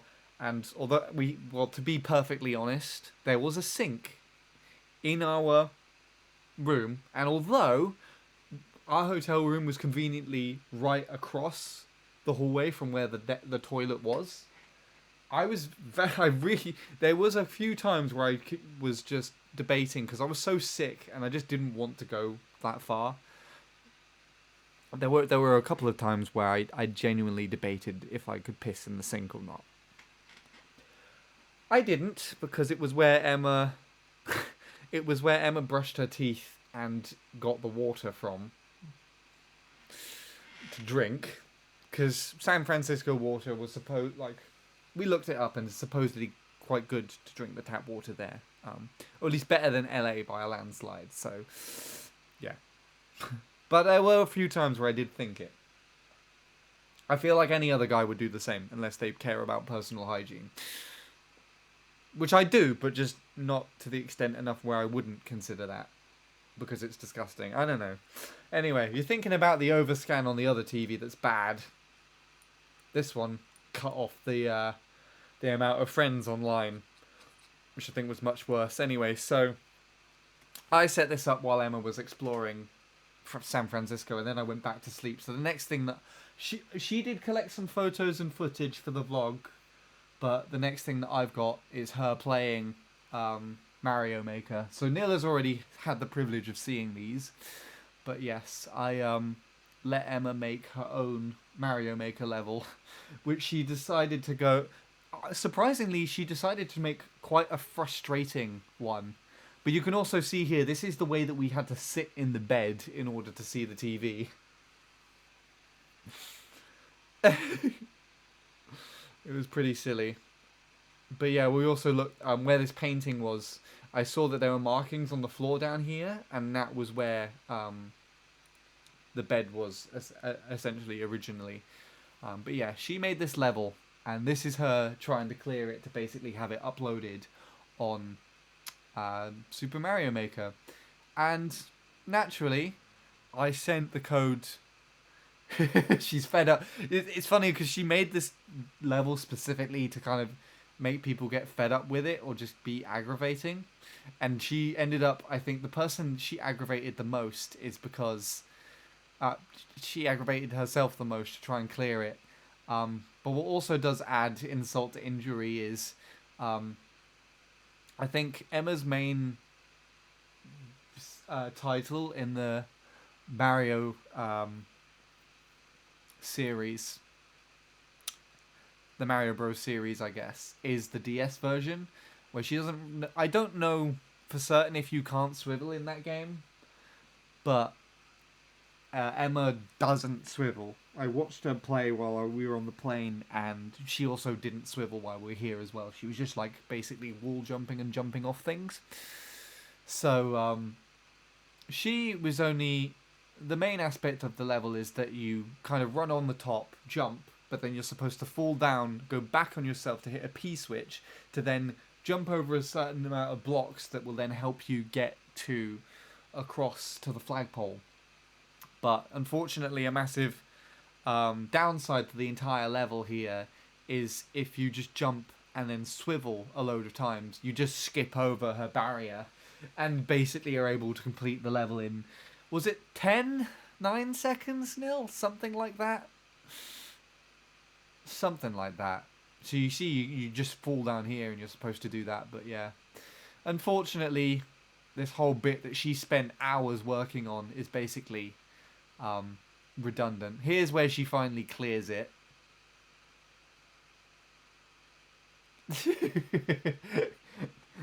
Her reaction is a lot better with audio, though.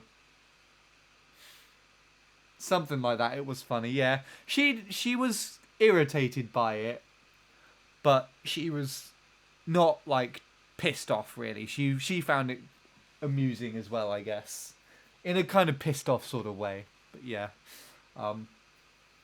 if you know how you used to do those recordings to kind of showcase levels, Neil. If you ever do this and showcase the level, please do so showing off the original route. You don't have to. It's Emma's level, so I don't know if she wants it shared in that way or not, but yeah. Someone beat my time, but I reclaimed the record in a better time. Well, recently, or was that while we were there? I remember you spoke to me about it again in like San Francisco, while I was still in San Francisco. I don't know if that was it. Anyway, so yeah, a fortunate little story about this is literally after we finished this and I stood up from the bed, I basically felt like throwing up. So I went and threw up, and because I hadn't been eating because I was now sick, I threw up literally water and pain is what it felt like. I assume just stomach acid because it fucking burned.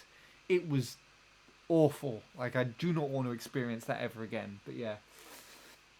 Fortunately, I was well enough. I think I was returning to the better side when we went here.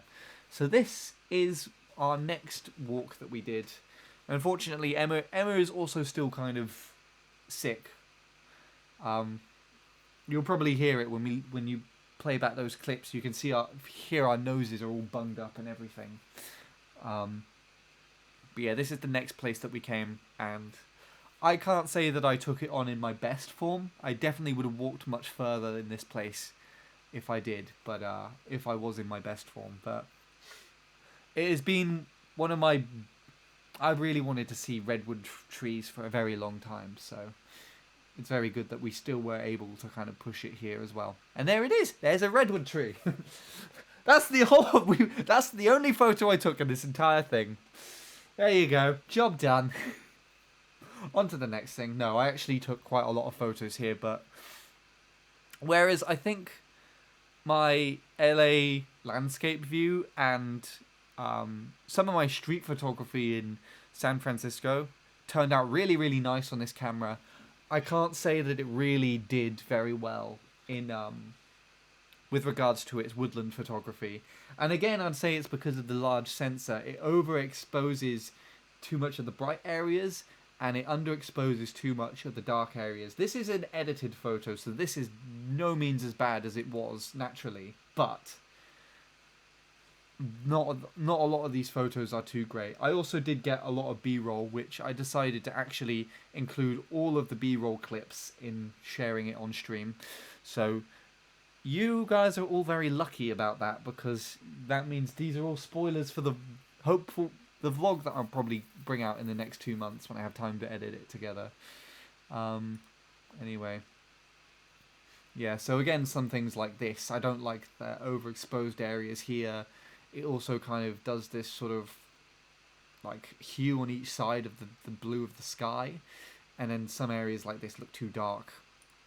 Again, I did try and like correct it so it looks better than it did naturally, but still. But these trees are really tall. Really, really tall. You know, a lot of the time you can kind of look at it and see like, oh, this is like a pine forest that's just in the UK. And essentially it is very similar, but it's kind of the same as what I was talking about when we'd in the train, where like you look at these plants and they look familiar and they look very similar to stuff that we've got making up the landscape in the UK. But if you think about it, this is, unless someone's specifically like done a film in that area or specifically shown us pictures of said plants that are there, this is the first time we're ever really seeing them. I like this photo as well. This turned out quite nice. It's Emma again taking photos on her film camera of the sun shining through the trees. Now, this was very interesting because you don't usually get light rays shining through the trees like this. And that was, I think, because of the moisture in the air. But I'm starting to predict now that this moisture, or whatever was causing these rays, as beautiful as it was, is also what set off my chest. Because while we were here, although I was recovering from being sick, while we were here, I was also slowly developing a much worse cough. So basically, after a while, I would get this really sort of sharp feeling in the center of my chest, kind of just up underneath my collarbone here. Whenever I cough, it would just feel really, really sharp and quite painful here. I don't know why I'm pointing at my chest because you can't see it. But also because I was coughing so much after a while, my abdomen area really ached. It was like a muscle ache. So towards the end of walking around here, I was basically, every time I had a cough, I would almost completely keel over because it was just that painful. And I have a feeling it was something to do with the moisture in the air or the fibers from the trees. I would hate it if it was the second one, because it means that I probably can't visit redwood forests again. But yeah, I have a video of it there. You can see now that these are raindrops coming off of the trees and just kind of falling down. I say raindrops, this is just water droplets coming off the trees because it wasn't actually raining, but it had been raining. So this is a photo of this, the same thing from my phone. As a matter of fact, I think that, no, that's a phone, that's from my camera, that's from my phone. And I tried to take a couple of pictures. The phone, this is the bit that also annoys me with the phone, because although the phone does add a lot more like color and saturation to these pictures and makes it look much nicer, it did also in some form like just kind of brighten it up a little bit too much to kind of ruin the colors. So although you do get to see more of that redwood kind of color in the bark compared to the camera, for this shot specifically, it's the camera's coloring that actually complements it, and I think that's justified most in the next shot that I got. Well, here first of all, I mean the video. You can clearly see that is the same angle. You can see, you know, that branch there. I moved, well, actually no, I moved slightly further over since, so I kind of moved to here, but then by contrast, this is the coloring on the camera. It looks much closer to how it actually was. It is still a bit overexposed over here, but that just adds to the beauty of this. And then that. I got that. That is probably my favourite photo that I have taken this year. If not one of my favourite photos of all time. And I wasn't even thinking about it at the time. I was just going around snapping away again. But I just happened to be in the right place at the right time. And I got that. And even then, one of the presents that I bought my mum from this place was like a book of postcard photos that some professional photographers has gone round. And I'd shared these photos to... A lot of these photos I have shared on Discord already, so a lot of people have seen them. The JPEG versions that were just directly from the camera that I hadn't edited. This is the edited version that I did in the end. But my family also got to see the photos because I shared them to them on our like Facebook family chat. My mum just pointed out several postcards that looked exactly the same as that shot that I got.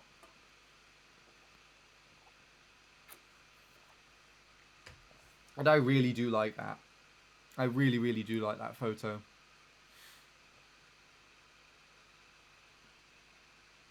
So I was telling Offie earlier when she was last here that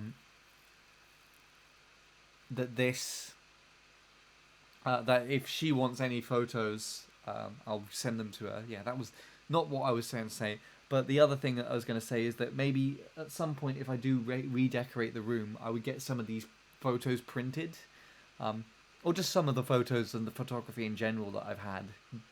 Just get them like printed to canvas or something, like really big photos, and just kind of lay them out in the room. Just surround myself with some photos of places I've been. I think this is definitely going to be one of the main ones that I'll have. Anyway, I'll stop bragging about my luck in getting this shot. Now back to some of the shit ones. So I do have to say that this sky prior to this was completely white and just overexposed, and you wouldn't see the tips of these trees. And I do have to say, because of the raw image editing, that I was able to bring some of that back, which is quite nice. You got some more here. I tried to take some photos of Emma. There again, you got some of those light rays coming through, but again, I don't like it that much because it's really overexposed in these areas. Like it's similar to the other photo if there was just more shading it from the sky.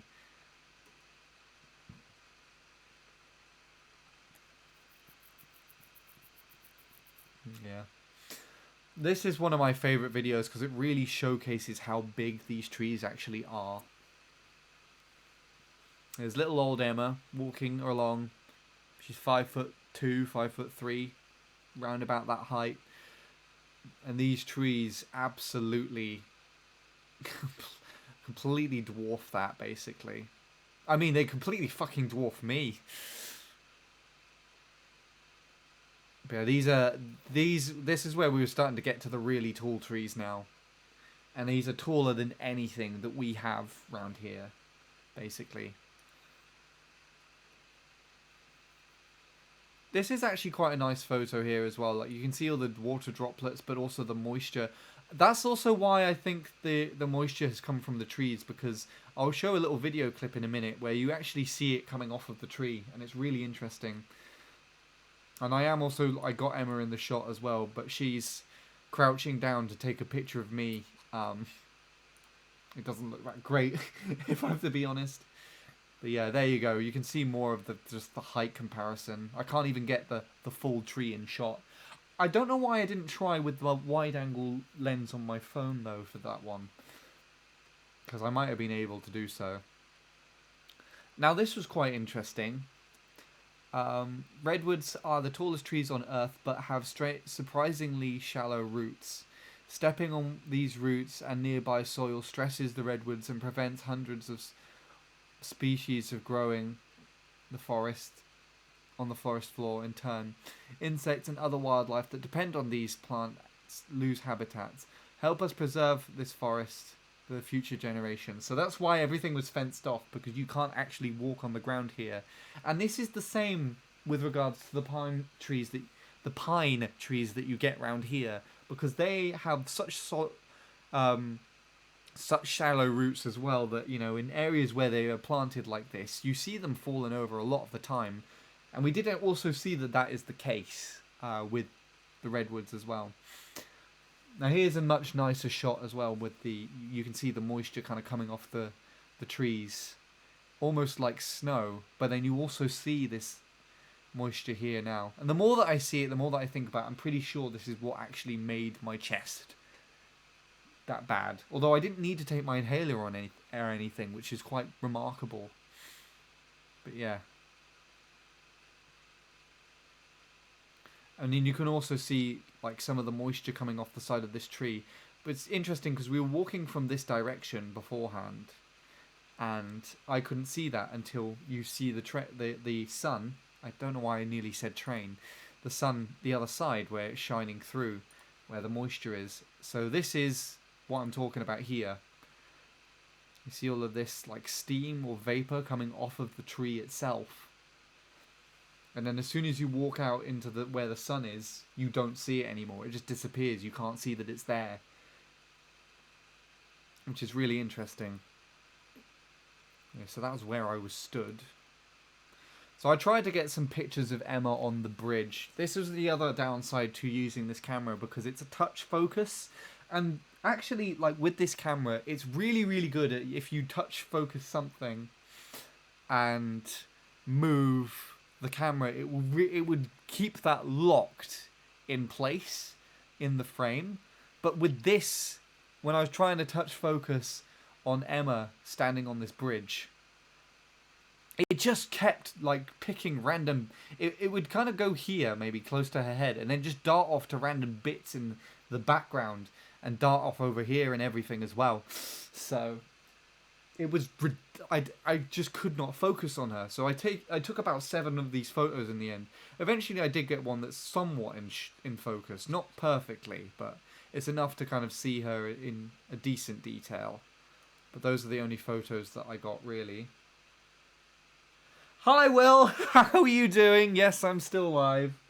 I did say that there might be a chance that you would come back and see me going through the photos, but I didn't know that you were going to be this late, and I didn't know that I was going to be going on this late as well.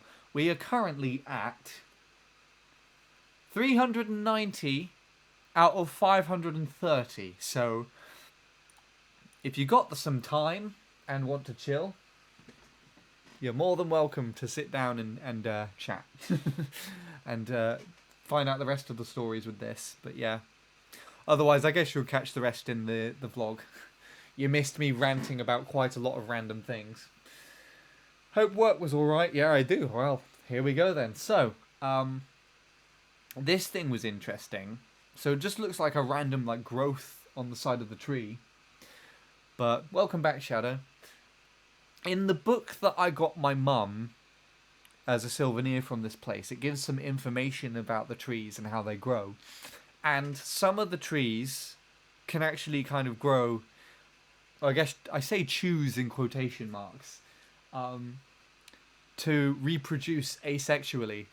And so apparently this growth that they have on the tree is a tree that chooses to reproduce asexually. So this will just produce clones of itself as opposed to cross-pollinating with the other trees nearby, which is really interesting. I'm not entirely sure what this thing is called or how that relates to it, but I did not know that until I got back in the UK, basically. Even though I could have looked in the book that I bought. Back, I stepped away for dinner. Neil, I asked you a question earlier. I answered that question, Shadow. PAX East hasn't happened yet. It's probably when I was on a ramble and I noticed that you'd said that a little bit later. It's next week. I do hope PAX East does go well though, Neil. Anyway, this is probably one of my favourite photos as well, so... This was just an ordinary kind of tree here. It actually had some sort of red-orange flower on it among the leaves here too. But it didn't seem to be growing many leaves at this point.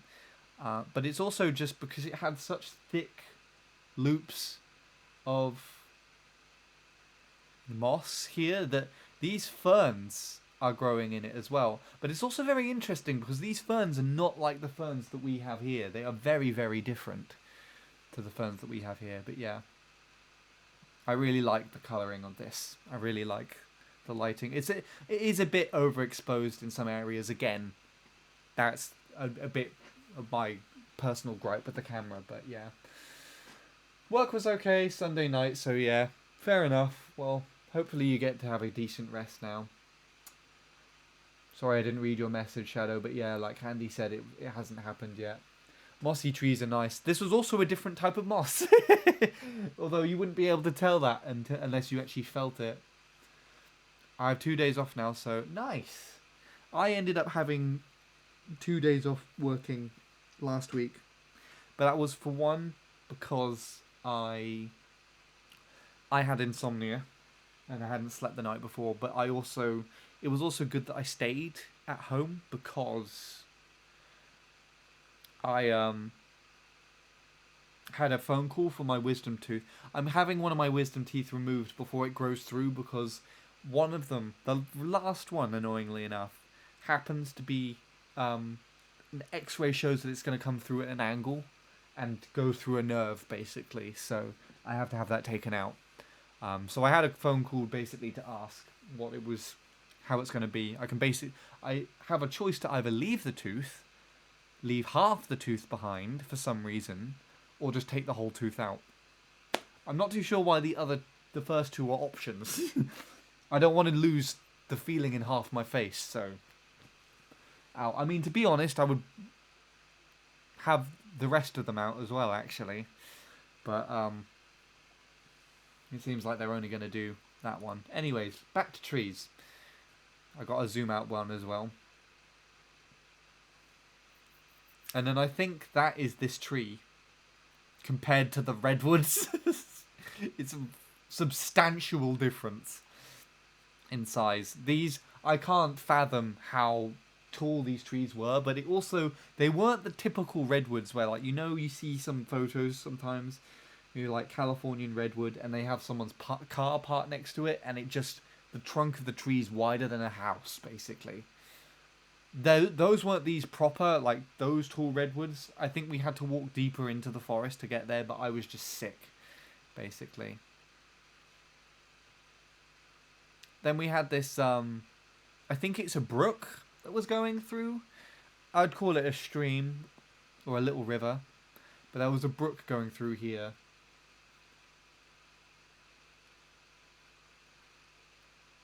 compared to the trees I saw in Finland in January. Oh yes, I remember that. Okay, I snoozed ads. You're welcome. I saw it on the Mac this time.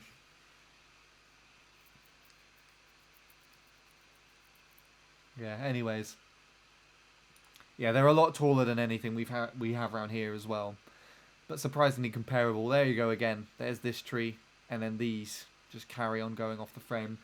I could have had a chance to get them in frame with one of my the wide angle on my phone, but I never did for this. I was very sick when I was doing this, so I wasn't really actually thinking too well what was going on. But yeah, I think that is the wide angle lens on my phone. I just never got them in shot. And then there's another one. I didn't notice this was out of focus until I looked through these for the stream, annoyingly enough. But yeah, so if you remember, there's that brook here. Basically, because this is where we are located, is kind of on the other side of a mountain or like big hill to San Francisco.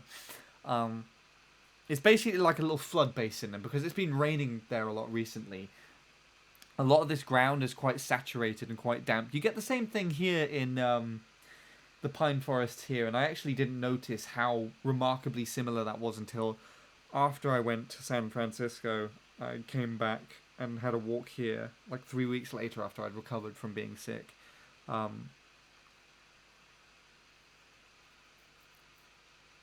went through a walk in just the standard like pine forests here, and they were just so muddy. And I think it's because the pine needles make it so that the ground is quite fine and soft, and so it can saturate with water a lot easier. But it's also interesting because a pine forest is where I would go to then shelter if it does start raining while I'm out on a walk and I don't have a coat or anything. It's quite interesting. Anyway, so yeah, they have all these walkways laid out so that you're not then trudging through mud, because that was essentially what I was doing on my walk when I returned. Was literally trudging through mud. I think I might have also shown Nil that on Snapchat as well. But I also did record a video for Emma, which she still hasn't watched yet,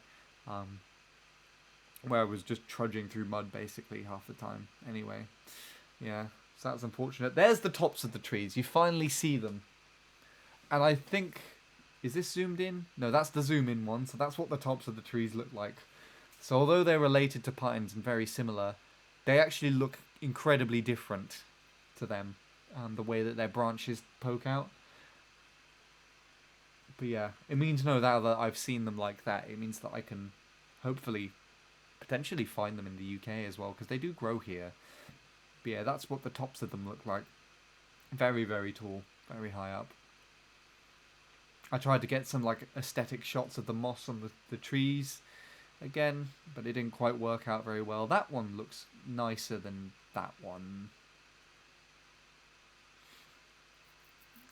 Here's the remnants of one that had fallen over.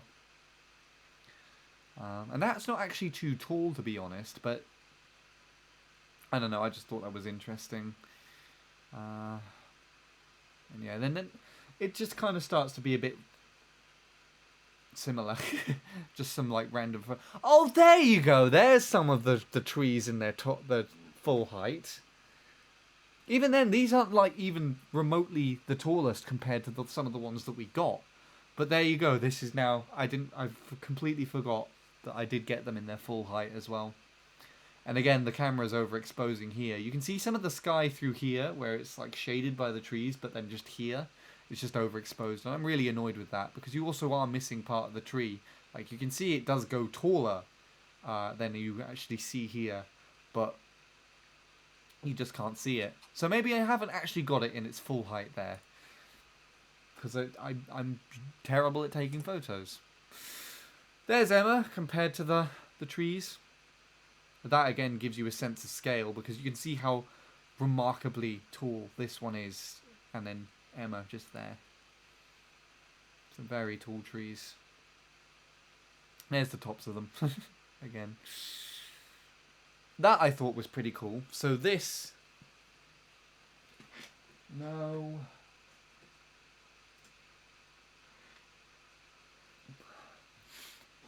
This was probably tall enough to fit me standing underneath it at this area. And so if you had like little chairs and everything down here, you probably have like a little shelter where you could sit with people, which was kind of cool. But because this... So these are one of the really big trees now. These are the really, like... tree portals, yeah.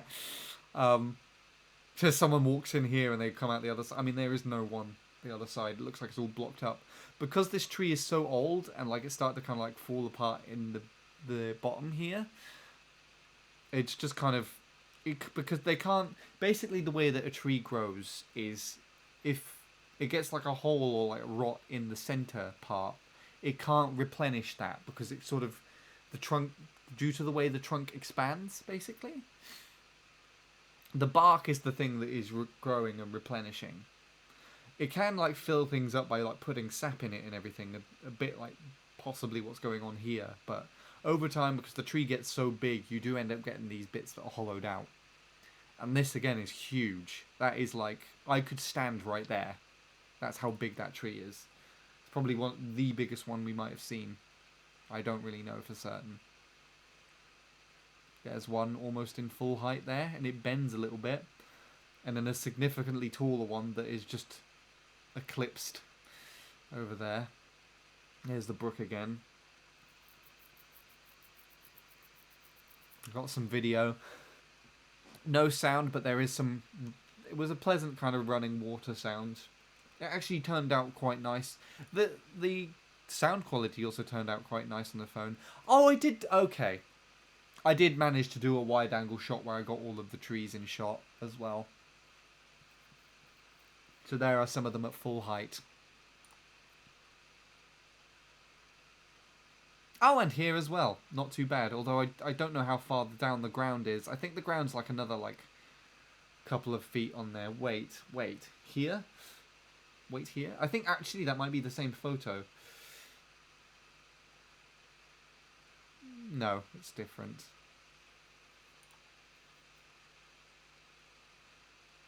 My mouse pointer is a Wii cursor, yes. You're the first person to call it out. Actually, during this stream. Of course. That's actually a new thing. I've had it downloaded for ages, but I just hadn't had the chance to install it or keep remembering about it. And when so basically, I've been struggling with hard drive space towards the end of the year because of Emma's video stuff just takes up way too much space. So I bought a new solid state drive. Thank you again to Lily896 for recommending me a good type of drive, by the way. Yeah, I bought a solid state drive, and so while I was moving stuff around, I found this cursor that I had downloaded ages ago, and I was just like, oh, I might as well see if I can install it. So I decided to. You when you're waiting for something to load, after you clicked on it, it gives you the little like wheel next to the hand, as if it's waiting for a page to load on the internet channel. And then when something's not responding, the blue wheel is the Wii Shop channel wheel, which is quite funny. Anyway, yeah, so carrying on trees. This one's not in focus, is it? Oh god, look at that. Sean, you idiot. Why did you... I didn't even notice that that wasn't even in focus. Because from a distance that looks quite pleasing. But I don't know. Yeah, so this is what the bottom of them looks like. This is another tree that had fallen over. And quite a big one at that as well. So this is all of the roots. Very... Not very, but fairly similar to a pine tree in the UK. You would still get these, like... thin, stringy roots on pine trees in the UK, but you would get a lot less of them. But it's still quite remarkable that a tree that can grow so tall has such a root system like this. Whereas, like, when you look at pictures of oak trees, the tree itself is like 3 times larger underneath than it is above ground, which is insane. Oh, great. I can't pause ads. Ads are starting in a minute. I apologize, Will. I know ads are your favourite, but I've snoozed them too many times. Oh, there's the actual kind of red of the redwood. So this tree, I think, is dead, basically. You can't see the top of it. But we actually, on the path we're on, we're kind of up on like a cliff bit now. So we kind of walk round and the path goes behind here. And so I do take a picture of it later. You have all the bark basically sat on the floor. And I do kind of wish, actually, I got maybe like a piece of bark or a twig or something from one of the trees. But I actually just brought back nothing. Apart from all the photos and memories. They still count as something, I guess. There we go. I think that's probably the best representation of the height of the trees. Is that. Look at that. That is probably the best height comparison that I could give. Very tall. Very, very tall. Just absolutely much taller than anything else you get here. It's ridiculous. Have a little like stream that goes into the brook.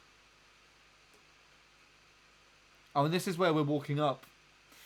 So that is the tree that I was talking about, actually, with all the bark just around it, just here. And this is the path that goes by it. Which is quite cool.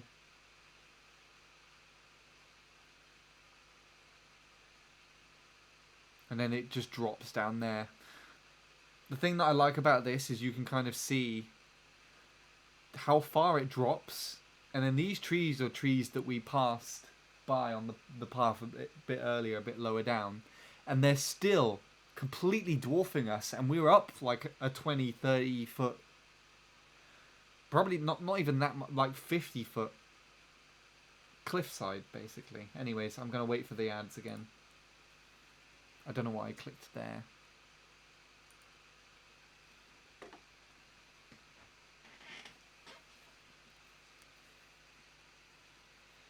We're getting through this slowly.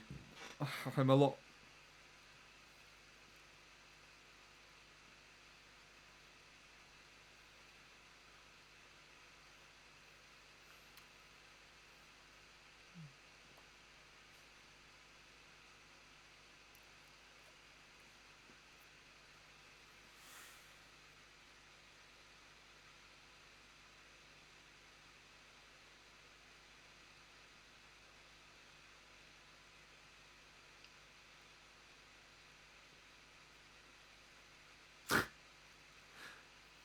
Gamer mentioned snow as if that it snows here,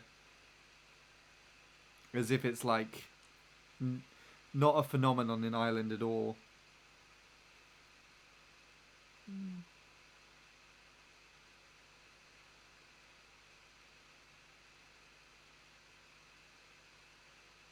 Yeah.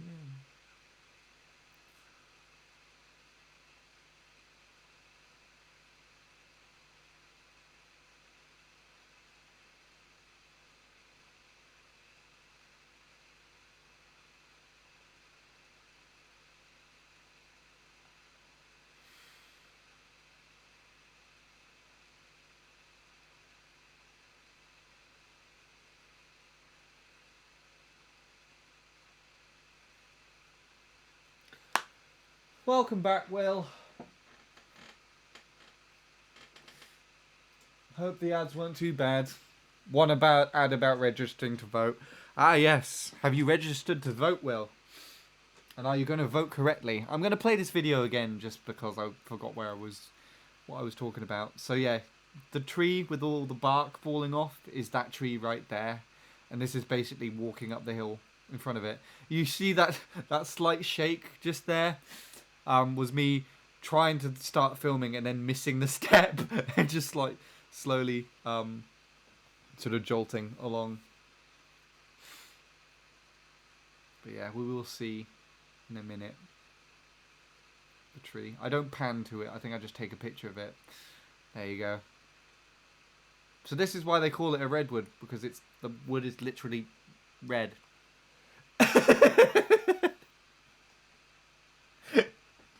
It sounds like... Why do they call redwood trees redwoods? I don't know, Sean. Why did they call redwood trees redwoods? Because underneath the bark, the wood is literally red. It's just like a setup for a joke, but it just isn't a joke. Mate, I found wood. Yeah. Oh, I wish I did kind of go up and get one of these pieces of bark just to bring home with me. What do we call it? What colour is it? Red.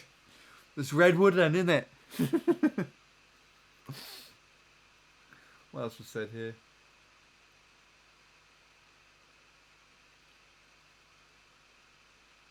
I was automatically registered. Oh, well, there you go. Genius. Anyway, yeah. So I don't know if I actually got a picture of it later. But what amused me is that while we were walking on this footpath, not the people in front of us here, they're tourists as well. But when we overtook them eventually, and then past them there was an American family, and what really really amused me, because it was the most American thing. Will, you're gonna love this as well. This family, they was just walking along. It was like 2 daughters, a son, and then their parents, and they were just wandering along, and then there was this like puddle just taking up this path. So it just sort of, it went past, you know how you see this tree kind of here? We had another point like that where there was a tree kind of really close to the path, and then somewhere here, not where it has a step, but where it's just path, it just sort of dips into like a big puddle, basically. And this family just were walking along normally, and then they were like, oh! They stop as if they've got to, like, there's like a hole in the ground, you know? With the arms out like, oh my god. And then, for whatever reason, the dad, there's like another tree the other side as well. So there's one tree here and there's one tree here. And then the dad just decides to try and climb over the bank. He's like, no. He's climbing over and he's slipping. Just crambling around. And then, whereas his like kids and his wife basically are trying to like edge around the puddle as if it's a life and death situation. And he was like, and they were like, oh my god, why is this? We weren't expecting this here. And like, he was like, it was so dramatic. They weren't like really extreme, and like they were kind of laughing about it and everything. But it was just like, it was just a puddle on the floor. And it was just like, and then I remember when we were walking up, because they were taking so long to just kind of go round a fucking puddle, so me and Emma were just stood there watching the whole thing unfold. And he was like, they were just like, oh, I weren't expecting we were going to do this, like all the kids were saying. And then the dad was just like, honestly, I thought we were just going to be driving through. Which just felt like the most American thing that you could possibly say. They're like, yeah, we're going to go for a nice drive in the Moor Redwood Forest, because that would obviously be as interesting and rewarding as walking through it. This is what American suburbs do to you. So yeah, step in it. Anyway, so Emma went around it, but she did it a little more like clumsily than everybody else, still kind of stepping in it.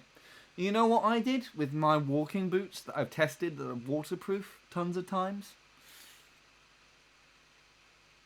I actually just kind of dipped my toe in with the right foot and was just like, that's deeper than I expected, and then kind of went around it, but still just basically stepped in it with no fuss.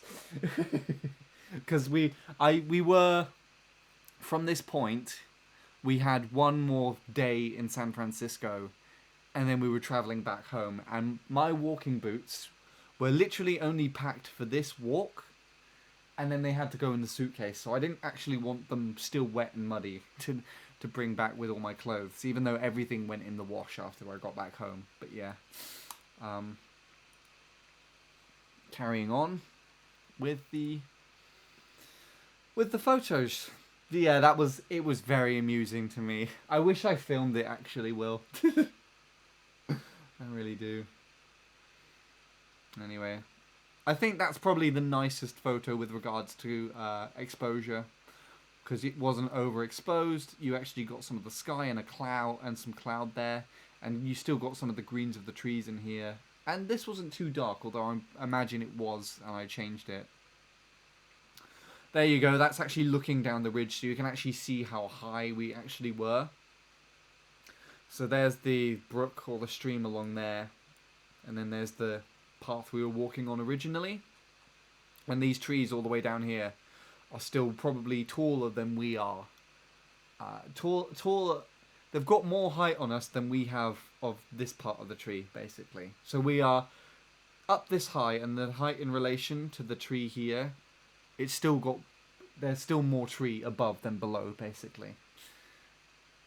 This is why I wore my hiking shoes in Finland. I couldn't walk at all otherwise. Yeah, no, mine are the same. I wear Skechers otherwise. The shoes that breathe, which are probably also what most Americans are wearing. Emma was wearing running shoes for some reason, which I don't know why, but she couldn't really get them wet. But no, I just had my boots. My thick, waterproof boots. But yeah, I wasn't going to wear those are the only other pair of shoes that I had. And if I was walking around here, because they're all like spongy and definitely not waterproof, they would be wet for the rest of the entire trip, including the 9-hour flight that I would then have to take back home. Which I was not ready to have. But yeah. Yeah, we went through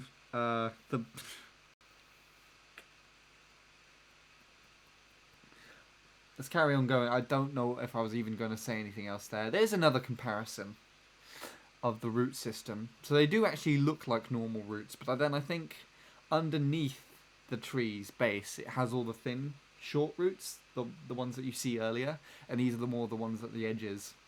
But again, that's just the size comparison for Emma. As a comparison, there's a bit more.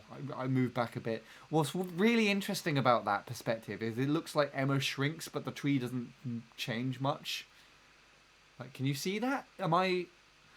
She looks like she shrinks, doesn't she? But the tree stays like primarily the same size, almost. I don't know. Perspective is weird and it's messing with my head. Anyway. Carrying on, there's another one which is not overexposed, so I kind of like that. There's another bit of footage.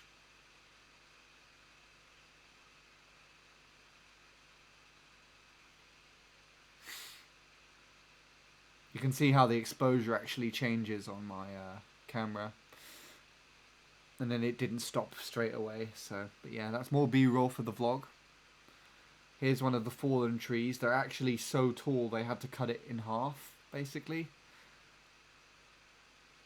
Or was that... Oh, maybe it just snapped itself there. I don't know. But either way, we walked round on that path previously. And then we walked back. We kind of went round and then somehow back over this direction.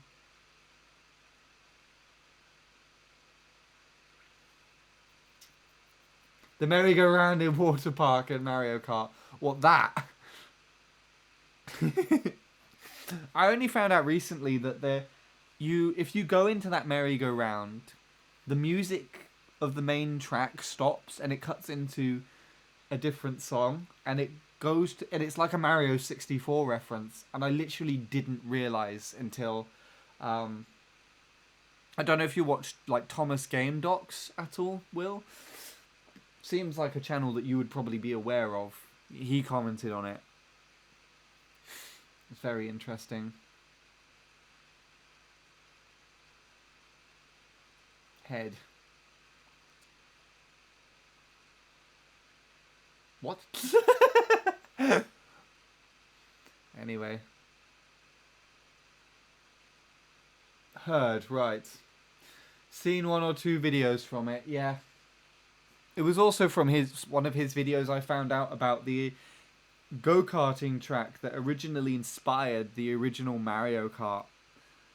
So I want to go there. It's in Japan. I want to go there. I want to like organize a Team 863 field trip to Japan one day, and we'll all just go-karting there. It just sounds really fun. Just imagine if it's MC3 as like a go-karting track.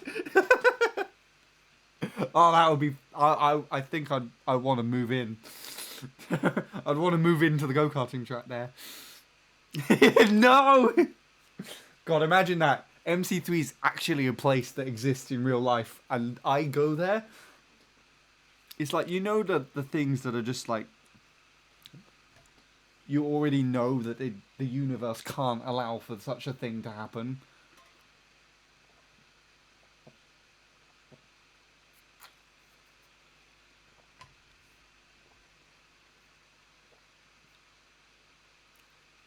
I swear everyone has visiting Japan on their bucket list, including myself. Definitely all the gaming people, from what I can tell. Surprisingly, when while we were here on this trip, I was talking to Emma about places that she wants to travel, and she's not really too interested in the Asian countries. But she is happy to just travel anywhere. There we go. There's another size comparison between Emma and the trees again. As if I don't have enough of those already. Ah, yes. This is one of the things that we actually did need a size comparison for, because this was quite a wide tree. Not the widest one that we've seen, but it really just goes to show not only how big these trees get, but how old they get.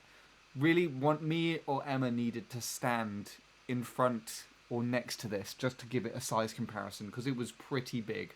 Like, I would say I could probably just have my arm span beat the width of this tree.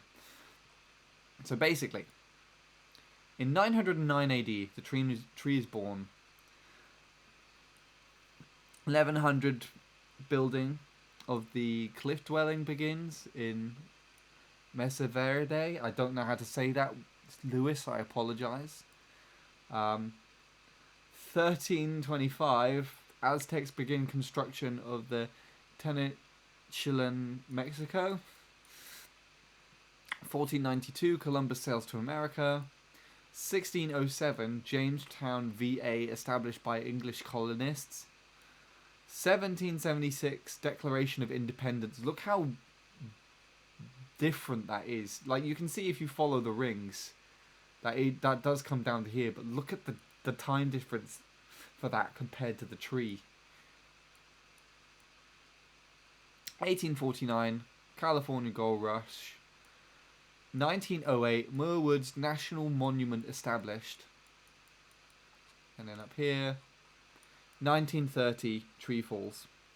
So what was very interesting, actually, is because this is a national monument, they do have things in the gift shop and whatnot made out of redwood wood, but they only ever make it out of stuff that has fallen. So they do not cut these trees down.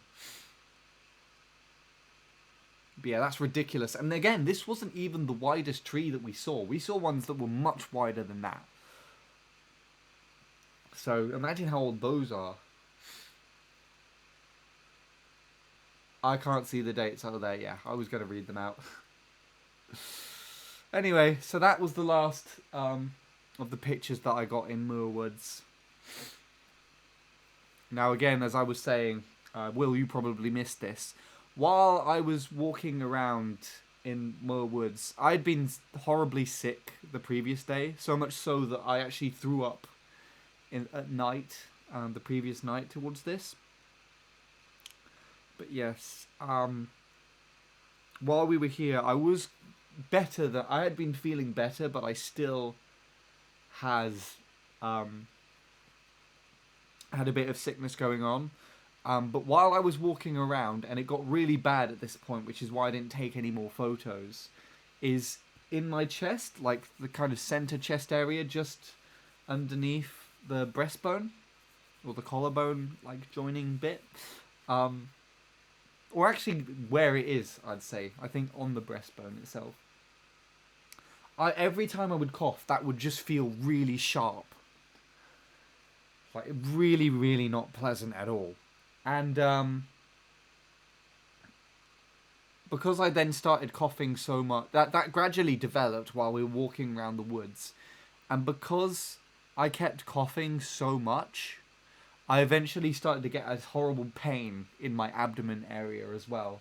So eventually, towards the end of this walk, like, I really wanted to go much further, because I think deeper into the forest, you get those obnoxiously tall redwoods. So you know the ones where you, like, in those pictures where you've seen the cars parked next to them, and then the trunk is basically as wide as a house, if not wider. I think those are much deeper into the forest, if they're here. I'm not really too sure, but we couldn't go that far just because I kept coughing and Emma was also getting tired as well. Like, I was literally keeling over because it was that bad. I had a theory looking back at some of the other videos earlier. You could see this moisture in the air, and it was also coming off the trees at points as well. And so I think that might have interacted with my chest or something. But I never felt tight-chested while I was here. I didn't feel like the need to have my inhaler or anything, so nothing was aggravating it like that. So it was really weird. Anyway, San Francisco time! So, the last full day that we were there was the last day that I was able to walk and explore San Francisco. Again, the first day, Emma did that by herself, but I was sick, so I had to stay in the hotel for the entire day. And she went and explored. So, this is... Again, I was feeling significantly better than in Moorwoods. I was still getting painful coughs while I was doing this. As a matter of fact, in the night, before this walk, I was woken up basically with the horrible coughs again. But yeah, this is the first walk where I actually felt my first exploration of San Francisco. Sorry. Okay, I don't know why I looked, but I honestly thought, zoomed out, I honestly thought that church name was written, or whatever this is, if that's the church name, I assume it is. I thought that was written in Comic Sans on the front. You can see, like, when you zoom in closer, it's not. Definitely isn't, but, like, from a distance. Does anyone else see that it looks similar to Comic Sans to me? Imagine that! You have, like, a church that looks like a really old kind of building and everything, and it's just, like, right in Comic Sans. Maybe I'm just tired then. Anyway. Yeah, so this is my first exploration of San Francisco. But I did kind of see it and the buildings and everything. But yeah, this is basically the first time. Now, as I kept saying, I've mentioned it multiple times for LA, but one of the things I had to keep reminding myself about LA is that I wasn't in Cyprus, because the weather, the climate, the surroundings with all the palm trees and some of the buildings and things just felt so much like Cyprus.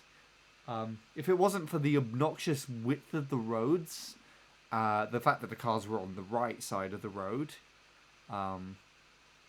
and some of the buildings being a lot larger, I would just not be able to convince myself it wasn't Cyprus. So, actually, San Francisco, I would say this is the first place where I properly felt like I was in America. Despite the fact that I was sick. And I didn't include my...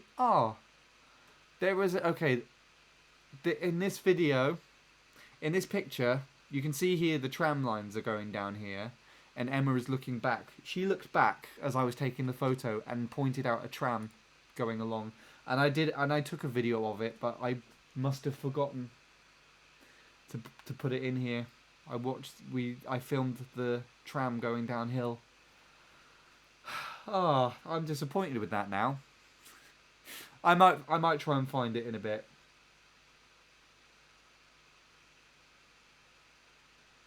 If it wasn't the obnoxious width of the road, yeah. We had like a junction in the middle of LA, which was 10 lanes both sides. Not 10 lanes both sides. Like 10 lanes in total, 5 lanes both sides, and it took over 20 seconds nearly like half a minute to walk across the road. I showed a picture of it earlier. But yeah, there's my breakfast.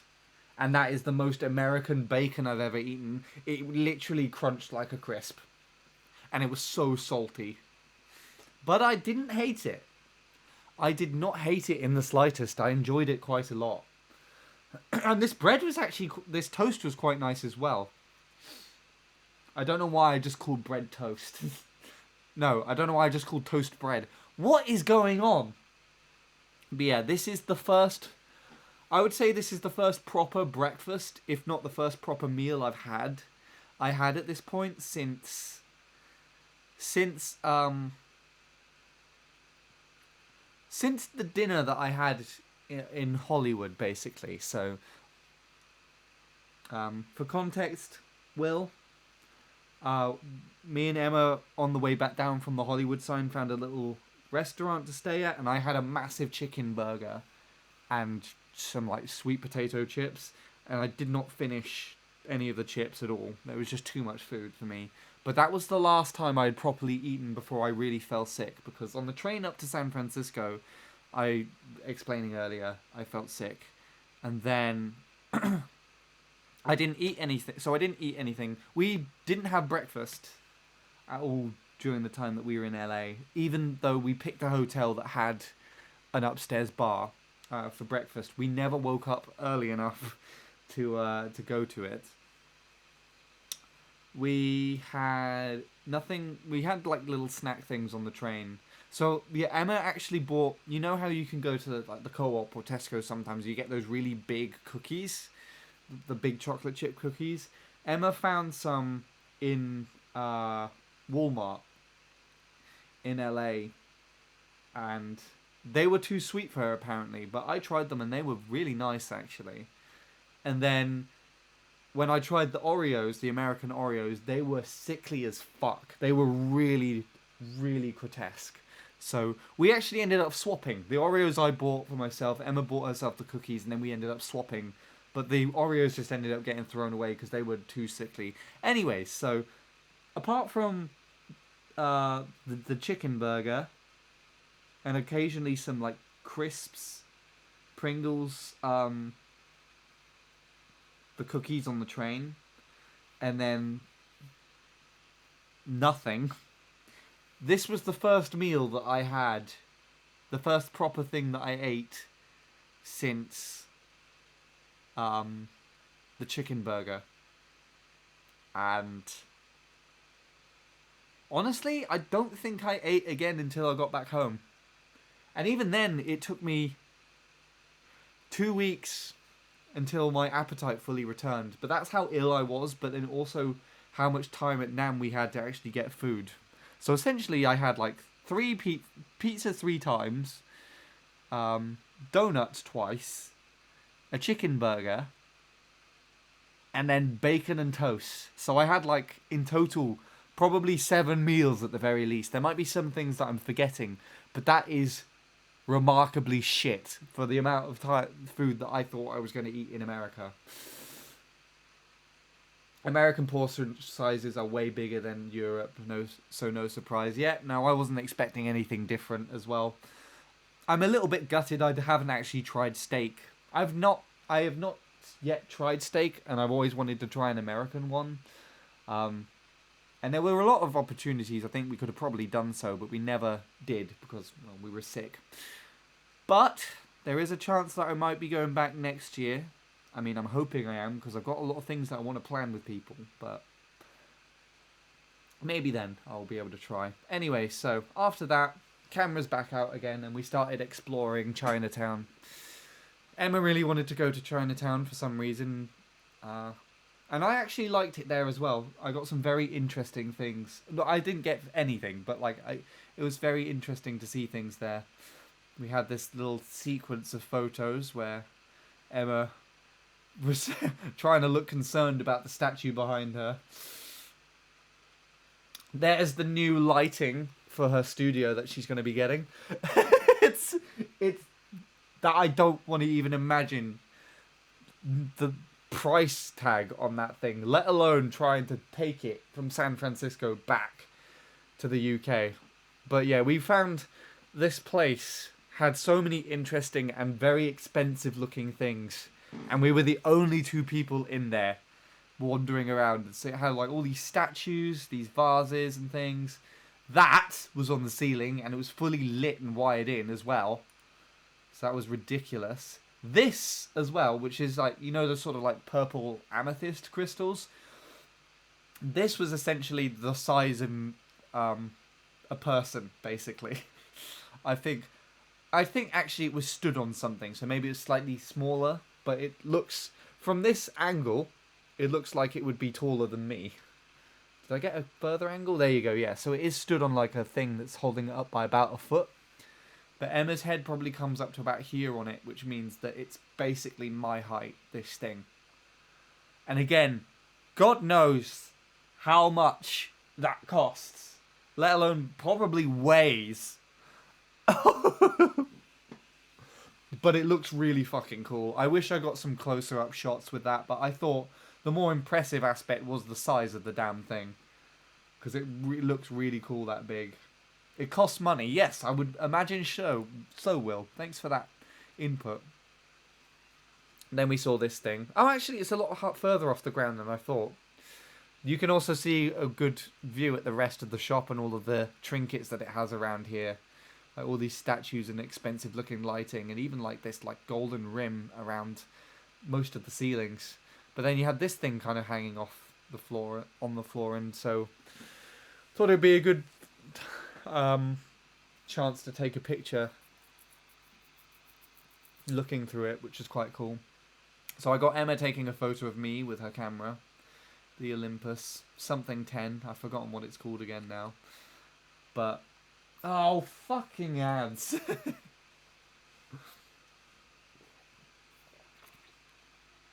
It's not warning me about them now, it's just sending them out.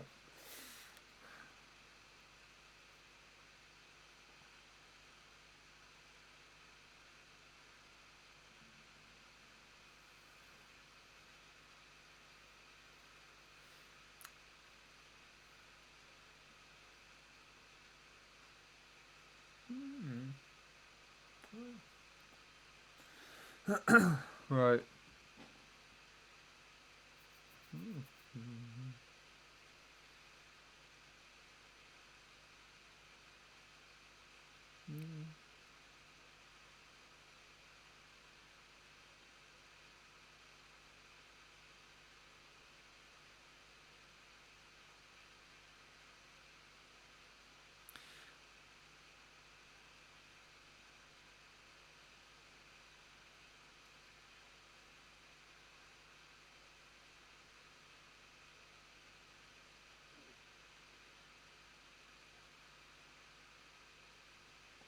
Mm-hmm.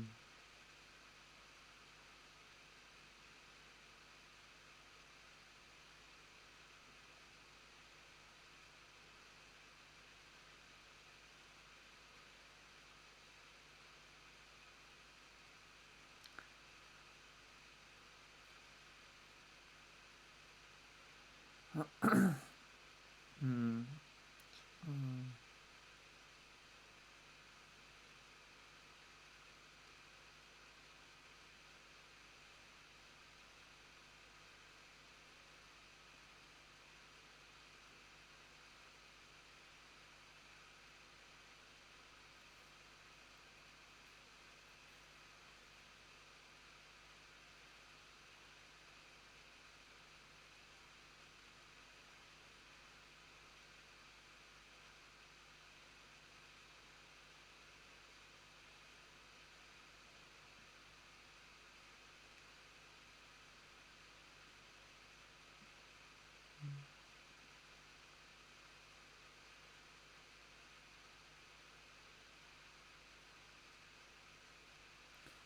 Well, that's a big paragraph for Ningamer. Hopefully he'll be able to read that.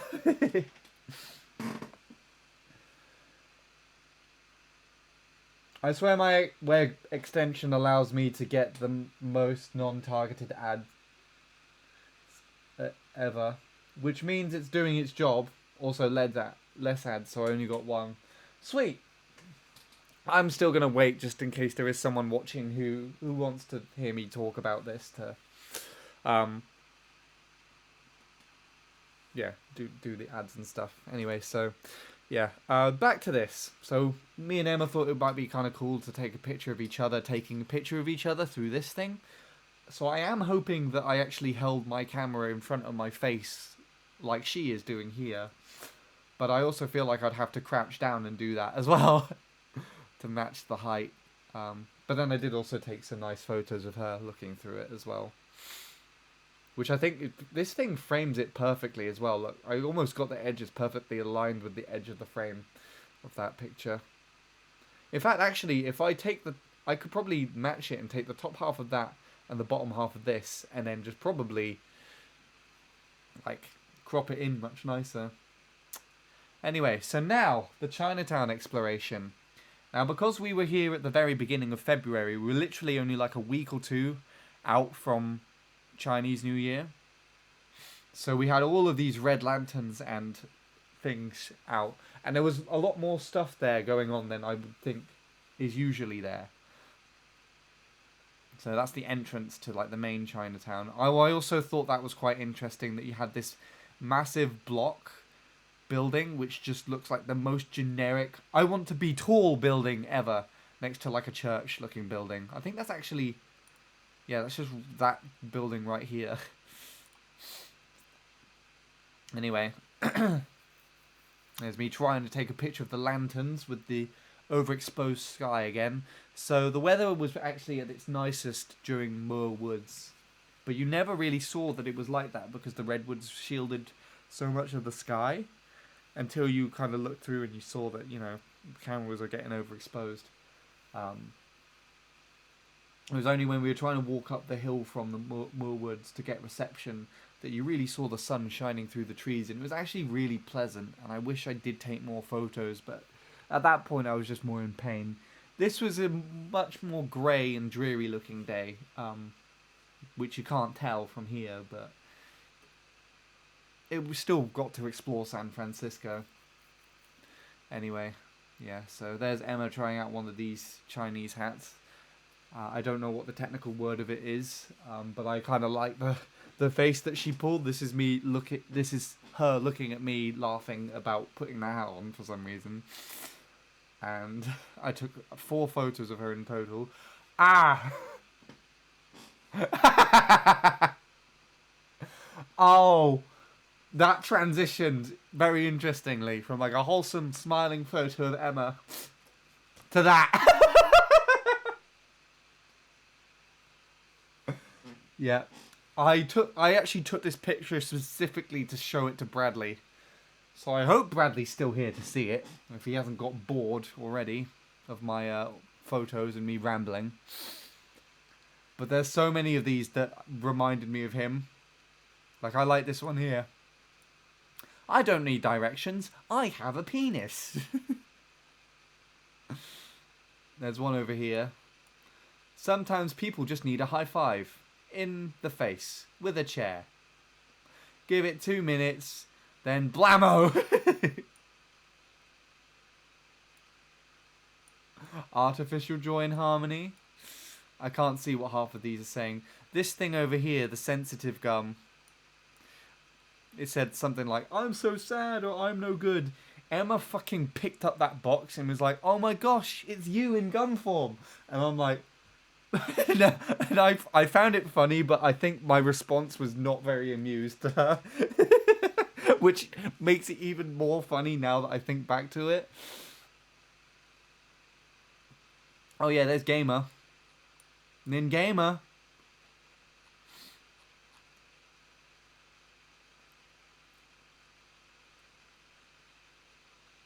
Anyway, yeah, some of these were very questionable. Anyway. That chair one is true. It is true. Then we also walked through the most fragile looking set of shelves ever.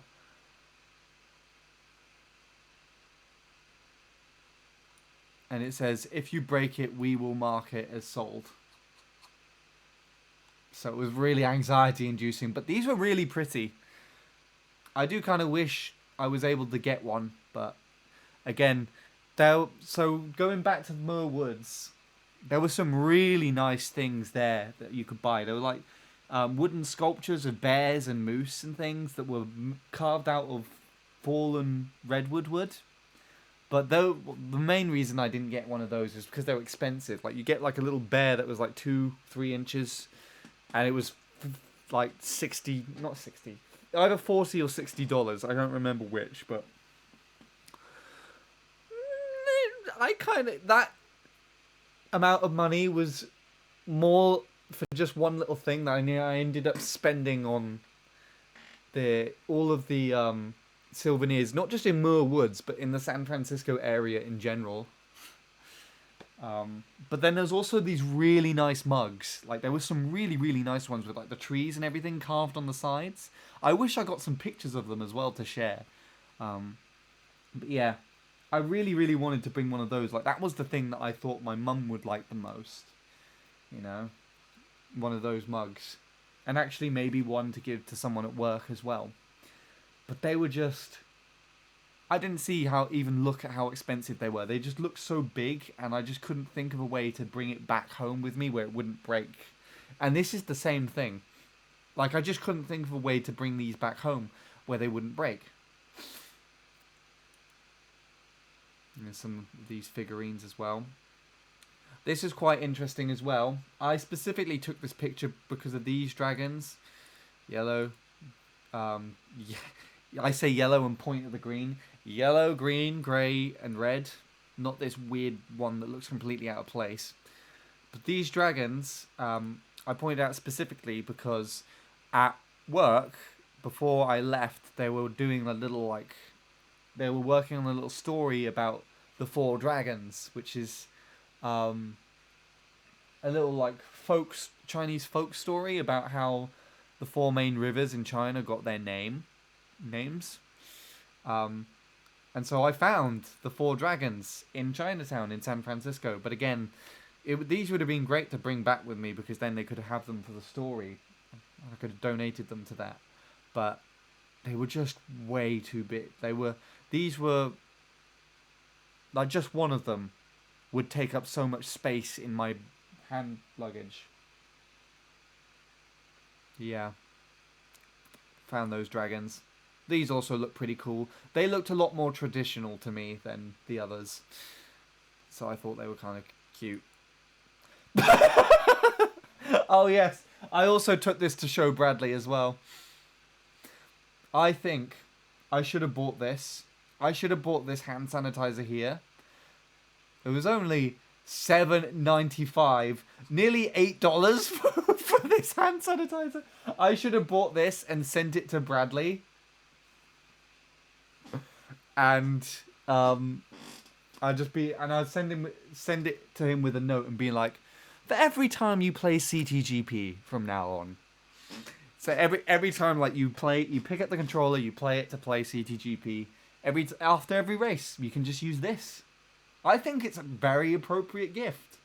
As a matter of fact, I should probably clip that and send it to Bradley. You know, just after if there's ever a day where you're playing CTGP Revolution, and you happen to have a race, just after every race, you should just take a little bit of this and just wash your hands. Just wash that shit off your hands. Yeah, some of the others were really interesting as well. So the thing is, I sent these photos to Nil. So Nil has already like just had a scroll through these photos, taken a look at them, and all that kind of good stuff. And out of everything, you know, he could have commented on the nice woodland photos that I took, commented on the view that I got in Hollywood, commented on anything. This was the photo that he picked out. He was like, what on earth are those hand sanitizer names? Yeah, shit in the woods. Shit in the bed too. But shit in the woods is like more feasible because it's just there. Damn it, I'm gonna go and shit the woods.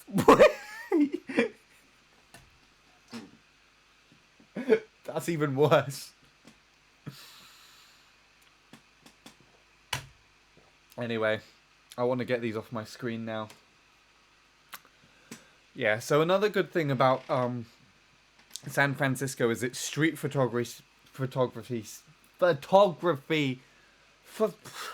photography scene is really, really good. And so you have these old camera shops set up everywhere.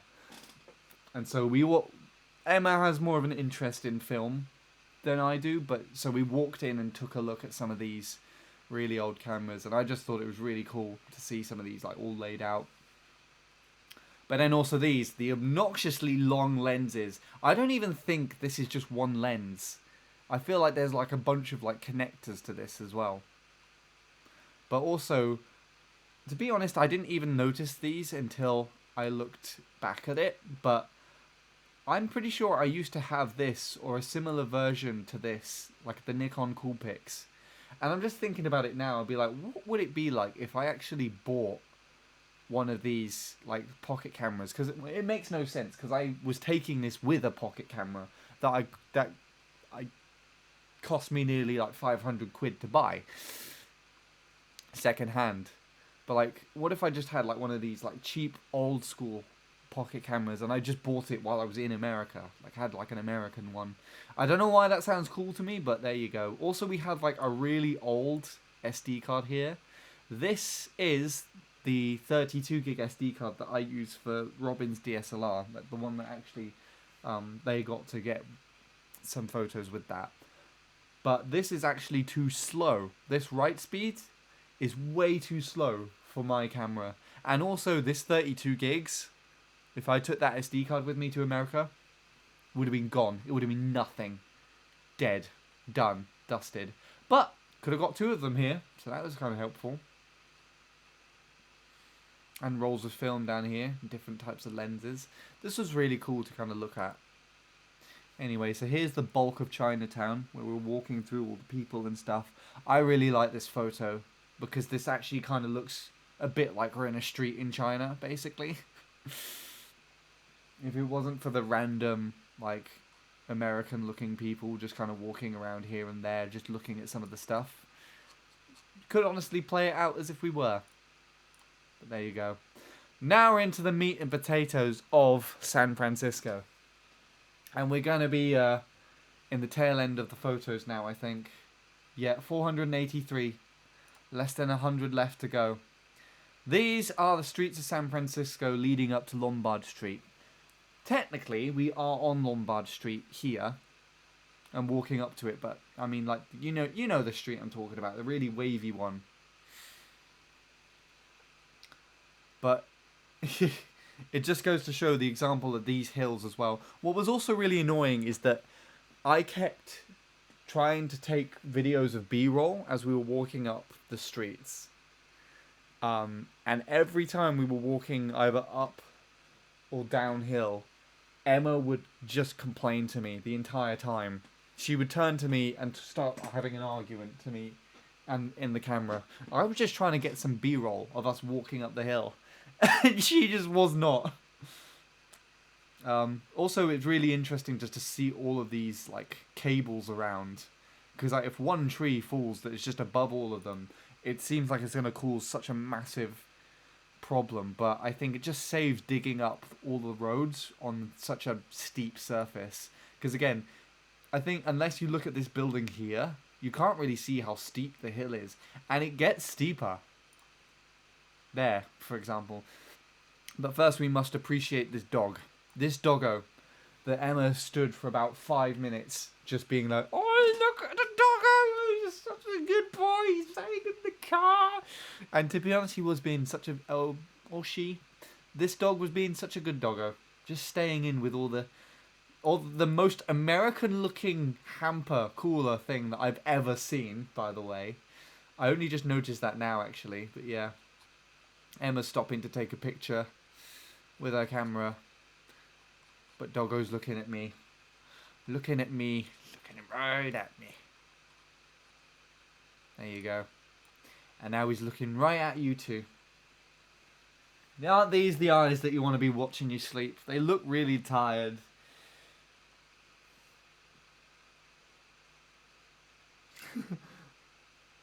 Not a very amused dog. I think he's comfy there. I think it looks like a comfortable place. Just let us walk past while this garage was open. Anyway, yeah, so... San Francisco! I have a problem.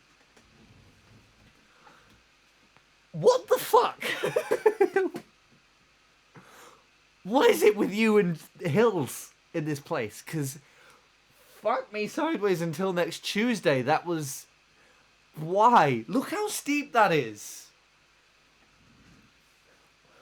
I think it's just... My theory behind it is that, you know, the American road style that you just have to be, like, going in a straight line, 90-degree angle.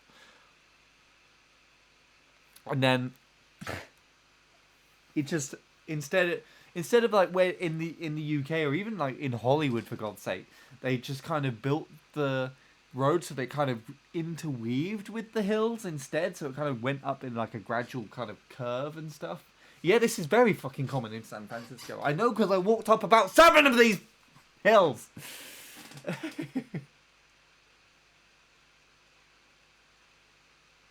Well, I'm glad you think it's weird as well, seeming as you live near it. It's considering that you live near it as well. But yeah, I just feel like trying to follow the American... My theory behind it is they try to follow American road style and just built straight up the hill. That's a much better example. Look how steep that is. That's insane.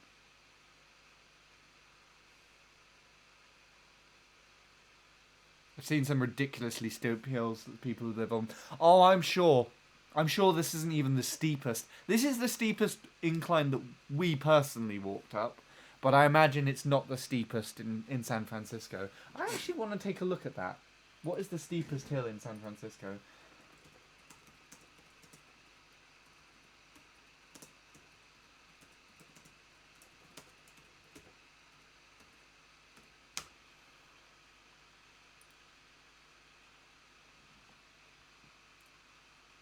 Filbert Street, specifically between Hyde and Leavenworth, is considered the steepest in the city with a grade of just over 31%.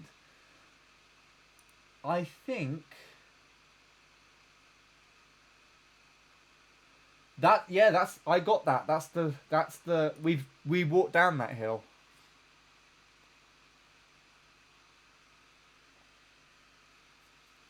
As a matter of fact, we were actually just round the corner from there. I'll show my picture for that in a bit, again. But yeah, we walked down that hill.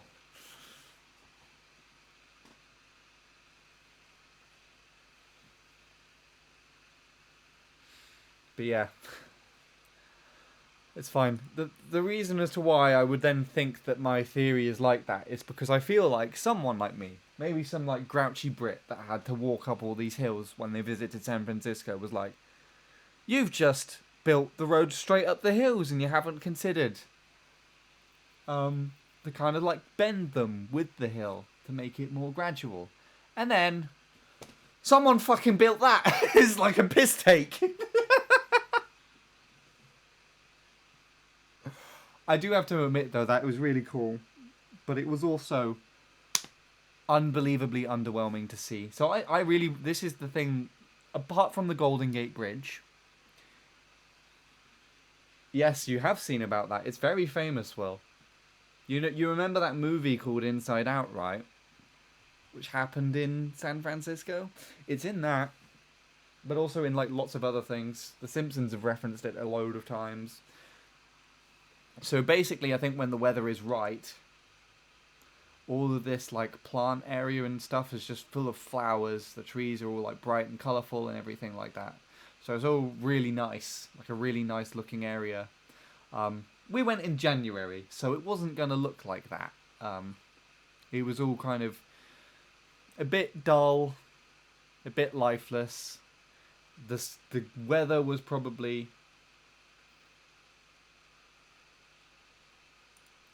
like not as great as it was. I enjoyed going to see this at long last, to be honest. And quite honestly, there was something about it when we were walking up the stairs here, because against Emma's desire, because she didn't want to walk up any more hills, funnily enough, I did make us walk up this one, just because I wanted to see what it was like from the top.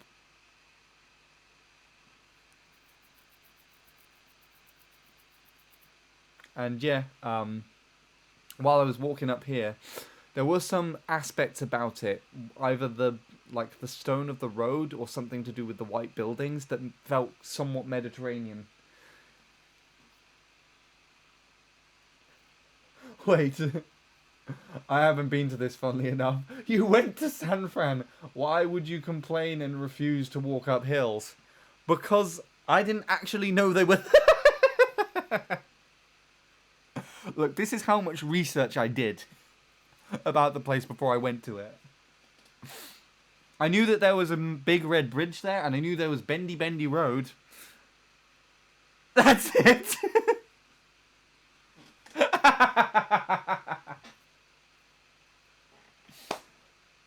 I was prepared, Will. I promise I was prepared. Now, I knew that there were going to be hills there. I have, believe it or not, there are people that I know that have gone to San Francisco. And while looking for my camera, which I haven't folded the screen back in on, actually. While looking for my camera, I was looking at a lot of street photographers that went to San Francisco and were talking about trying to avoid the hills and everything. So I knew it was going to be hilly, but the thing is, as well, is that you don't really know how bad it is until you actually witness it for yourself. You know what I mean? Like, I could tell you that cough that I had when I went to the Redwood Forest was horribly painful and I never want to experience it again. But you're never going to really know exactly how it feels unless you witness it or something similar. You know what I mean? Yeah, anyway. So this is us walking up the hill. Again, I was looking more at these houses over here because, quite frankly, I didn't even know that there were houses that you could live in on this road because it was such like a landmark to me. So I was just thinking, first of all, they look really fancy, a bit like the Hollywood houses. But also, like, gosh, how much would it cost to live in one of these? You know? Or how would it actually feel to live in one of these? Yes, I would imagine very expensive.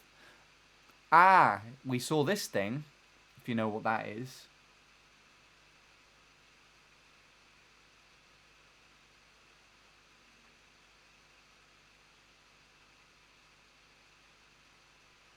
Oh no.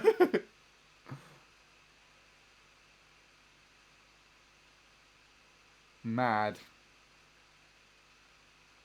And then something else about walking up hills. I don't like walking up this hill, Sean. No, that's not what she said. She said something about the car. Yeah, so we saw the Tesla truck. That's illegal in the UK. I did not know that, but it also doesn't surprise me given the design. But yeah. So we saw this truck. What actually happened is... Where's it gone? This thing.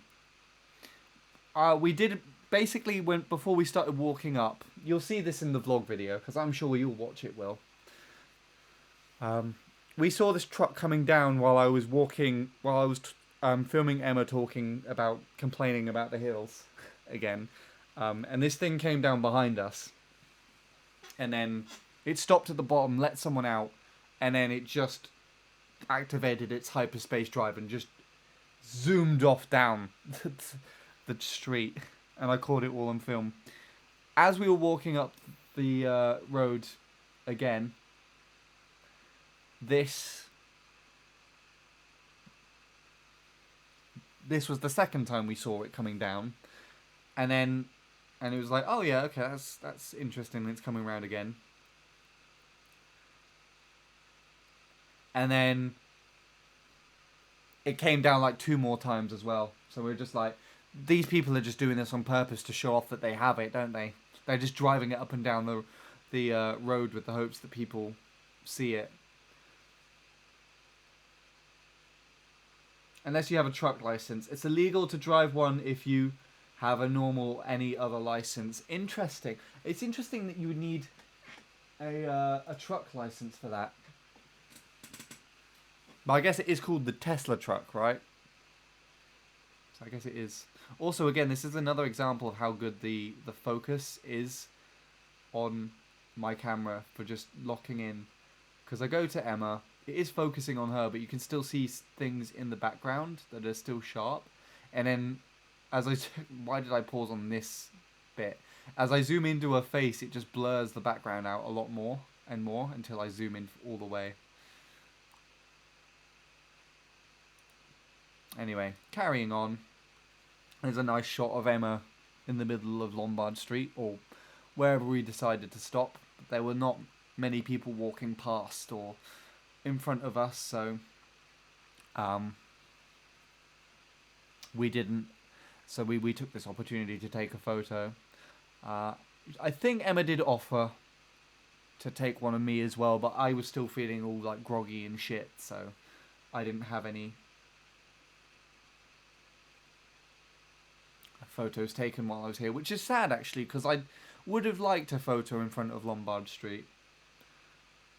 Oh yeah, that typical FOV fuckery. Yeah, I mean, we just called them out on that the third time round. Yeah, we saw one of these as well. I actually thought it was really interesting to see everybody kind of holding on the outside, and then I zoomed in as well, and actually these three guys here look remarkably similar. So I wonder if they're related or they're brothers or something. I don't know. The tram, indeed. Are you a tram fan, Will? Or do the tram and trains community have arch rivals? Yes, I thought so. I did think the former. I wasn't expecting you to be like, no, get it off my screen immediately. Mostly a public transport person. Oh, okay. Well, I'm sure you'll be interested to know my review of the public transport of America. But yeah, I really, really wanted to go on one of these. And the chances are how far we walked, because they do actually they did pass right in front of our hotel. We could have caught one back, but Emma was very adamant. Once we got to the past the Golden Gate Bridge view spot and we had gone to a Safeway to buy a few snacks, she was very much like, we're done. We're not going any further today. Shit. But basically, you summed up my entire 15,000 word essay I was going to write just for you to read specifically in one word. There we go. And there's the view from the top of Lombard Street. I don't know if this is San Francisco Bay or if that comes a little bit later that I saw the other side. But I believe this is the bridge that we came in on. This one that bends in here. It's either that one or there's one like a little bit closer to where the buildings are. Like one further over this way. But yeah. Because we caught the bus into San Francisco, so. Knowing Americans, yeah, they've put more into their cars, basically. It's very easy to tell.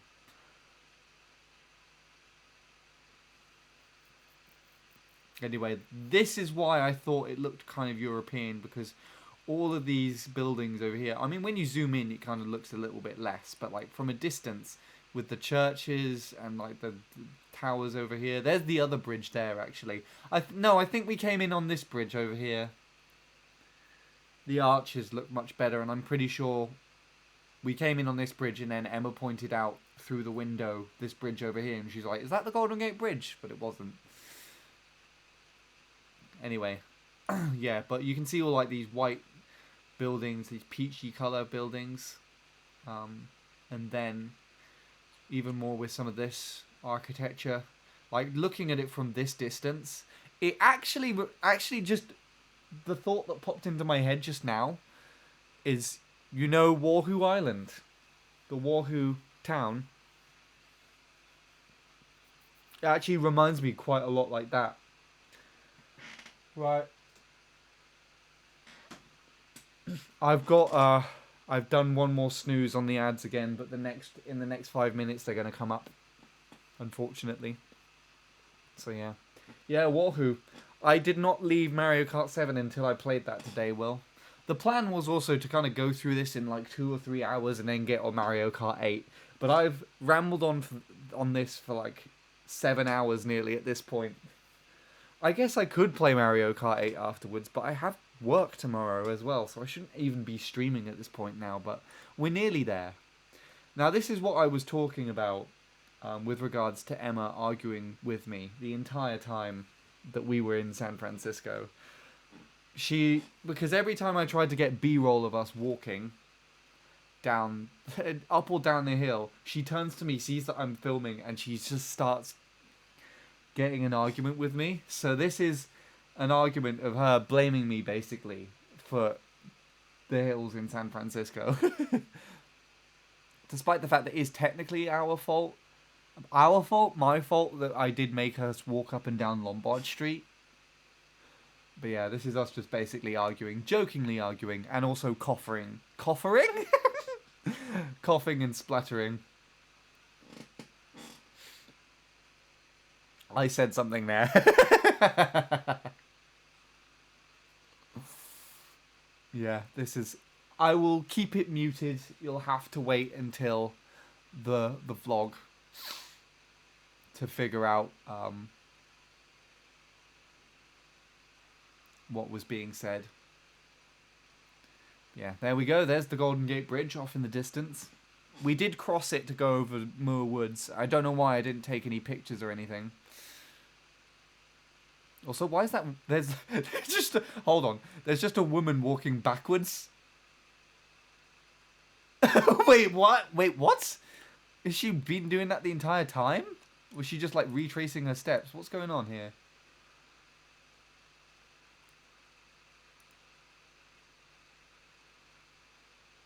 I can't see her.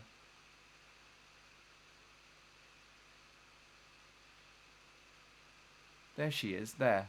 Is she walking backwards? Okay, wait. There. Is that her? Is she walking forwards or backwards?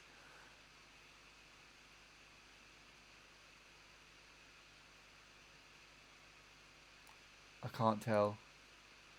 Backwards. I saw like a flick of like the hair on the back. Why was there someone walking backwards up the hill? Maybe it's a strat. Maybe it's easier somehow. She's just fucking walking backwards. Why didn't I notice that? I genuinely didn't notice that at the time or looking back at this footage when I was picking what to share on stream.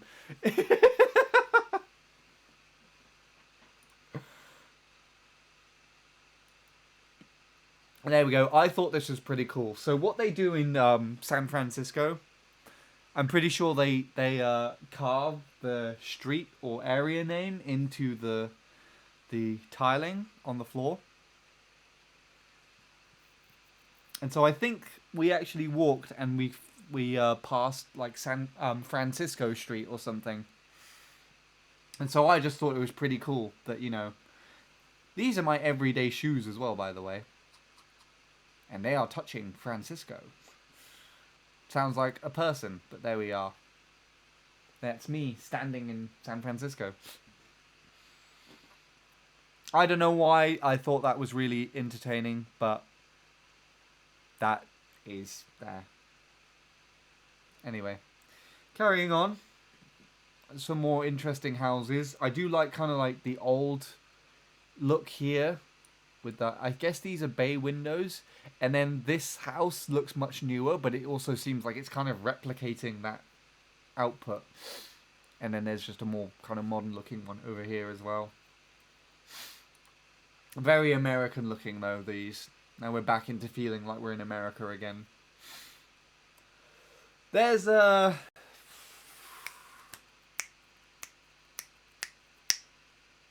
prison. I don't remember what it's called. The one on the island. Ireland. Someone will know it. I don't remember what it's called. But it's a very famous prison.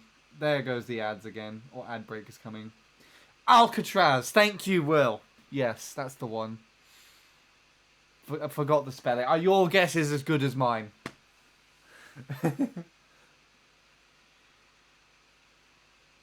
Yeah, we saw that. I guess we could have tried to book a tour and go out there, but neither me or Emma had enough interest to take a look out there. But yeah.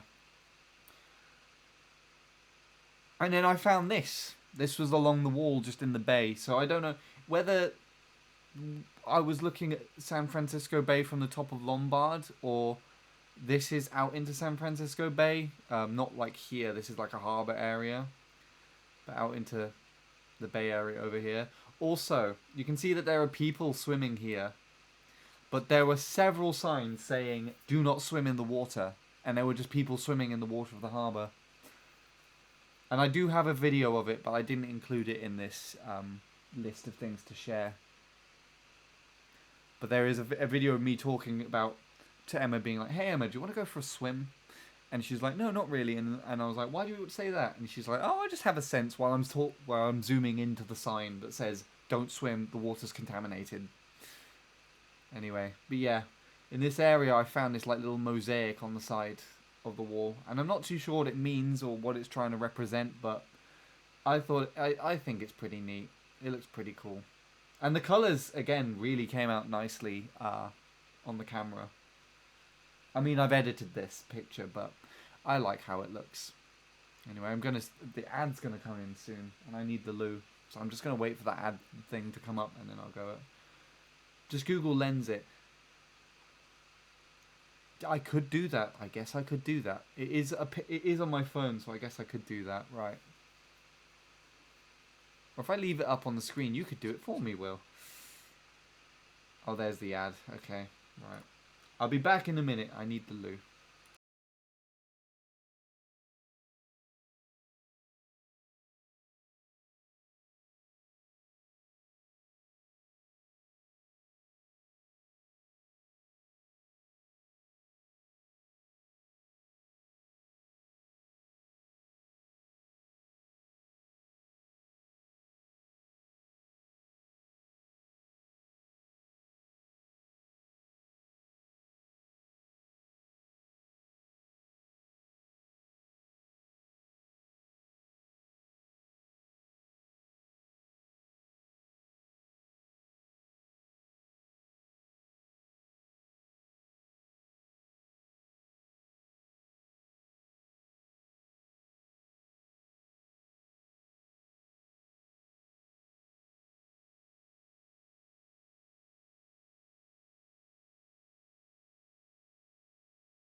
Okay, I'm back.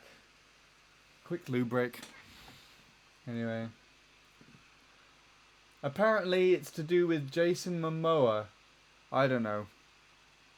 Huh. I mean, if he put it there, then that'd be really cool.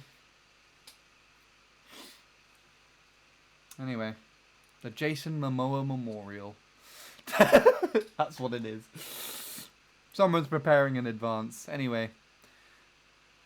So here's some more panorama of San Francisco. I want to say this is San Francisco Bay. There you go. You've got Alcatraz coming in the corner here a little bit as well.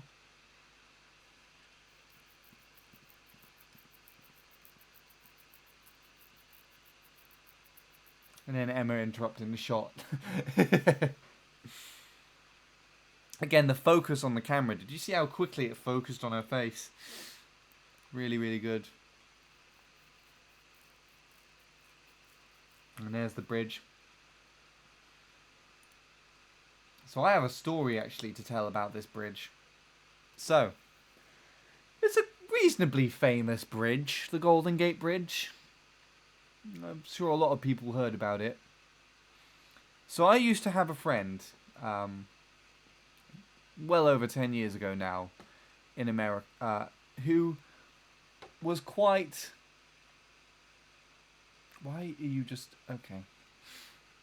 I used to have a friend in school who was quite obsessed with the fact that, like, he used to have, like, family in America or something, or, like, his last name was American or whatever. He had some sort of tie to America that just made... that to him made it seem like he felt like he had more of a claim to knowing about America. And one time we got into an argument about the Golden Gate Bridge and being like, huh. Like, he said that the Golden Gate Bridge was longer than the Severn Bridge. I don't know if you know the Severn Bridge, Will. I'm sure you probably do, or more than aware of it. The one that I'm specifically referring to is the M4 Severn Bridge over the River Severn, going from, like... Yeah, there is two. But the one I'm specifically on about is the M4 bridge. Now, that bridge, I've been over it an insane amount of times to go back and forth from Wales when my nana was still alive. I have seen it many, many times. I'm very aware of the length of the bridge. It is a very long bridge. And my friend, for whatever reason, kept claiming... Yeah, the Prince of Wales Bridge. But my friend, for whatever reason, kept claiming that the Golden Gate Bridge was longer than that. And we looked it up, and I think it came up with the other Severn Bridge. So the length of the other Severn Bridge it came up with. But Google gave like the length of that bridge, but then the picture of the M4 one. And then it gave the length that it gave for the Golden Gate Bridge. It gave like about 100 meters, if not slightly less than that distance. Now, I've been over this now, because to get to Moor Woods is over these mountains over here. That's where it is. Driven over this to get across there and then back across it. And I don't even think this is the longest bridge in San Francisco. This bridge is not longer than the Severn Bridge. It is not. I am well aware of the amount of time that it takes to get across the Severn Bridge. And it's a much longer period of time than the Golden Gate Bridge. And yes, I am on Google Maps right now. What, are you going to like time it and just click across on the street view? You see, though, that's the thing, because I don't know. There are longer bridges in the Bay Area, at least. Yeah. Like, I'm pretty sure the one that we crossed coming in, I don't know what the silver one is. Like, it has the same kind of design, the H-types design. The silver one was the one that we came in. Virox, I don't know if you... The other bridge is double the length?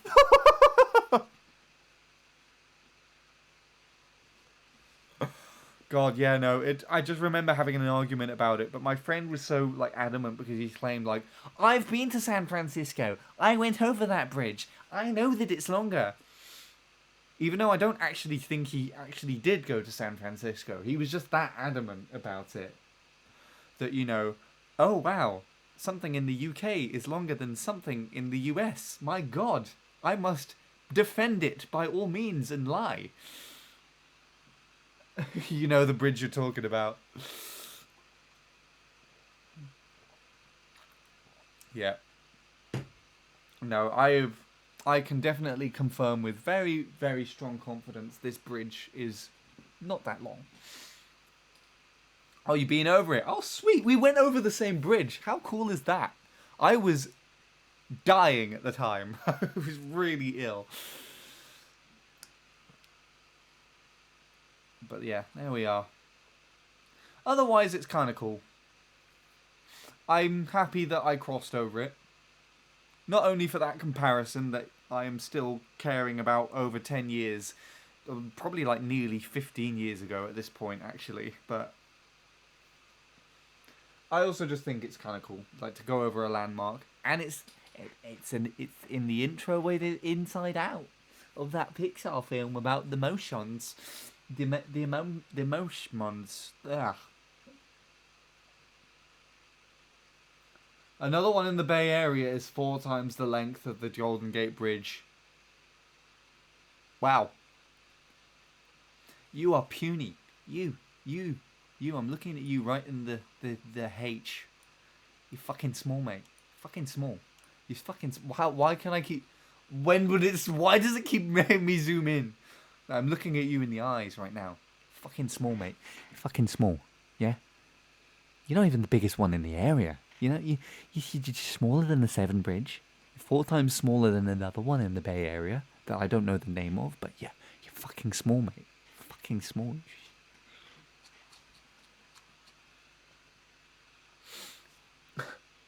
Not gonna lie, I forgot why the Golden Gate Bridge is so famous. Probably because it's red. Because it's red. They painted it red. Should we look it up? Oh, fuck me sideways. What was that? That was not Edge. Why is...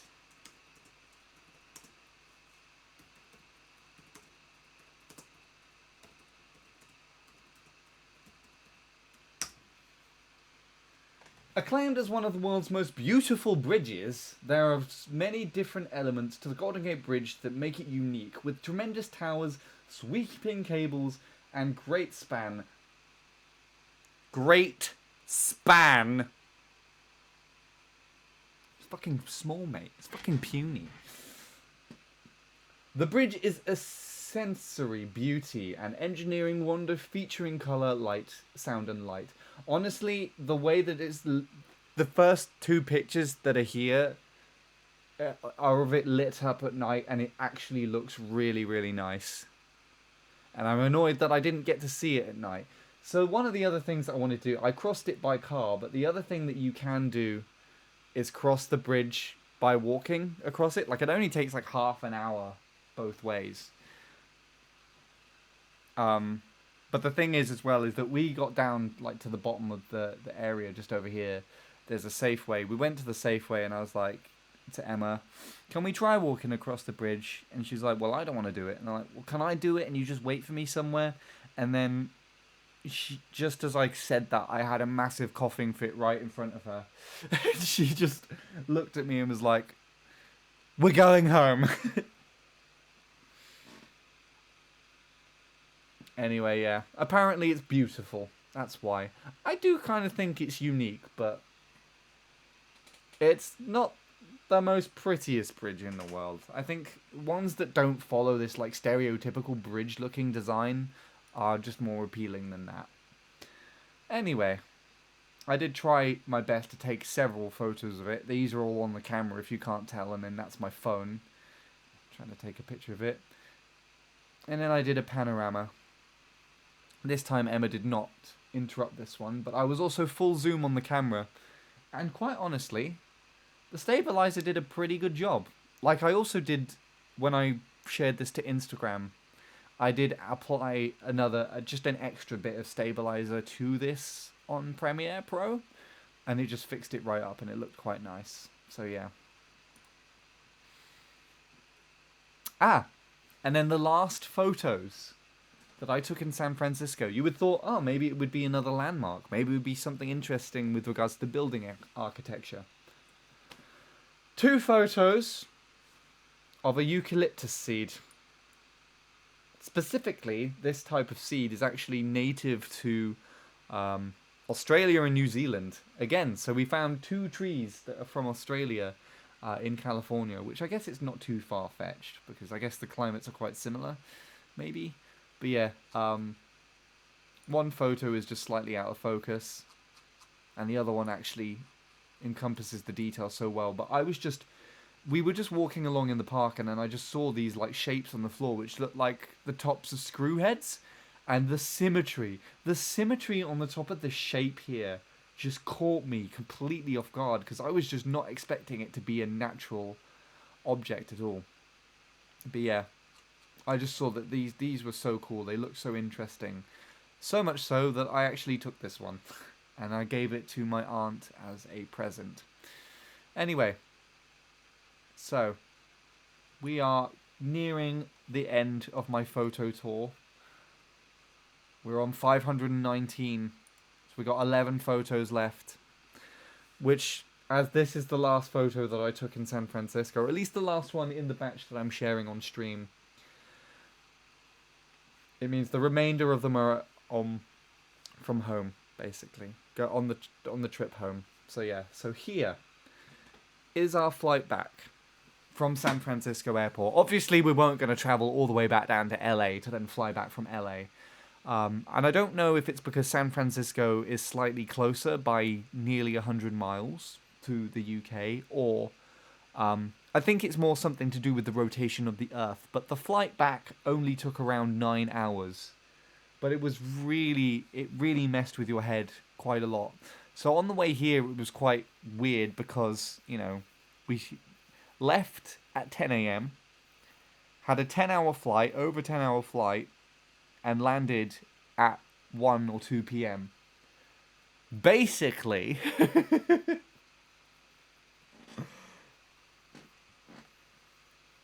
so basically we took 10 hours to basically move essentially 3 hours in time, which is already messing up with my head. Me and Emma ended up being awake for nearly 30 hours. However, on the way there, it was even more, mind fuckery, even more fuckery, basically. So, this flight, I think, ended up being around 4 in the afternoon. And because we are flying against the rotation of the Earth, we took off and then got past this cloud layer, witnessed the sunset very, very quickly. And then there was about 6, maybe 7 hours of darkness, and then the sun rose, and we were landing in the UK and had lost 16 hours of time. We were landed at like 10, 11 in the morning, and it was, I don't even know how to describe it, but that wasn't the only thing. As you can see here in this photo that I had taken out of the plane window, the weather isn't that great. So, you know, when I was talking about the turbulence earlier, I mean, I don't think anyone from at the beginning of me talking about my trip heard of that. It was still here, but you know how turbulence can be sometimes in a plane, and how because flying, this was the second flight that I've done outside of a family trip. So I was a little bit more jumpy than usual. Any like slight shudder or movement that the plane made basically kind of made me jump or anxious. Well, The plane was doing that before we had fucking taken off. It was shaking around in the wind while we were sat here. You could see these wings moving up and down when the wind got that strong. That was how bad the weather was here in San Francisco. So, bearing that in mind, our takeoff was a little bit delayed for, I guess, obvious reason. But you can probably imagine how rough the takeoff was. It was probably the roughest thing I had ever been through regarding anything, any sort of vehicle. Like, we were being chucked around, fuck me, sideways. It felt ridiculous. It was so... Emma was having fun. She was like, wee! It's just like, as the plane kind of... You know that sort of feeling where you suddenly sort of descend and you kind of feel like your stomach kind of go upwards and it has like that kind of like sinking effect. You know what I mean? We were constantly feeling that. So every time that happened, she was like, wee! And I was like, ah! And then there were also just a load of kids just down the... We had a lot of kids on this plane, which was quite weird. But yeah, it's just they were all just kind of like laughing and doing stuff, and I was like, "Oh God!" There was a point in time where the thing kind of like threw a side, like went shuddered sideways. So I bashed my hip on the armrest next to the window because it had that much force, and I was still wearing the seatbelt. And there, at one point, I nearly like latched onto Emma's arm. I don't know why I acted out like reaching out to grab her arm because I just slammed my mouse onto the floor. But yeah, I almost grabbed onto her, but it was at the time I was absolutely horrified. But it's basically like the Tesla. Like you kind of laugh at this sort of thing when it was done. Anyways, yeah. So the weather was not good. The other thing that actually happened while we were leaving San Francisco is I got a weather warning on my tablet being like severe flood warning for San Francisco, which was quite interesting because my tablet also thought that my location was still home. So I don't know how that happened, but there we go. Anyway, so yeah, this is after we had taken off and started flying over the mountain area. Time of arrival was 10:30 in the morning, so we'd taken off at like around 6. This was after we were kind of around cruising altitude, although we did increase a couple of times. And yeah, this was about an hour into the flight. I took this picture specifically because of Twin Peaks, because I know that's a TV show that one of my cousins really likes. But then I just saw one of the mountains is called Big Baldy, and I just thought that was... I didn't notice that until after I'd taken the picture, that's what it was called. But yeah, these are just mountains that are like either side. This wasn't a touch screen like the plane to LA, so we didn't have very much there. I also tried taking a picture of the stars, so in contrast to when I took some pictures of the fireworks in Disneyland, where I turned the shutter speed right up to like 1 out of 500, so 500 times a second basically, so I could get as little light as possible. You can basically turn it all the way down so you can take as much light in as possible.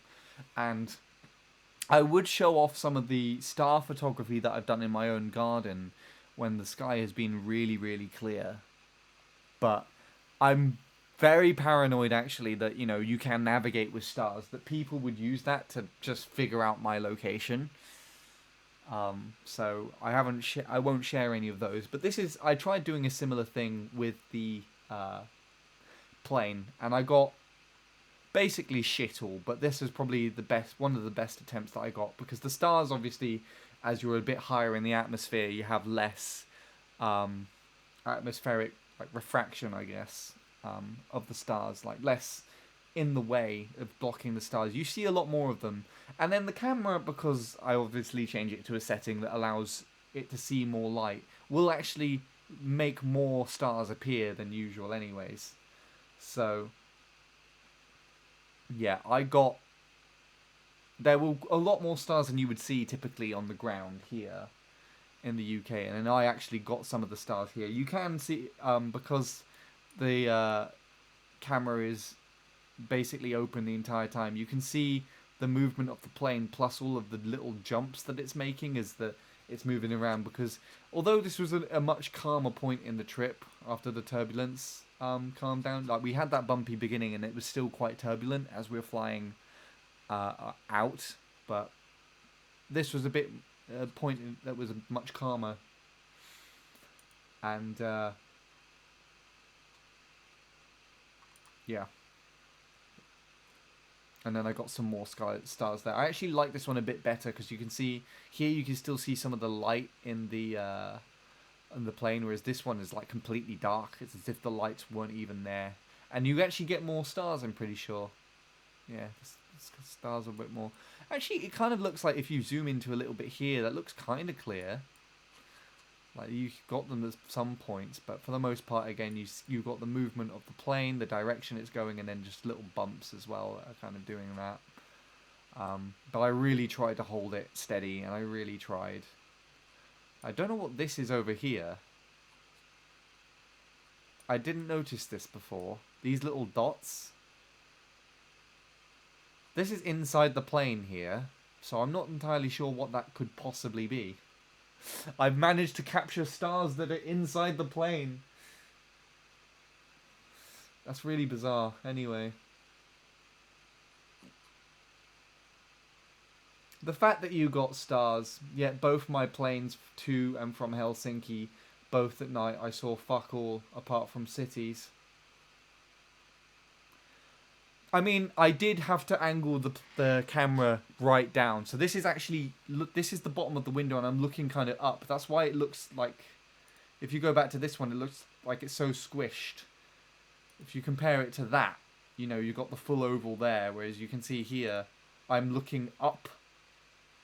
Like I'm angling it up to get the stars in the shot in the first place. So maybe you just need to kind of try and force your head in an awkward position and look up next time, Will. Because I would have thought the stars would be very pretty there.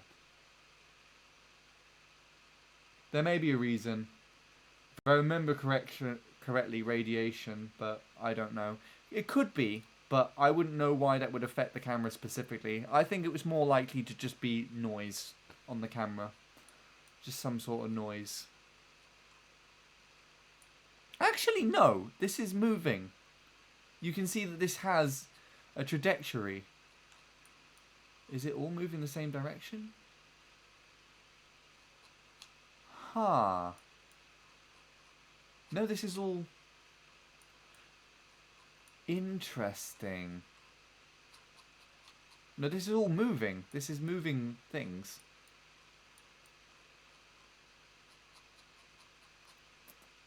I don't know.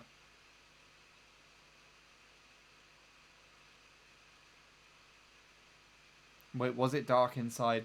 I don't know if the lights were off. I think they had dimmed the cabin lights, which is remarkable considering that I do not have any light showing up here. But here, this light was caused by the person behind me had like a tablet or a phone on or something, a light of some kind. But then they turned it off when I got this photo. My guess is that something shining in the window, like reflecting on the lens, but I don't know. Anyway, so it's interesting after that because this was probably about 2 hours into the flight. So after this point, I did try and sleep, and I actually did sleep for most of the flight, for the time that it was dark outside. With the occasional shudder of the turbulence waking me up. Emma was absolutely flat out of it. I was explaining earlier that we have these light excluding. I don't remember what they're actually called. I referred to them correctly earlier, but we had these sort of like light excluding masks for sleeping. She bought me one of those as well, and so I had to use those to get rid of all the light and everything, because I don't know, I feel like she's less sensitive to light or something than I am. But a lot of the time Emma would also use it quite a lot as well, but on this flight, even with the lights on, when they came back on, Emma was just completely flat out of it. She just wrapped herself up in her jacket and one of the provided blankets and was just in like her own cocoon, basically, for most of the flight back. She was still sick, as was I. And this is where the rest of my story kind of diverges from here. So, this is actually the sunset that... Oh, fucking hell. Okay, there's ads. I didn't notice those.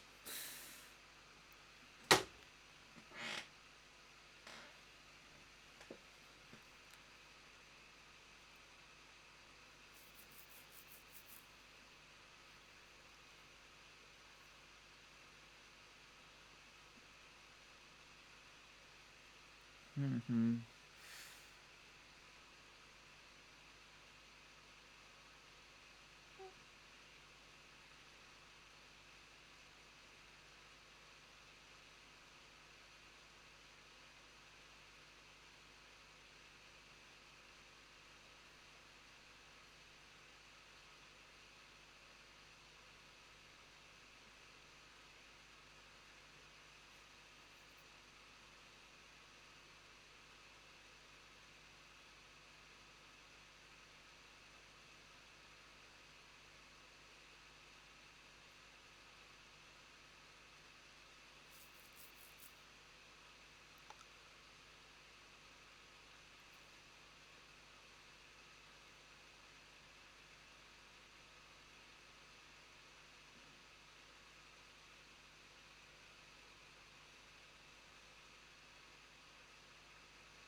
Okay, ad's done.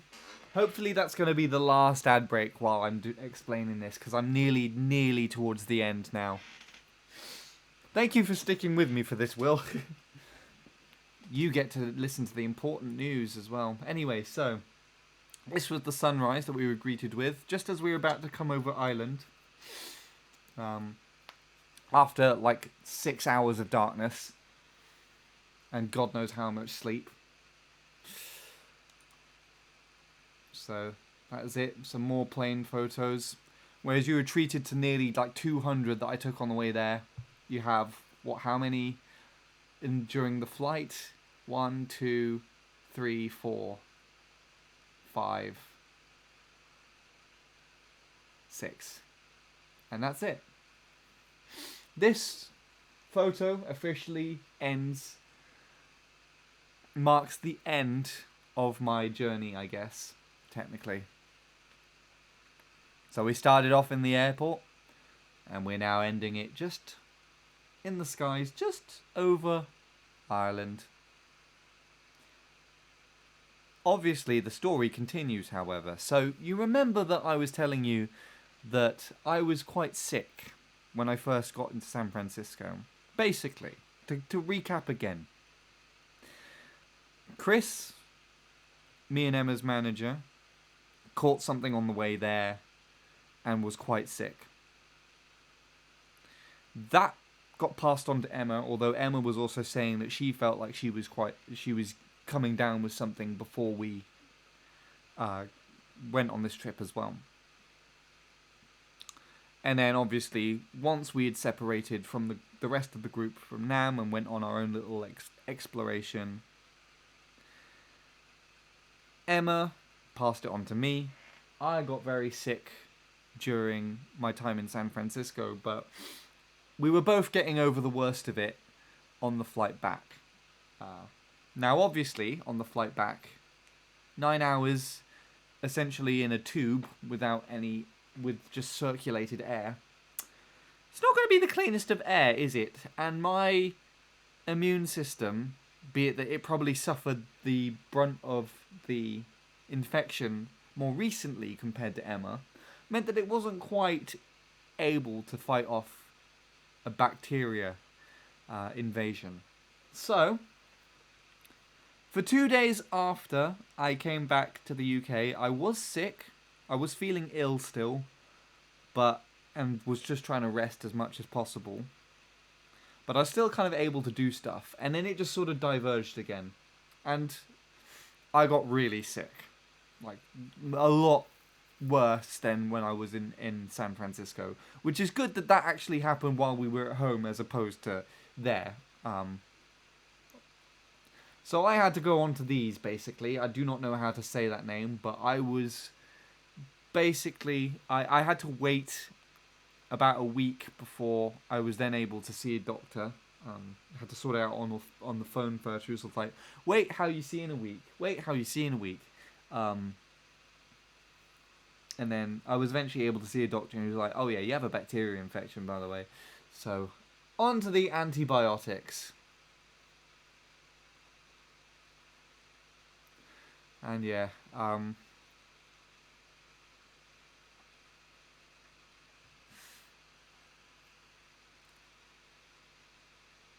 yes, it was very good timing with regards to that. It was very odd though, because it was mostly in my chest. Um, I would also have to kind of regulate it with my asthma, and eventually it did kind of throw it off a little bit as well. So I got over the main bacteria infection, but then I was also just still kind of coughing and wheezing and out of breath and everything like that. So one of the weirdest aspects about it was that at the worst of it, I was just straight up like hallucinating or like having dreams like while I was still awake, basically. Just basically thinking that I was still in San Francisco for another week after I came back, and then waking up confused in my own home, basically being like, what the fuck? But it was also very odd because I have to say, well, first of all, my parents had the floorboards taken up in the downstairs, which is still how it's like. So they had them taken up while I was away. So we have no floorboards downstairs at the moment. It's still like that, but it was also quite confusing. But then my mum cleared my room a little bit, cleaned it. And I don't know if it was anything to do with that or something else. But when I came back in my room and I was looking around, it was still familiar because it was my room. It's where I've been living in this room for well over 20 years now at this point, and it's basically been designed exactly the same. But there was something almost about it that I couldn't recognize it almost. Like there was just something that looked or felt unfamiliar about it, and I still don't really know how to define that. I don't know whether it was because I was sick, or whether it was because it had been cleaned. I really don't know.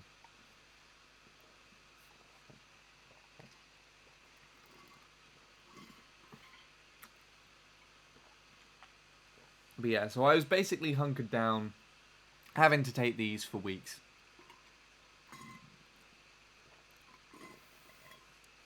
And parents cleaning rooms, yeah. No, my mum did a little bit more than... I wanted her to just hoover and kind of get rid of the dust. She did a little bit more than that. But yeah. So unfortunately, that's why it's taken me such a long time, because what ended up happening was everyone else from the trip was able to come back and then return to doing things, basically, in...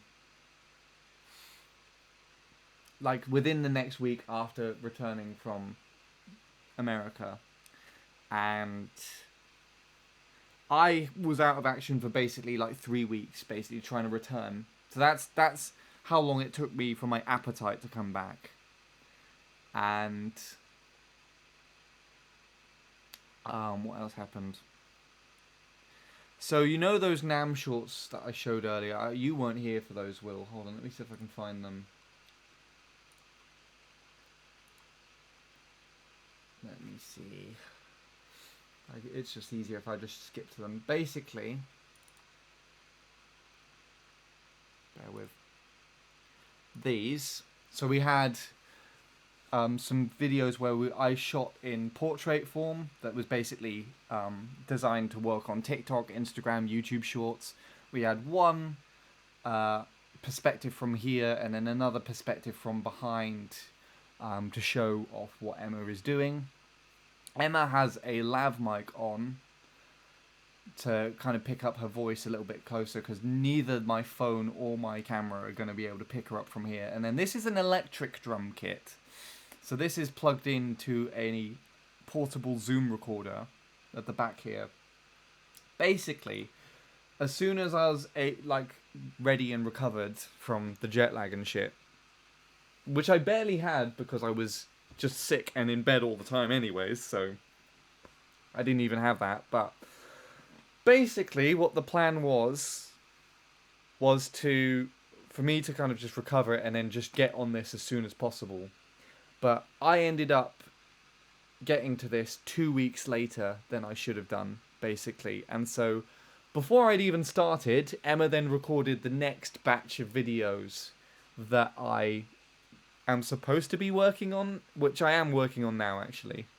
But I was supposed to be working on then and just starting. I was supposed to have all these done and everything like that. But I had been sick. I could barely use my computer, basically. So I went through everything that we got in this short format at NAMM. And I tallied it up. We had exactly 50. And I managed to go into overdrive over the weekend and crap out all of those videos in about 19 hours in total, which is a record, a personal record for me, by the way. But I have never been so stressed and also irritated with myself for not getting the work done sooner, if that makes any sense. But also the what was it? The videos weren't that my greatest thing. I just kind of went through them just to get them done as quickly as possible, basically. But what else was I saying for this? You can tell I'm getting tired now.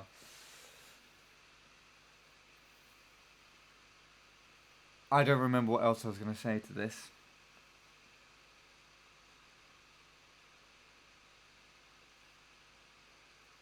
I've lost my train of thought. Basically, I wasn't very happy because I felt rushed. I wasn't very happy that I spent a weekend on it, basically, because my plan after coming back was just giving myself a little bit more time to myself. Because beforehand, I was crapping out videos. I was trying to edit on Saturdays and Sundays as well, basically spending any free time that I had then to try and dedicate work to Emma's videos. When I didn't really need some time to myself, because then I was going straight back into going to work on the Mondays, and then right after Monday, even sometimes when I would come home from work, I would be back into editing. Then I'd be editing all day Tuesday, back in work on Wednesday. I just wasn't giving myself enough free time, so yeah. You'd have sometimes yourself just in bed dying. I mean, does that count, though? It's not really time that I can enjoy and rest in the... Well, not time that I can enjoy. I was definitely resting, but, it doesn't really count. I guess it counts, but, I don't like this point. You know what I'm saying? Anyway, yeah, no. The point is, the way that I'm now working on these videos is trying to not edit during the weekend. So after these shorts, these are the last things that I've done that I've edited at the weekends, basically. And since then, I have just tried to, unless I absolutely need to get something done, I'm not going to be editing at the weekends anymore. So that is what's keeping me preoccupied in the week. But I'm going to also try and make sure that I stick to editing in the day, so that I also then have the evenings to myself as well. Because I would also, like I said, coming back home from work, then I would just jump on the computer and start editing. On a work day, that's also a day off from editing, so it means that it also should mean that, maybe in the evenings I'll be able to stream a little bit more, and maybe in the evenings I'll be able to, on the weekends I'll be able to stream and hopefully hang out with online friends as well, because as I'm sure you're aware of, that's taken me away from that side of life. Anyway, yes, here, I think from the picture where I looked up, this is actually the steepest hill in San Francisco. Not this bit where I'm right down here, but up here, because I recognised the car parking sign just up there. But we walked down this hill, so our hotel was kind of like on a bridge just off to the right here, after a bridge to the right up the top of the hill, and we walked down it basically, and then crossed the road to get something to eat. So I believe this is the steepest hill in San Francisco that we walked down. It looks the same. Anyway, yeah, what was I saying? So, yeah, my plan at the moment is to just try and... I've dedicated Tuesdays and Thursdays and any other time that I need to edit Emma's videos, if I need to, if I really, really need to. And I am still behind at the moment because I just started the batch that Emma sent me. It's now 2 weeks ago since I did the Nam shorts and since she sent me that. And just as I started working on this one, she's recorded another batch of videos, basically. So, this is also kind of a fault of Emma not really being able to, just not communicating with me that she's going to be recording and sending me more stuff. So I did kind of sternly tell her, you need to tell me when you're doing this sort of stuff, because now I feel like I'm behind again, basically. So yeah, that was interesting. But this current batch of videos, I have 4 hours worth of footage to comb through and edit, essentially. Which, usually I would be dedicating Tuesday, Thursday, Saturday, and possibly Sunday to editing that down. And I would have got a lot more done if I did that now, but I'm sticking to it to give myself some time on the weekend, and that's why this stream was now possible. But yeah, and hopefully I will get some more of those done this week. I'm actually also hoping to loan Emma my Sony camera, because the camera that she currently uses to record everything, it's kind of shit. It's kind of well, it's not shit, but it's just not ideal for recording and studio stuff. So I'm hoping that I might actually see Emma at some point next week to finally pass that on to her. And I also have the portable Zoom recorder we used for recording the drums still. One of Emma's friends loaned it to her, and then because we were switching hotels quite a lot of the time, and I also ended up carrying most of the equipment at Nam, that ended up in my bag, and so I accidentally brought it home with me without checking. Well, that's one of the really weird things coming back from America. So when you fly out somewhere from the UK, and you have to put all your you have to take all your tech out of your bag and open the cases and stuff and show what's there. That you didn't have to do that coming back for some reason. You could just put your bag through the scanner. You did not have to do that. You still had to take your shoes off and a belt if you had it, and leave your phone and wallet with your stuff as well to go through the scanner. But it was remarkable to me that was even the case, considering that I feel like it's because of America that we have these security measures in place in the first place, But yeah, would kill my PC, and my PC is a gaming PC. What to edit? I mean, my I think your PC is probably more powerful than mine, but my PC is just a laptop. So, yeah. It's handling this really well today. Like, I thought it was going to be a bit laggy. Anyway. So, let's wrap this up now. My final thoughts with regards to America. It was definitely definitely a pivotal point in my life, I'd say, to do this trip. It wasn't as perfect as I hoped. Like, definitely I would have preferred to not be sick. And there were some little hiccups between me and Emma's little personal trip as well. But for the most part, you know, it was a very, very enjoyable journey. Now, you would have thought that because it was a music-related thing with regards to NAMM and everything, the whole reason as to why I went to... Why that suddenly got really quiet all of a sudden? My laptop. Anyway, I'm hoping that means it's not going to crash.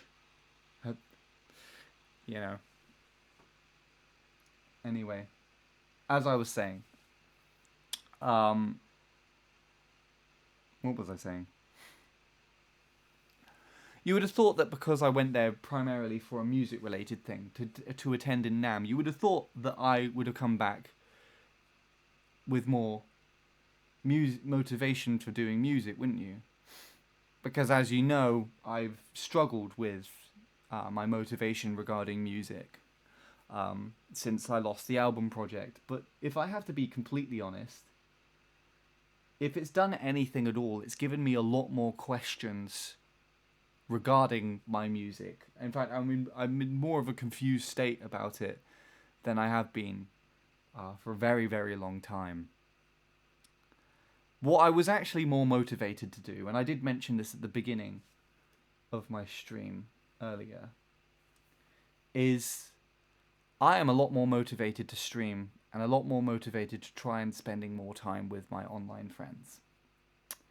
And so I say to you, Will, I won't mention exactly what this is on stream yet, but I've mentioned this to you, to Offie, to Sean, and to Bradley. And I've already spoken to Jacob about it as well, very recently. Jacob is the only one that knows what this is at the moment, but there will be something that I will get in touch with you about in the next coming months. Because I do feel like one of the biggest aspects that this trip has allowed me to do, because it's something that I've wanted to do for such a long time, but has also like felt so impossible for me to do with regards to anxiety and just my position in life in general, which is both I've been constantly improving with regards to coping with anxiety, and my position in life editing for Emma is what has primarily allowed for this to happen. But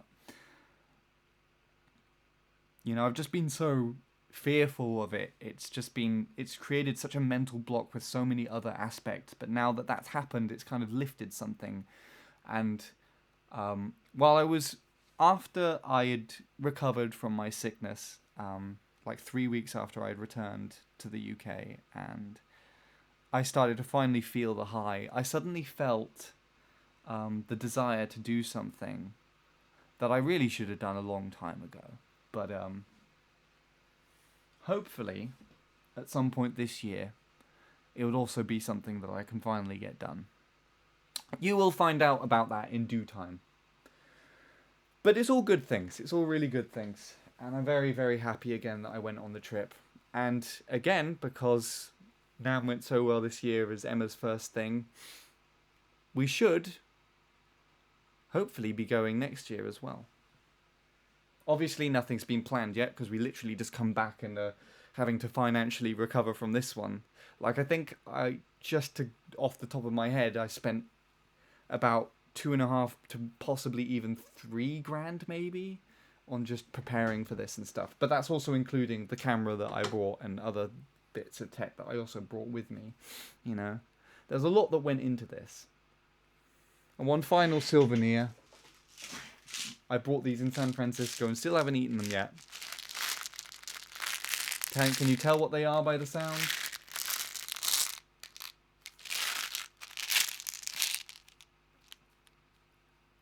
They're called Fruit Adventure. Fruit Adventure Tic Tacs. I was skeptical of eating them, which is why I haven't opened them yet. But they last until the 31st of December this year, so I've got plenty of time.